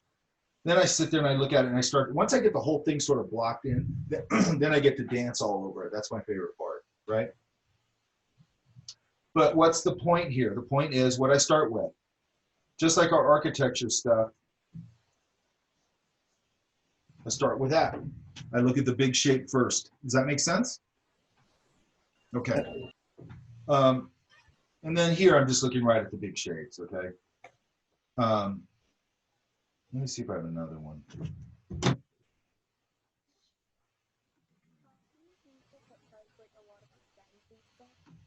Well, okay, this one is another example of it. This is a different approach to it. So this one, this is a demo for this class actually at Olvera Street, right? So usually whenever we go somewhere, I do a demo on location. So the star here obviously is that gazebo, correct? And then, but it's got a lot of foliage and stuff going on around it that looks fairly complicated, like a lot of stuff going on, right? But if you go in on it, there's very little there. Can you guys see that? So what I did was, somebody, Megan, no. What I did here was I did big shapes, and I'm going to show you this in a minute. I do a big shape, and then I roll into a dark, okay? It gives it the appearance of volume and a lot of stuff going on, but there's not a lot of stuff going on. Also, what helped me is these lanterns, right? Why? Just what we just talked about earlier. It gives me a big curve in there, and then these interesting little, you know, things floating in front of stuff, right? So it just gives it a lot of nice energy, all that stuff. Does that make sense? Mm-hmm. And even this stuff coming forward to me, this radiating stuff that I did with a big broad pencil, it's giving it a lot of energy. And it's also kind of pushing your eye right to that thing. You know what I mean? And it's probably, what, 15-minute drawing maybe, right? And there's not that much going on in there. Okay? What's making it work? Look at that fat line quality, right? What does that do? It gives the bottom of that roof, okay? You see that? And then it also, look at, it's heavier right here in the front. You see that? Why? Because that's in front of this, right? So what does that do? That fat line makes it go right in front of that back line, okay? Line quality, yeah? Yep. Wherever I'm pointing at. Same thing here, little hits of dark. But if you look at this drawing, there's not a whole lot to it, right? Look at my hatching, super clean, simple, everywhere. It's never, I'm doing this, now I'm doing this, wait, now I'm doing this. Oh, now I'm gonna put water all over it and smear it all over, you know, I'm not doing that, okay? It's controlled. okay? Okay, so that all makes sense, correct? Mhm. Look it up here, there's nothing here. There's the indication of a mass, which we're going to talk about in a minute, and then into dark. Okay.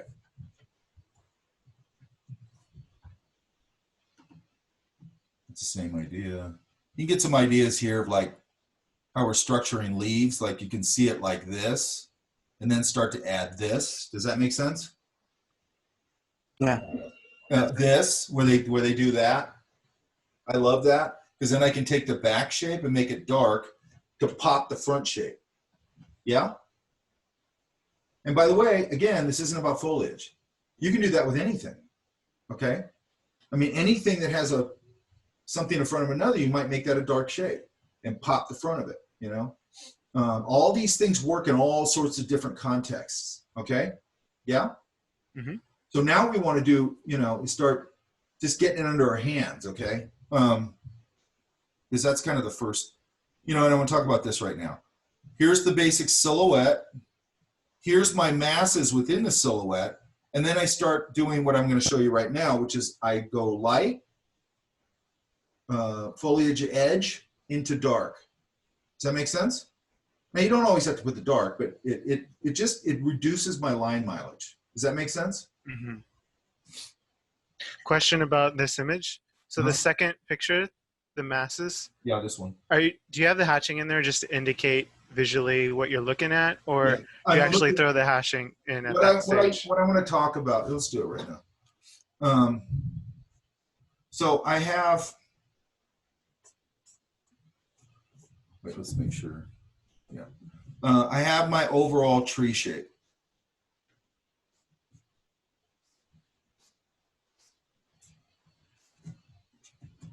That makes sense? Okay, within that tree shape, it kind of behaves like anything else. Let's get a bigger brush. It kind of behaves like anything else.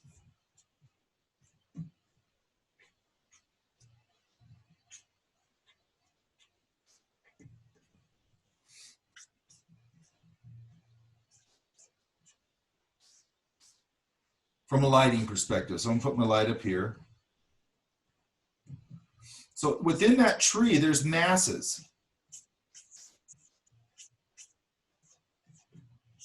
Let's say it's that, and then maybe one here.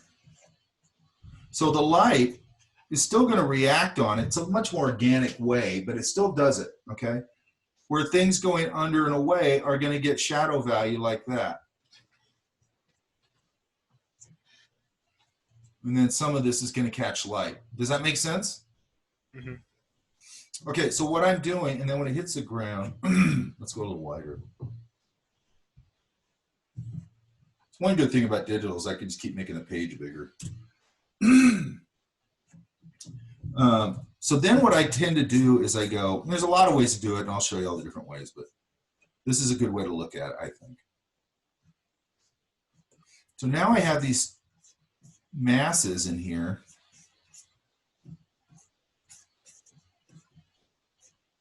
And by the way, make sure that it's a nice, again, don't do these lollipop trees, okay? Everybody does that. Like, and this looks like, the top of it looks like a ball of cotton on a stick. Does that make sense? Especially when they paint them, man. I had this guy, he did them all like this, and then he went, and then he put another tree, and another tree. I'm just like, I don't know how you think that looks like a tree. You know what I mean? They were all the same size, all the same shape, you know, and I'm like, okay. Okay, so let's go. So now what I tend to do is I go, now we're going back to this idea where it goes into shadow, and we're going to do a couple of things. I'm going to come down here and I'm going to do the same thing. So if this tree was like a maple tree, I might give you just a little indication of that little maple leaf shape down here, okay? I'm not going to do it everywhere, okay? And then I'm going to develop more of a scribble language as I go into the interior. But out here, I might give you some. I like to have some leaves that aren't connected, because when you see them from a distance, you don't see the branch connecting them usually, okay? And then when it turns here into this edge, the light turns into this edge and into shadow, I can start to go, I'm going to give that a little line there of leaf information. But now it's becoming, again, more of a scribble language, and I can come in here and sort of mask that in right there. So what did I just do? Again, I reduced my line mileage and my information, because I actually don't want too much information in this. It'll just start looking stupid. Okay, and then as it gets down here under the canopy, like under here, I'm going to get pretty dark down here because it'll tend to get dark under the canopy down here. You know, and I'll just find all my light masses, and I can get pretty loose in here. You know, I'm going to pull up a student of mine in this class. She did perfect examples of this. Is that making sense, you guys? Yeah, Yeah. it is. You know, I might have a branch that comes out here, but I'm not. This is what people do. They go, I want to put a little bunch of little leaves, and it could do that. But I might just look at this as like another, because this is how you'll see it. You'll just see a mass, and then you'll see a few leaves here and there. But you're going to see most things as a mass. Like if you look at a mass of leaves that comes out off a branch against a silhouetted sky, it looks like an ink blot. It doesn't have any form to it. I mean, you have to see it and kind of hit it, but it's a totally abstract shape. Does that make sense? So here's a student who does this, or did it in my class. I just think she did a really great job. Actually, she did a really great job in everything. And I hired her to teach at Fullerton, by the way.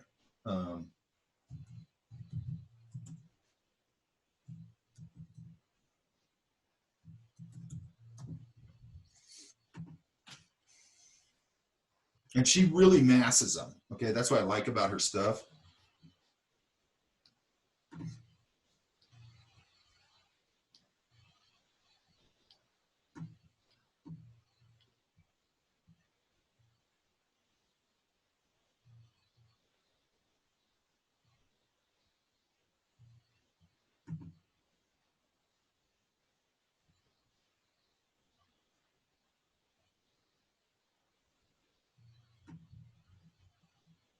You see that? Oh, that's great. But do you see how it's, look, light, the edge of leaf information, dark. Do you see that? And then look at this. I mean, these are great. I mean, just no way to complain about them. Oops, look. See if I can move it. Yeah. There's nothing there. There's nothing there. Okay? But it's badass, okay? Let's see if we can, we can do this.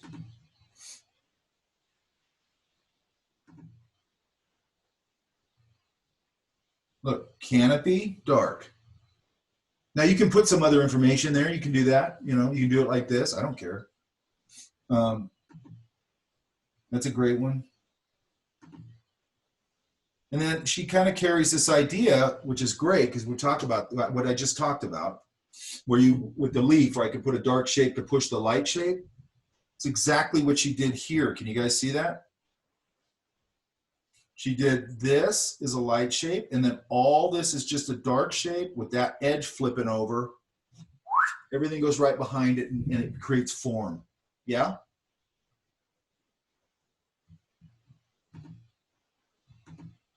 See if there's any other ones. Here's another good one. We usually go to the Natural History Museum. She's doing the same thing. I showed her this at the museum, right? Because I usually do a demo there. I use the back information to pop the rib cage on this side. Does that make sense? So now they got this light or this dark behind them, and they go bam, and they pop forward, which makes it go wrap over on itself. Does that make sense? Anyway, I love Jackie's stuff. I think it's great. Let's see. This is great. So we're going to want to start adding this into our building ideas, okay? Like she's doing here. That makes sense? Very simple. Like when you start this, you can keep getting more and more complicated with it. And that's why I showed you the one that I did that looks much more complicated, because that's a little more complicated take on it. This is a very simplified take on it. I usually like the simplified take. I think it works better. I love that. You know what I love about it is she had to make design decisions here. Like that's a design decision. Like how she decided to handle those trees was totally a design thing. Okay. This is great. Look at it. Okay. And then look back here. You could have gave that. You could have gave that. Shouldn't need to. But you could have gave that just a real light value, just that silhouette. And man, it'll just fit that image. You know what I mean?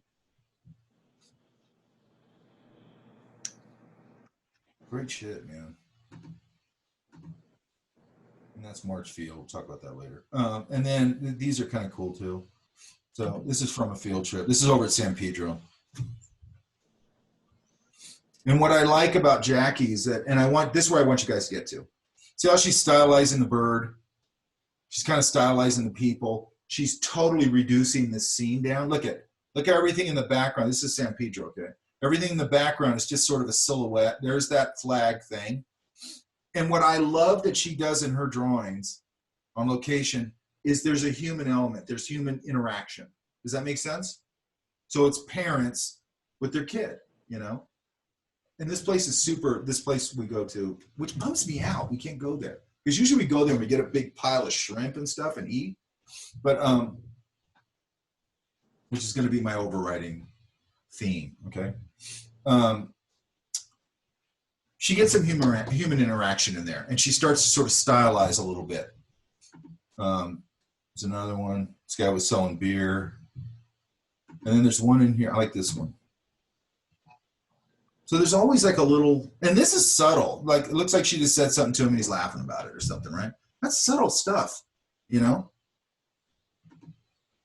And then these are just fishing boats. I'll get rid of this. Is there fishing boats here? These are cool too. Okay, but what I want you to see here, it's totally simple. You guys see that? Charming as hell, but they're simple. And I really think the drawing, the sketch, whatever you want to call it, it's going to be more successful if it's simple, okay? Because you can build in like a lot of indicated complexity, okay? And that works better than sitting there and just drawing every little thing. There's a guy that I follow on Instagram, and he kind of does that where he draws sort of it. They're cool drawings, but they also don't really feel very like much flavor to like who he is to me. It's like, okay, you sit there for a long time and they're really well done. I'm not saying they're not well done, but I don't know. I don't get that much from them because it just feels like it's an exercise in sort of really rendering something out, which is cool, but it's like, I want a little more, who are you? You know what I mean?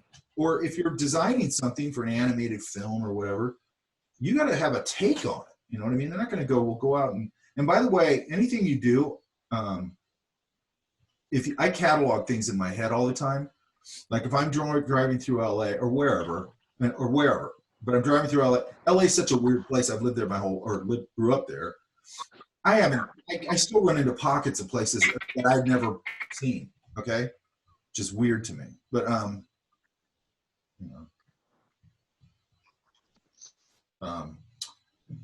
Anyway, so I'll drive through something and I go, wow, this kind of looks like a little French village.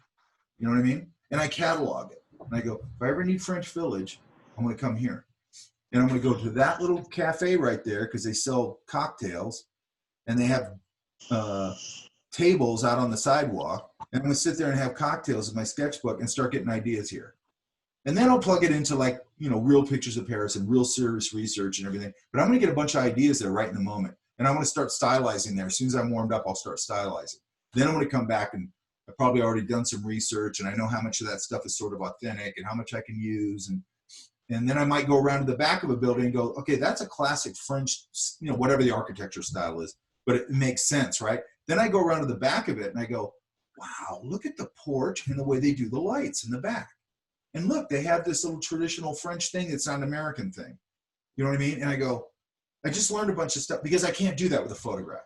I can't walk over to the side yard. I can't go in the back, but I can if I can find something that approximates it. If I'm going to do a vehicle, I go to March Field. If I'm going to do some flying vehicle, I go to March Field. I can walk right up to that thing. I can stick my head to wheel well there, okay?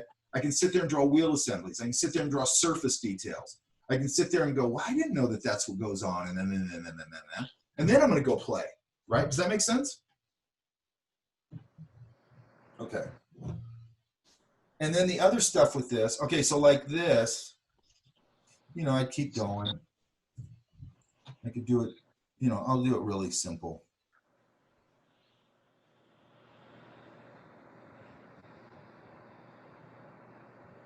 And then I could put a little bit of this to indicate like maybe a little, and something I do a lot when I'm doing like a tree, if it doesn't have a real, like real serious bark pattern on it, is this goes, I like to do this.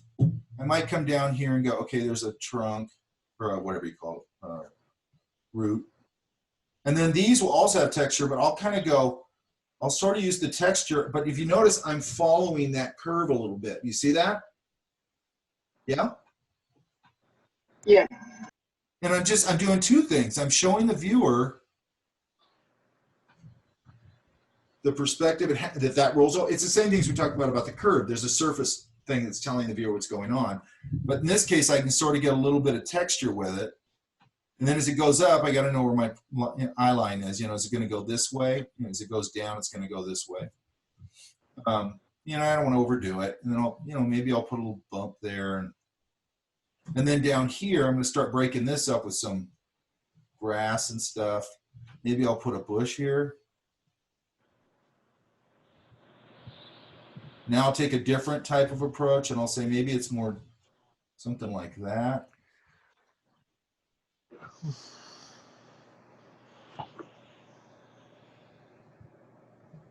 Maybe a little here, maybe a little rock.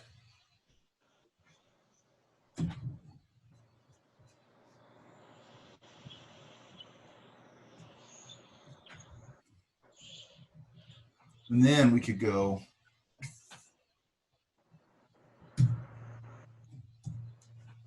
maybe this comes down. Oops. No.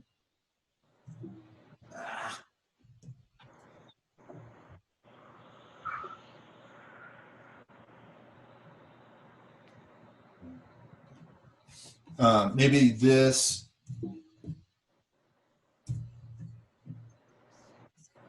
There's a little hillside. Maybe there's some more rocks up here. I'll start indicating those.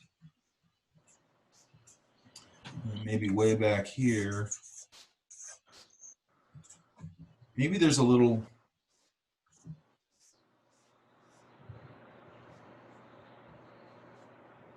fence that comes into this scene. And again, I can make these, it's out in nowhere.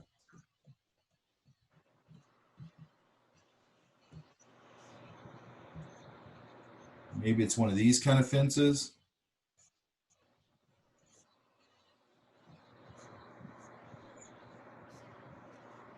Maybe it ends right there. Or, you know, I could have done this kind of thing where I do barbed wire. What's barbed wire? It's this, then it coils around, and then it's this, right? Yeah? Yeah. Then I could put a couple of nails in here. I could put some, what do you call it, grain on it, a little dimension to the, whatever you call it, the posts. Maybe I could put a bird sitting here.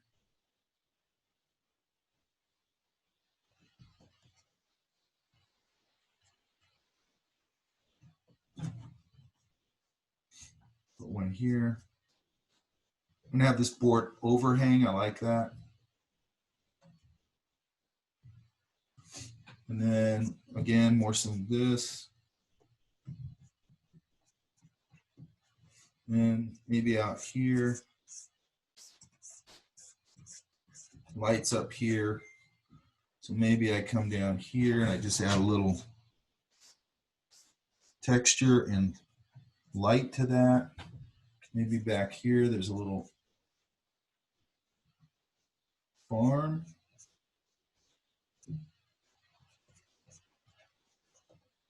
With a grain silo.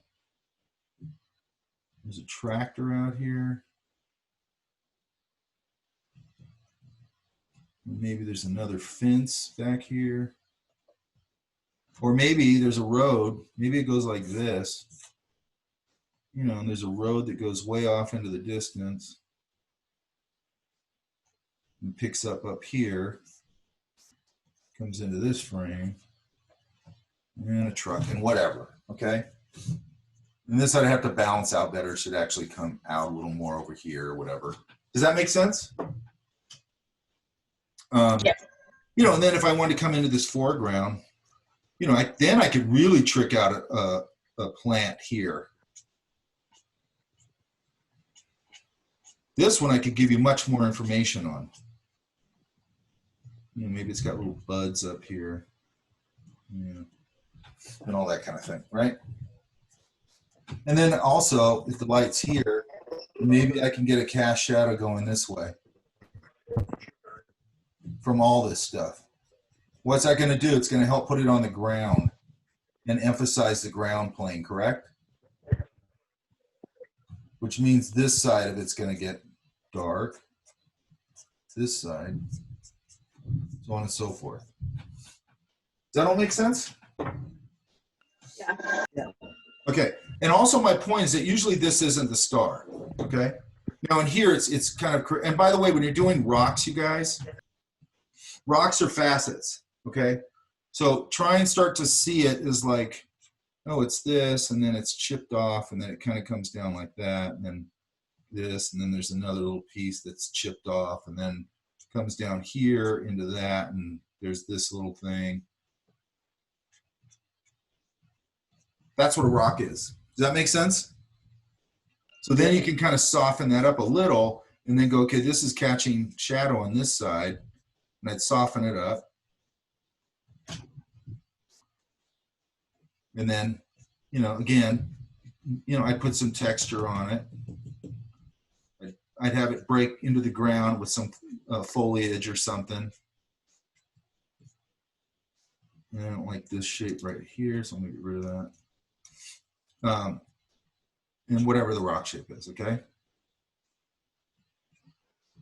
We start to get a rock, okay? It's a series of facets. Even a round rock, if you really look at it, will have little flat spots for the most part, you know, it'll start to flatten off. They're not usually super, super round, once in a while. You know, and that I'm gonna rely on some texture and the same deal. You know, it's probably more like that. Maybe it's got a facet right there, maybe right here. This is too much.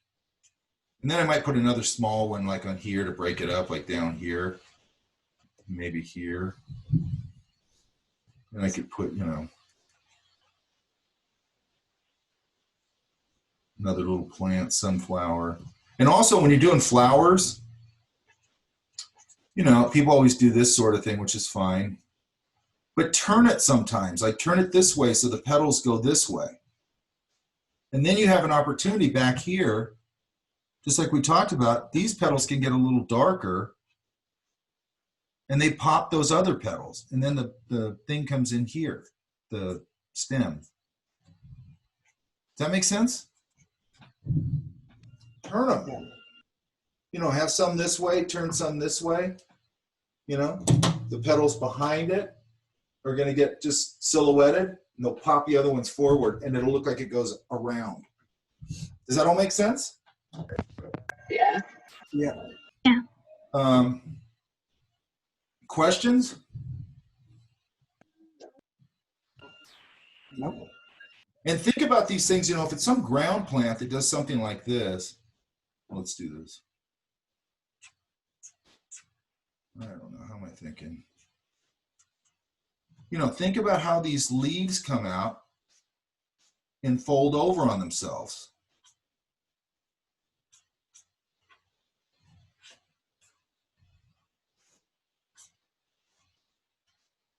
It's like a potted plant or something. Let's think a potted plant.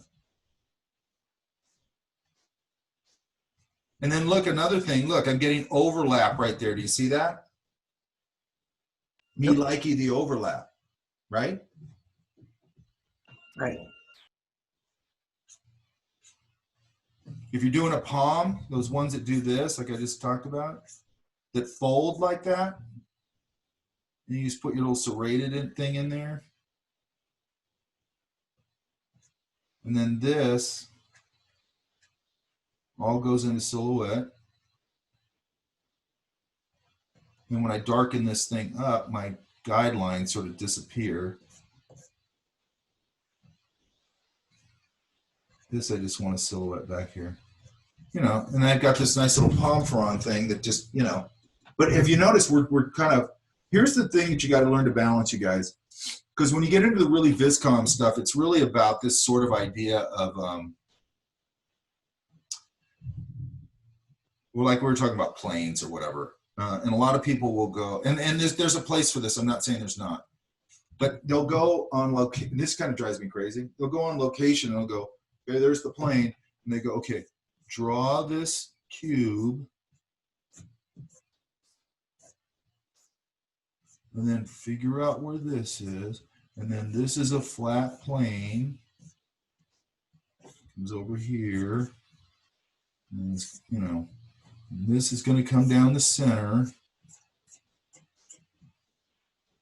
And then you're going to have your ellipse and, you know, so on and so forth, right? It's almost like a technical drawing. There's a place for that, okay? It ain't on location. Does that make sense?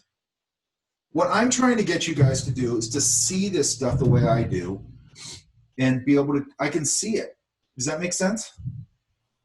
Yeah. And like we were talking about this because somebody was talking about storyboarding, whatever, and talking about this sort of viscom approach. They go, well, if you have a horse and it's in perspective, I go, if you have to build all these boxes to draw a horse in perspective in storyboards, A, you're not going to get them done fast enough. That's period. B, you probably don't understand anatomy enough. You know what I mean? But if you go, okay, I know that a horse is built out of these components. And I'm just making it up, by the way.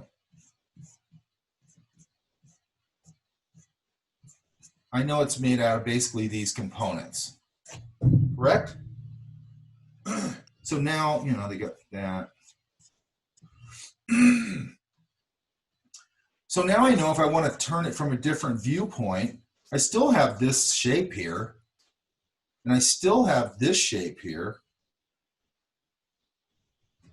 and I still have this big mass right here that I know is going to come down like that. Only now I know that some of this leg from this view is going to get hidden under here because the mass is turning, right? So now that mass is in front of the leg a little bit, so I'm going to see less leg, it's going to foreshorten. Does that make sense? So then I can go, okay, the other arm is over here somewhere. Now the hair, you know, that goes out there, this comes down here. Or, you know, if I want to make it run, then I know I got to throw this out. You know, where's that big knuckle thing? You know, blah, blah, blah. It actually would come out more this way.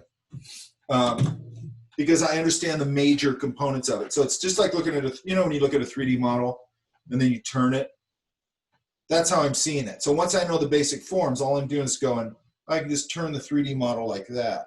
And I still see the same forms and I see how they work together. Does that make sense? Okay. Same thing when you're doing figure drawing, break it down. Okay. Put, you know, a foreshortened thing is just this shape in front of this shape, in front of that shape, in front of that basic shape. And then you can put it all together, right? But you just got to see the big forms and how they sit in front of each other. Does that make sense? Okay, questions on this? I guess just clarification that these are all the mechanics and the basics, and these things will enable us to, well, one of my goals is to be faster. I'm so slow. Oh, absolutely, you'll get faster. Yeah. Absolutely, you'll get faster. If you're in that sketchbook, now here's the thing. I'm giving you a lot of information. I think it's very good information, okay? It's shit that I hungered for when I was young, right? Because we didn't have, here I go with here's my second old man rant. Yeah, number 2. We didn't have an internet, okay? So I was this kid who was always hungry for information, so I spent a lot of time at the library, okay? Dewey Decimal System, pulling out the little drawer, and, you know, and then I would always get led back to, for the most part, classical drawing books, for the most part, okay? Once in a while I got lucky and I found some little illustration book or something like that. And I always say that back then, and I even think a little bit now, but not nearly now, I always felt like the kid, there's a beautiful restaurant, and I'm the kid outside in the cold, and I'm clearing a spot on the window, and I'm looking in, and I'm trying to figure it all out in there. You know, that's what it felt like, you know. And it was like, that's an exclusive club in there. You ain't allowed in here.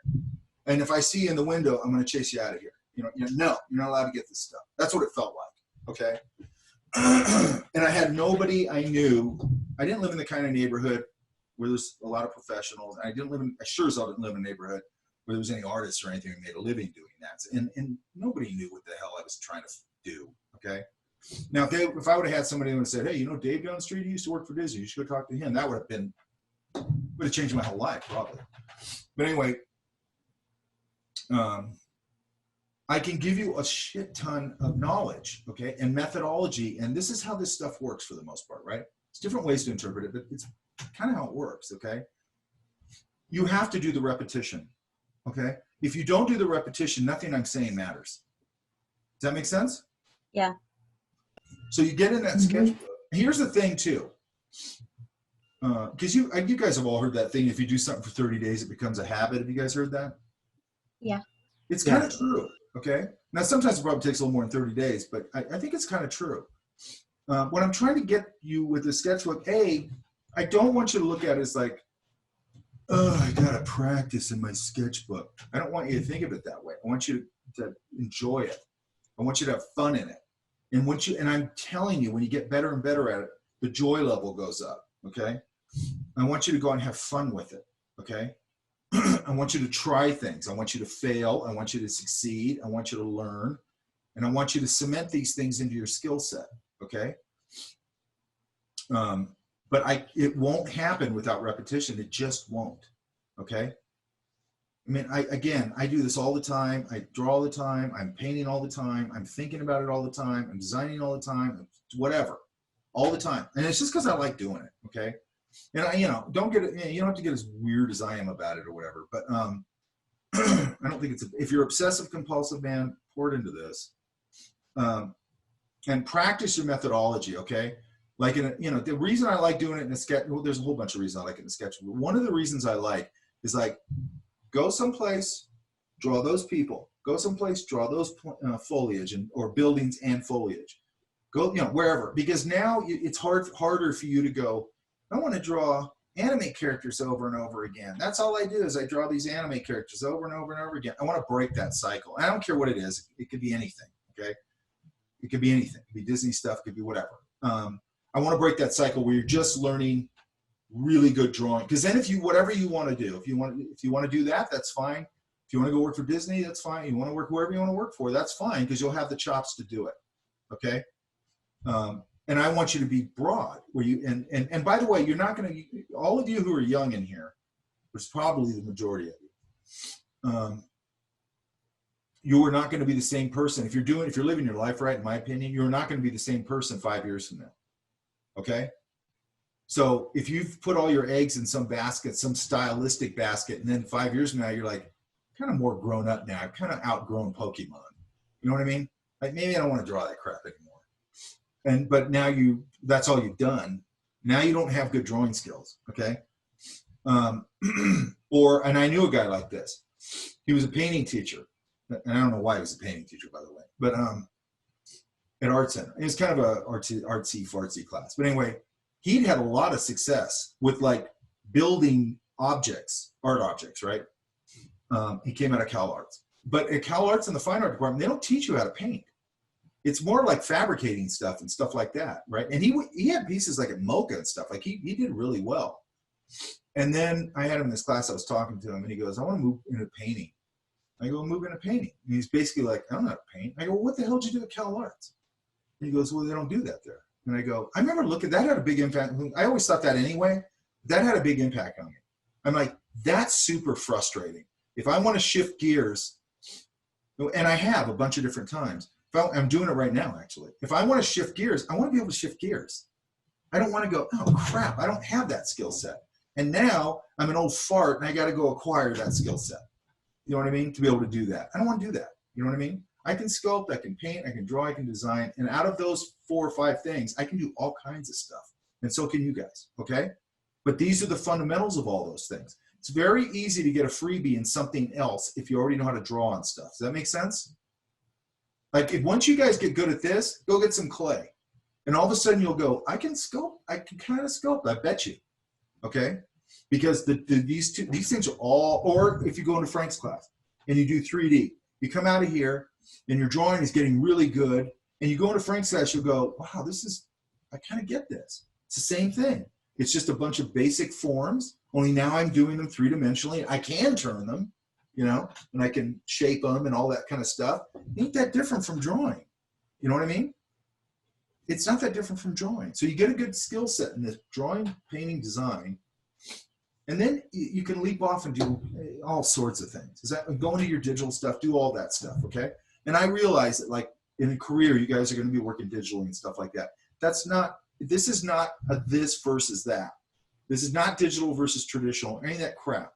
It's just that when you're learning your fundamentals, being on paper is very effective. Okay, it's the real deal. It's not BS. It's not a tool in here that does this and that to your line to make it better. And those things are all great, by the way, but you got to learn how to do this on paper the real way. Does that make sense? Definitely. An iPad to draw on location, it's not that fun. Okay, to me anyway. Okay, any more questions?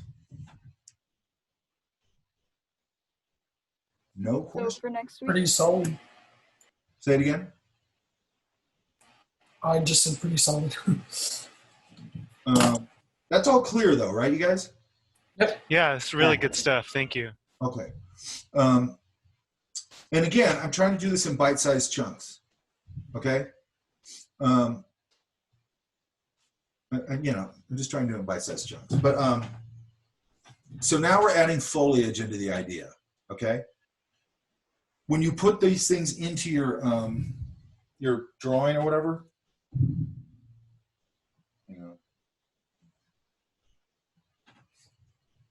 kind of map it out like this. Like, okay, here's my gas station.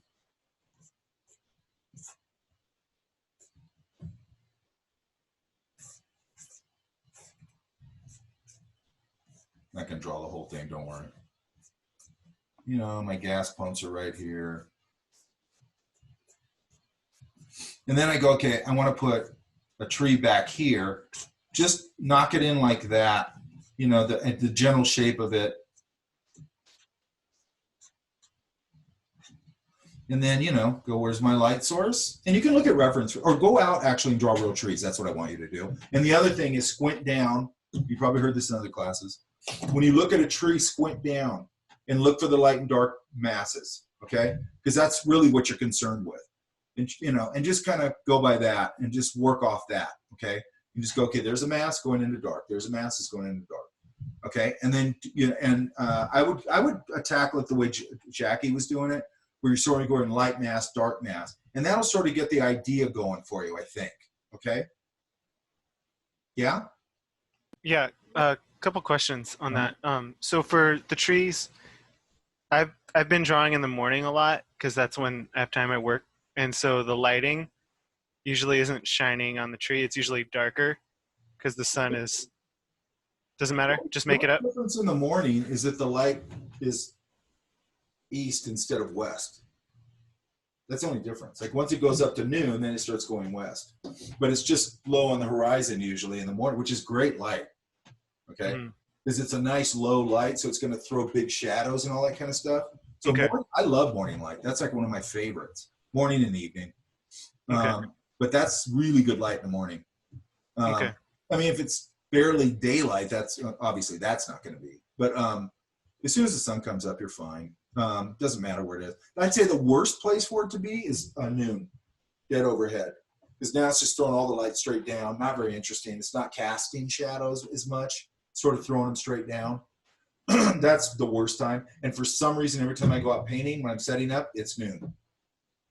Every time. It's irritating. And but what I do is I go, okay, I'll just do my drawing. Because once I feel like I get a ways past noon a little bit, then it's starting to veer off this way. And it's like, okay, now it's starting to make nicer shadows, you know.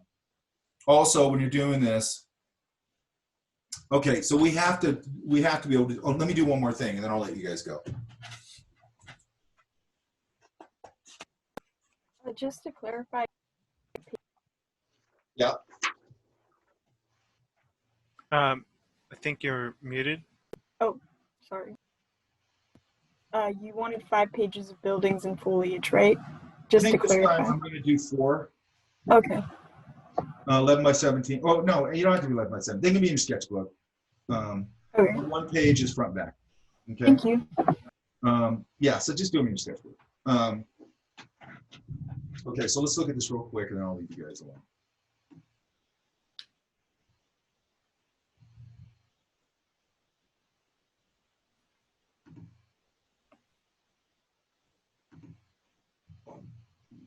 Okay, you guys can see that, right? Yeah.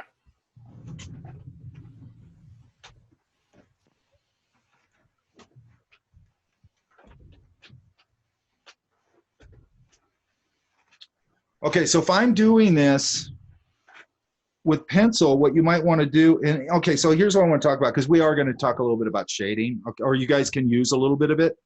But here's what I want you to do. I want you to do this in pencil, and I want this sort of really simple value. Does that make sense? Yeah.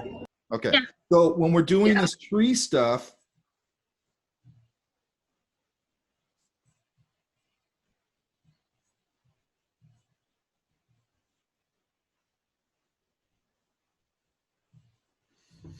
you know, and then I start going, okay, I'm going to do my masked areas. Then when you do your shading, come in here and just do a nice, clean little value. Does that make sense? Yep. I'm doing this one a little more cartoony, but that's just so I can go faster. And then maybe down here, chisel that a little bit. And then, you know, I got another mass here. But I want it nice and clean. Does that make sense? Yes. Yeah. You might want to get a smooth paper. It works really nice for this. And then one other.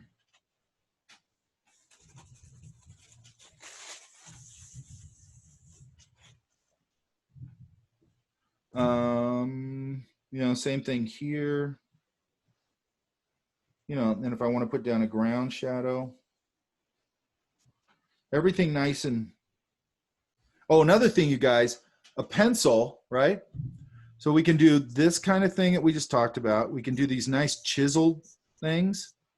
But the other thing is you can get nice serrated lines this way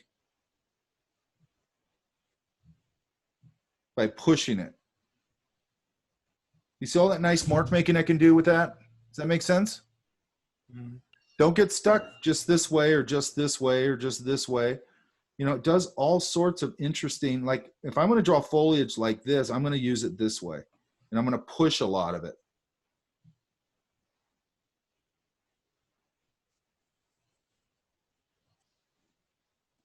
And maybe I'll put some back here.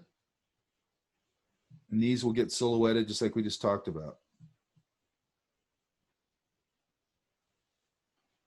And then that one's going in front of that one, so that's nice. Now I can come in here and go, lights here.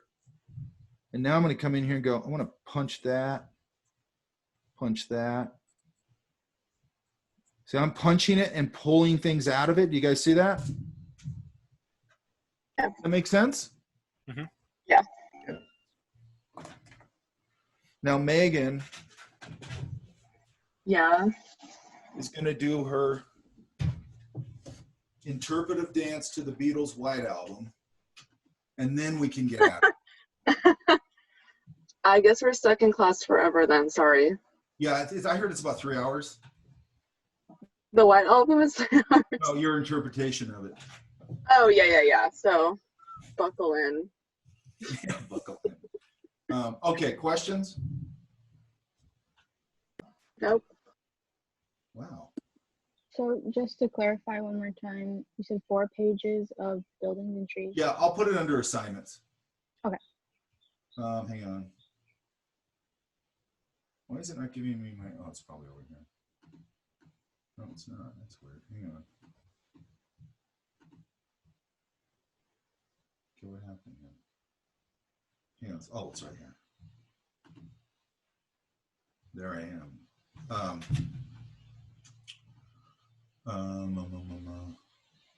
And Taylor, give me a little more flavor like you gave me those desert drawings when you're doing buildings. Okay, I thought those were cool. Okay, let me look at this real quick.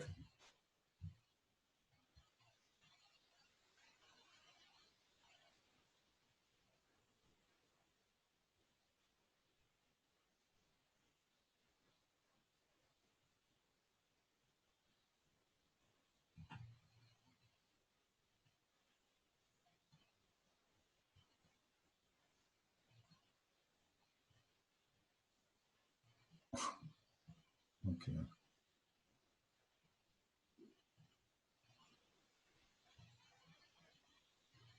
Madeline Smith, you had a sketchbook all through Yosemite and you didn't draw anything? It was just a few days. It was, and then we were going on hikes, and it was kind of a crazy few days. I drew at General Sherman, but that's it. Then I just didn't have time to pull it out suddenly because you're getting out. Have I already said this in this class about getting rid of your friends and your family? Have I said that? No, I think this is the first time. Okay. Not yet. This, whatever you draw on your sketchbook, I don't have my sketchbook in here. This, your sketchbook, is now your friends and family. Get rid of your friends, get rid of your family, get rid of relationships, and just do this. This will never let you down.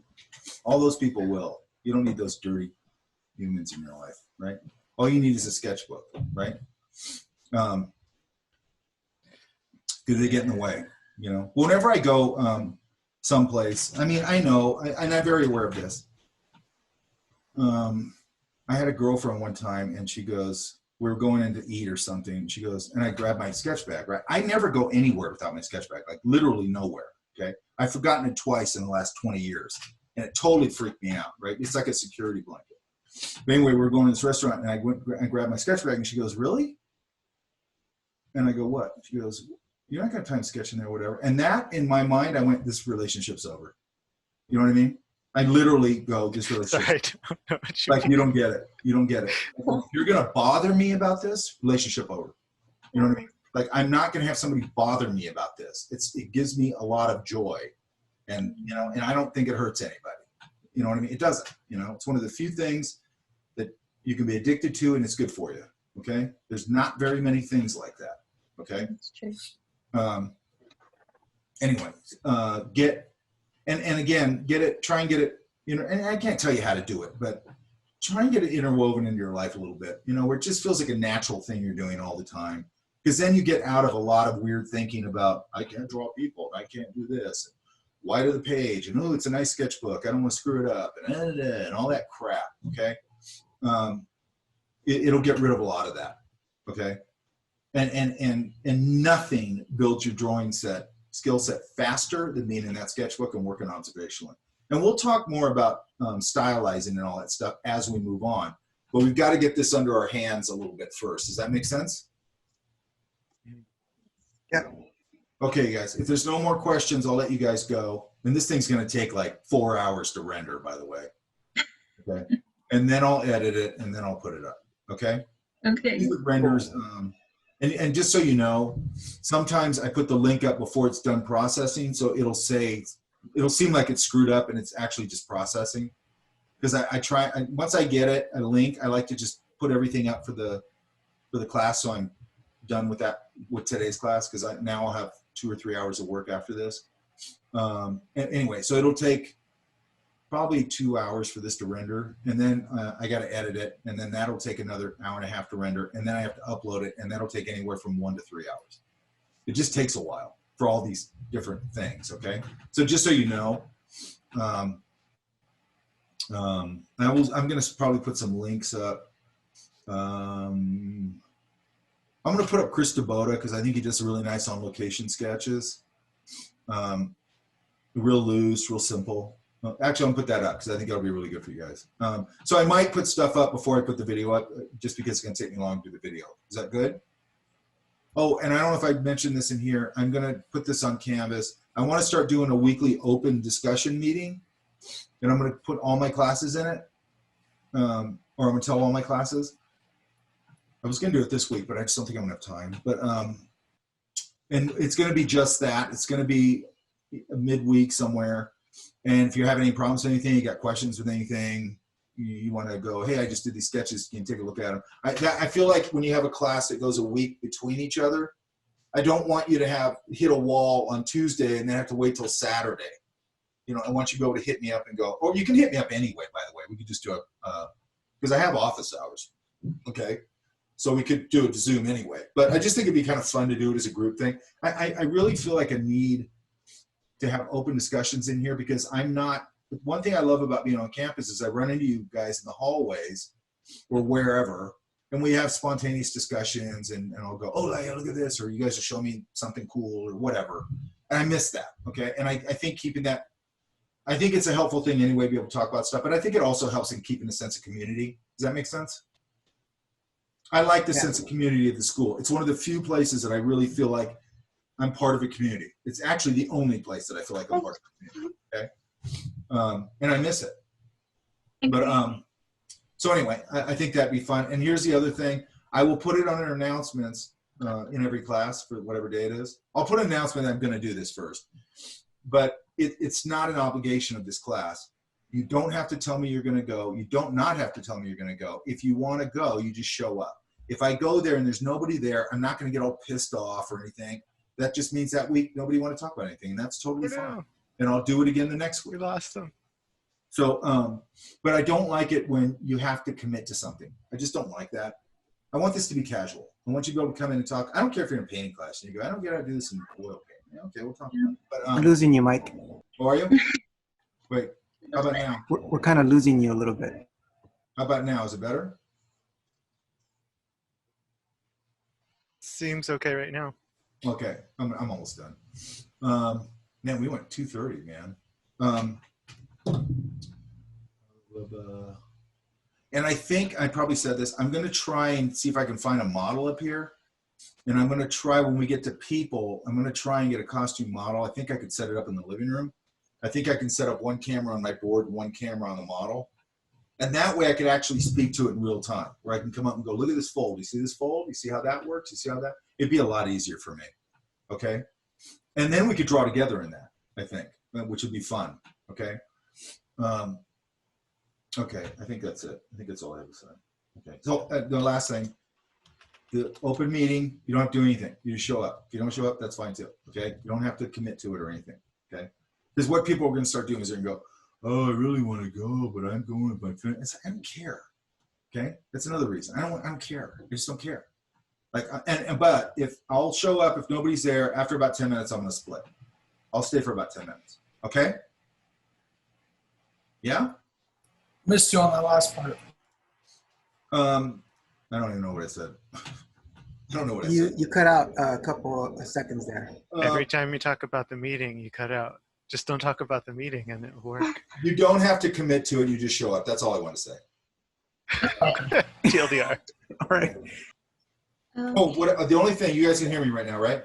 Yeah, you're good now. When I go in, if nobody's there, I will split after about 10 minutes. Okay. Yeah, that makes sense. Sounds fair. Okay. All right, you guys. Thank you. You guys did a good job. Thank you. Thank you. Thank you. Thank you. Bye. To ask you, since I unfortunately put my stuff in Canvas instead of the Google. I'm going to let it slide this time. Don't worry about it. Okay. All right. Thank you. All right. I'll see you guys later. Bye.